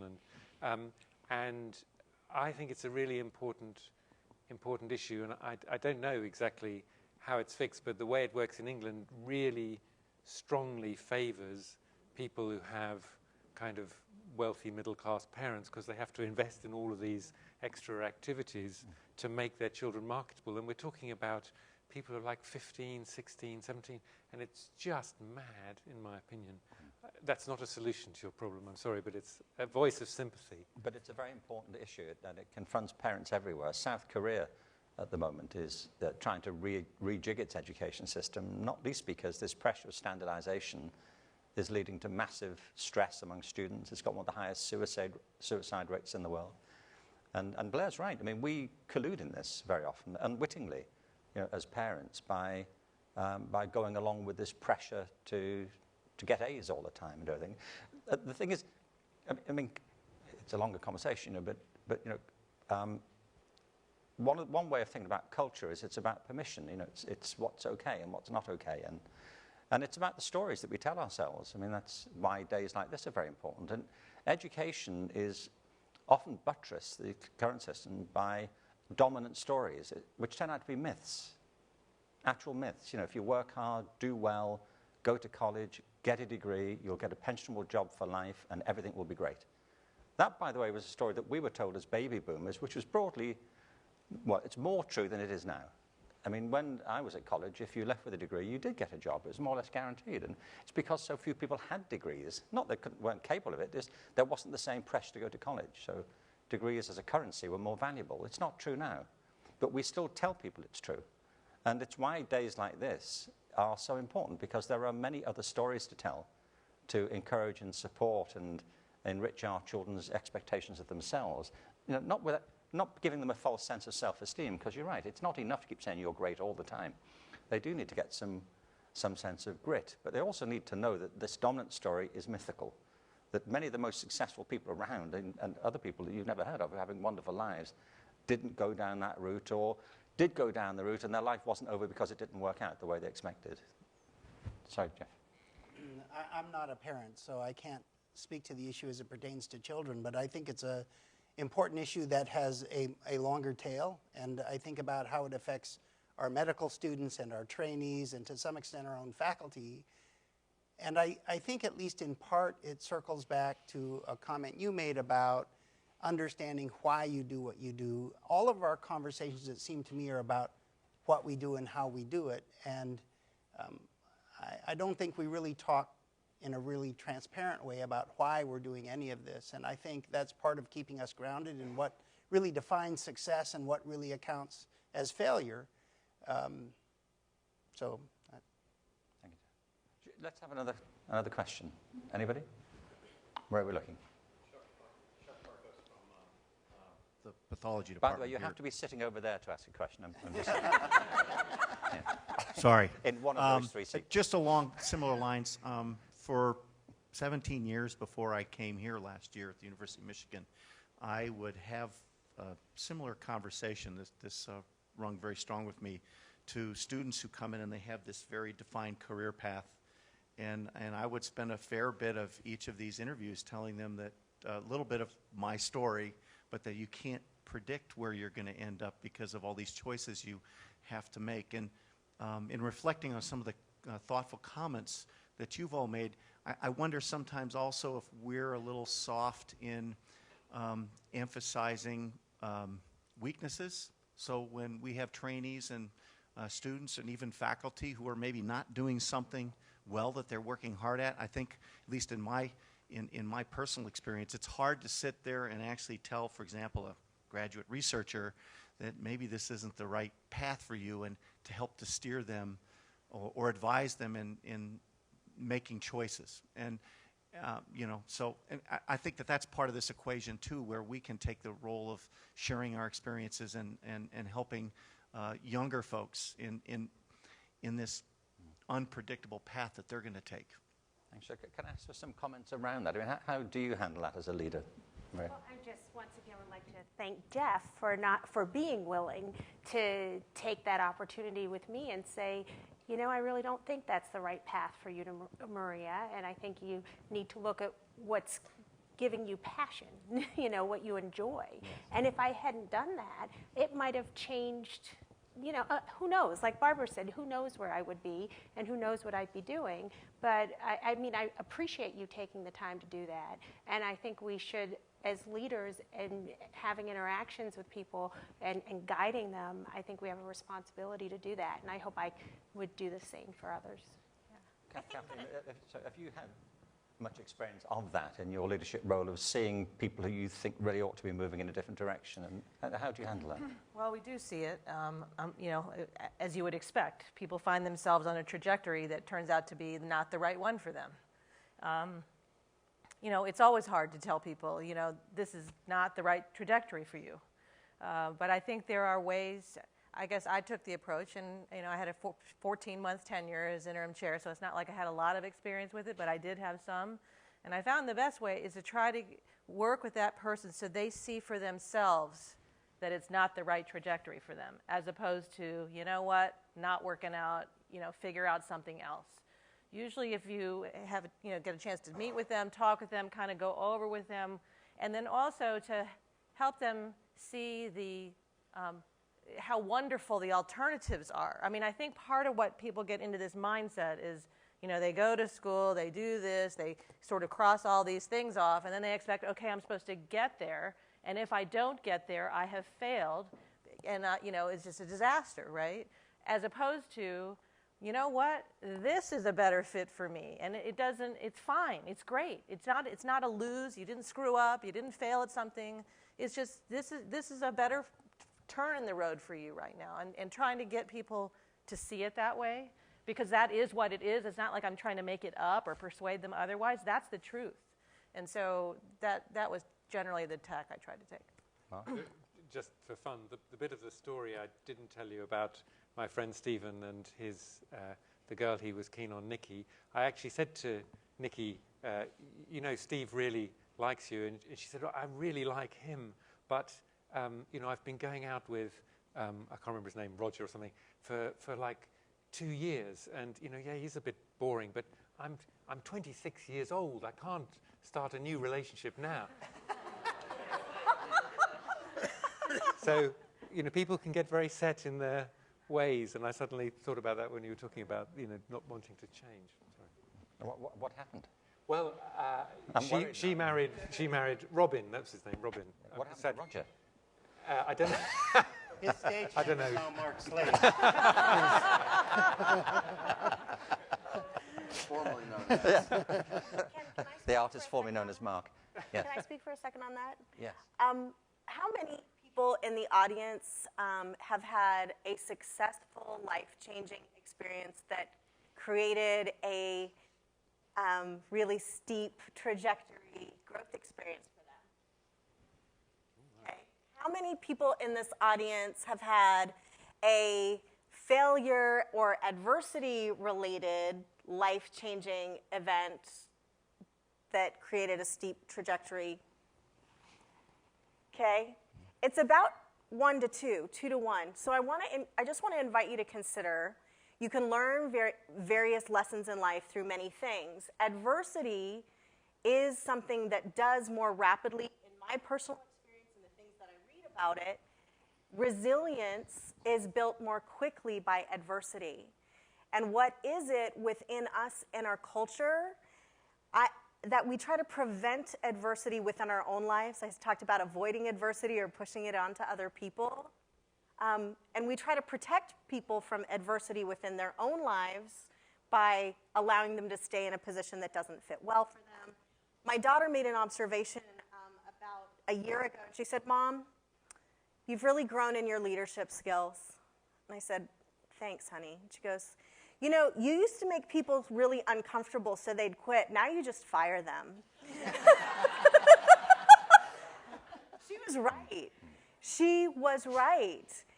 But I learned how to deliver that message that Kathy's talking about, that this is not a good fit for you. And instead of making excuses after excuses, the adversity of being fired in that moment is likely to be far less than the adversity they'd experience from not ever living in their element.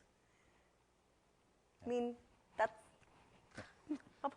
I'm going to help you find your element. You're not working here tomorrow. So clearly, fired by me, because that's exactly what I say. Mark, that is what I say. I could have written a much shorter book now, I think about it, couldn't I? Just get out. Donald Trump wrote it. You're fired. You go and work it out. Yes. Hang on, wait to the microphone, because we're also recording. Thank you. So even in times when you Can you say just who you are? Oh, I'm Christina from Pathology. Okay. So even in times when you felt like you were in your moment, your element, did you still question whether you were really there and not really believe, is this it? Even though you couldn't imagine doing anything else, Not yet. But questioning whether it was really your element. Every day. And quite honestly, people ask me this all the time, you know, your career path. This is why I love the way Dr. McKinnon, when she ended this, this particular workshop with respect to the notion that there were many paths that she could have taken. It's not just this. This happened to be a successful path, and she's on the stage with us, and we're all It's the that successful, by the way. Yeah, yeah. We're You're on the all, stage with and us. all of us are the beneficiaries. I'm just saying. Yeah. I'm just saying. No, it's true. I mean, and all of us are the beneficiaries of people like Barbara. But I got to say that at any given day, a different decision could have been made, right? And I think about it all the time, every single day. I'm thinking about every single day if there's another opportunity that it's going to be passion, I really need to jump on that opportunity because I've got to follow my heart. It may not be in pathology. It may be opening that scuba diving bar in Key West, Florida that I always wanted to open, okay? And I'm not kidding about that. And if anybody wants to be a co-investor in that, let's talk about it. But I don't think the point of, and I think this has really been a great dynamic discussion, but I don't think the point of success is necessarily that you're always going to be a great leader, but you follow your passion. And then through that passion, you are showing leadership skills, whether it's to your children or whether it's to your colleagues or whatnot. I personally believe that in any given day, our trajectory can change. You know, I think it's exactly right. I mean, and it evolves over time. And by the way, I mean, when you talk about being in your element, it doesn't follow it's what you do for a living always. I mean, some people don't want to make a living from the thing they love to do and find it impossible, or and it would just ruin the whole thing if they had to actually go and earn money doing it. So it is about finding some spiritual space in your life where you feel that you're doing the thing that makes you feel the most authentic. And it may be you earn your living some other way, so that can happen. The other thing is, this thing about passion is interesting. We were going to call the first book I did, now called The Element, we were going to call it Epiphany. Because for some people there's a before and after thing. You know, like Bart Conner going into the gymnasium, or you know, some people, the guy I mentioned who went into the recording studio, it was the lights came on, this is it now, like you with your first autopsy. It's like, I get this, you know. And it is sometimes, it's a beautiful story, by the way, Jeff, I'm saying. Right up there, yeah. That's right. But it's not always like that. I mean, sometimes it's love at first sight, but sometimes it's not. You know, sometimes you become aware over time.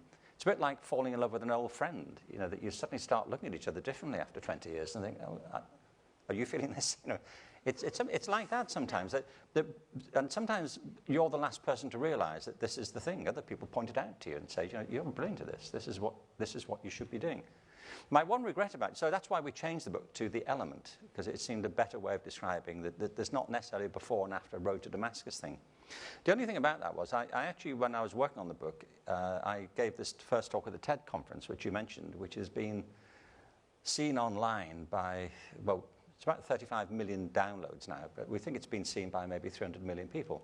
So I said in it, I'm doing this book called Epiphany. And then afterwards, we changed the title. So that talk has done wonders for somebody else who wrote a book called Epiphany. But next to nothing for this book, which is what I was actually talking about. But so I just mentioned it. But I think it's an important point, you know, that it is like, you know, falling in love in any other sort of sense. It can take time, it can evolve, and your affections can change over time as you discover new things about yourself. It's not, even that's not fixed. And you may have more than one, yes? Yes, of course, yeah, that's right. I mean, elements, not loves. Let's look at that right now. There's somebody at the back. Can I say how many more hands have we got? Because we want to try and get people in as much as we can. Anybody over here? Yeah. Okay. All right. Well, let's get some questions, and I'll get people to respond collectively. Yes, because we've only got about 5 minutes left. John Morella, pediatric cardiac surgery at Mott's Children's. Just 2 questions. One is, I believe that our strengths can become our weaknesses at some point of time. So we are trying to become best we can, but at the cost of other things, and sometimes it can become our weakness. Second point is there, I don't know whether this is a point you bring it up in intellectual discussions like this, but does a spiritual belief or a spiritual life help in comforting you sometimes in your lowest ebbs. Thanks. Thank you. There's a question over here. We'll take some more comments and then we'll ask people to respond. Yeah? My name is Dustin. I work for If you don't mind, Dustin, thanks. My name is Dustin. I work for M-Labs at the University of Michigan Department of Pathology. And one of the things that you just said was really interesting is in the context of finding your element, all of you on stage have found a relative, you have found your sense, you have found your element, but it also happens to be your career. And what you just said is that your element may lie outside of what you do to earn a living. Where does that, where's the intersection there? Or how do you find that, the personal professional split that you can have both your element in your profession and your private life?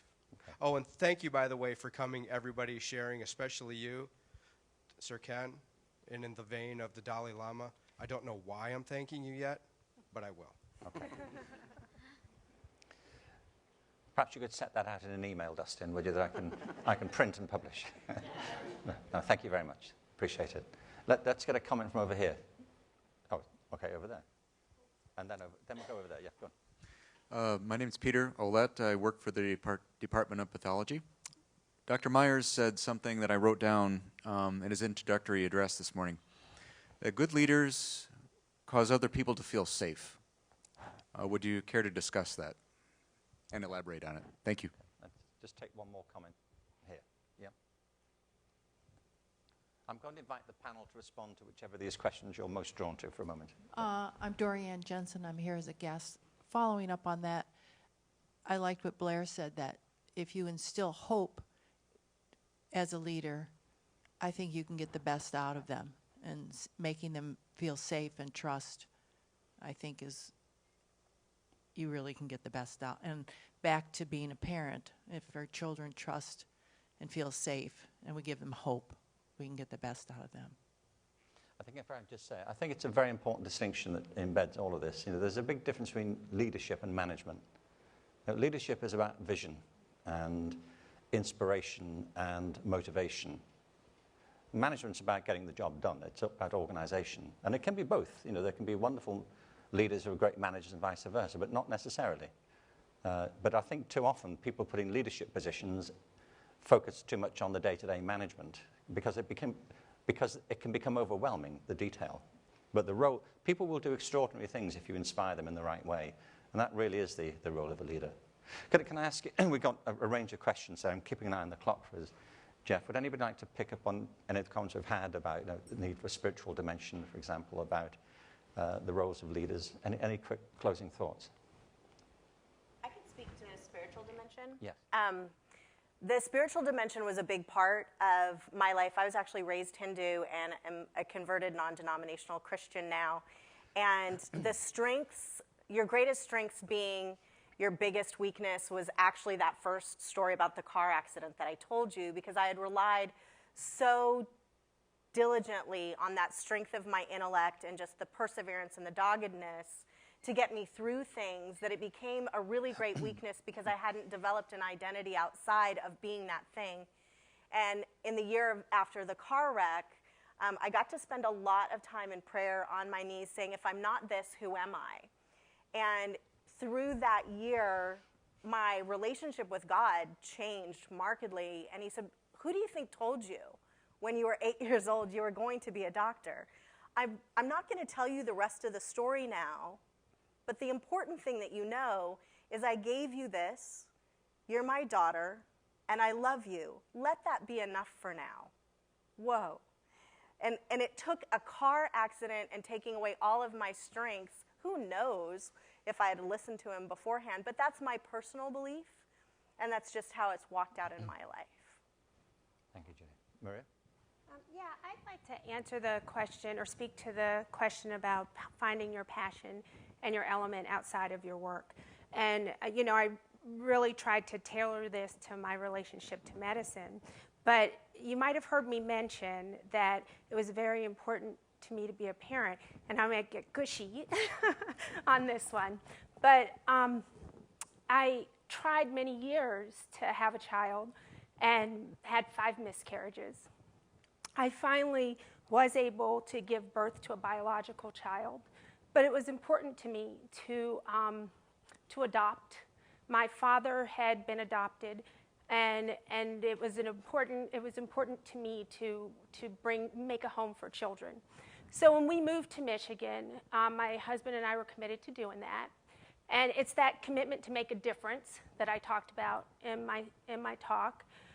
And we started on this journey and became foster care. You know, you have to get, it was important for me for it to be children from this country, children who had a difficult situation that I wanted to feel like we'd have the opportunity to help. So that's why we had to go through this whole licensing process for foster care parenting. Now, I also had a plan. My husband and I had a plan. It was going to be a 2-year-old boy because my husband didn't want to change diapers anymore. So it was going to be a 2-year-old boy who was out of diapers and was ready to be adopted. We didn't want to do emergent foster care because there's a process where some people do foster care only for emergency situations and not for long-term placement. We did not want to do that. We were only going to do long-term placement. So we got our license in the mail on a Monday. That Wednesday, we got a phone call. And that phone call was, you know, we know you are not going to do emergency care, but we have a brother and a sister, and we just need them to stay someplace till Sunday. I happen to be off work for some reason that week, staying at home. And they said, we just need them to stay with you till Sunday, and their grandma's going to take them on Monday. And we said, well, of course. You know, how do you say no to that?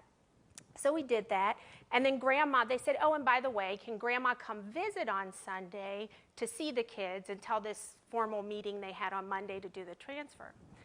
So Grandma came and sat with us and spent about 8 hours that day hanging out with the kids. And at the end of the day, Grandma looked at me, and she said, you know, I'm 63 years old. She said, I myself had addiction problems and spent some time in jail, and the mother of these kiddos has addiction problems and is currently in jail.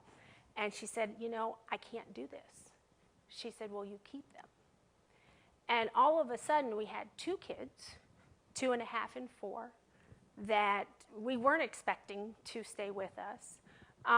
That were Native American, so everything we were told was that you'll never be able to adopt Native American kids because there's a law in place called ICWA that prevents that. Now they've been with us for 6 years. We've adopted them. And, you know, again, it's about the passion to make a difference. We didn't expect that opportunity to land on our doors. It wasn't actually what we were looking for. But when it did, we were called, and you arrive. And it's been difficult because they have troubles, but they're ours. They're our kiddos. And so that passion and going down that road is not just about your career. It's about your life.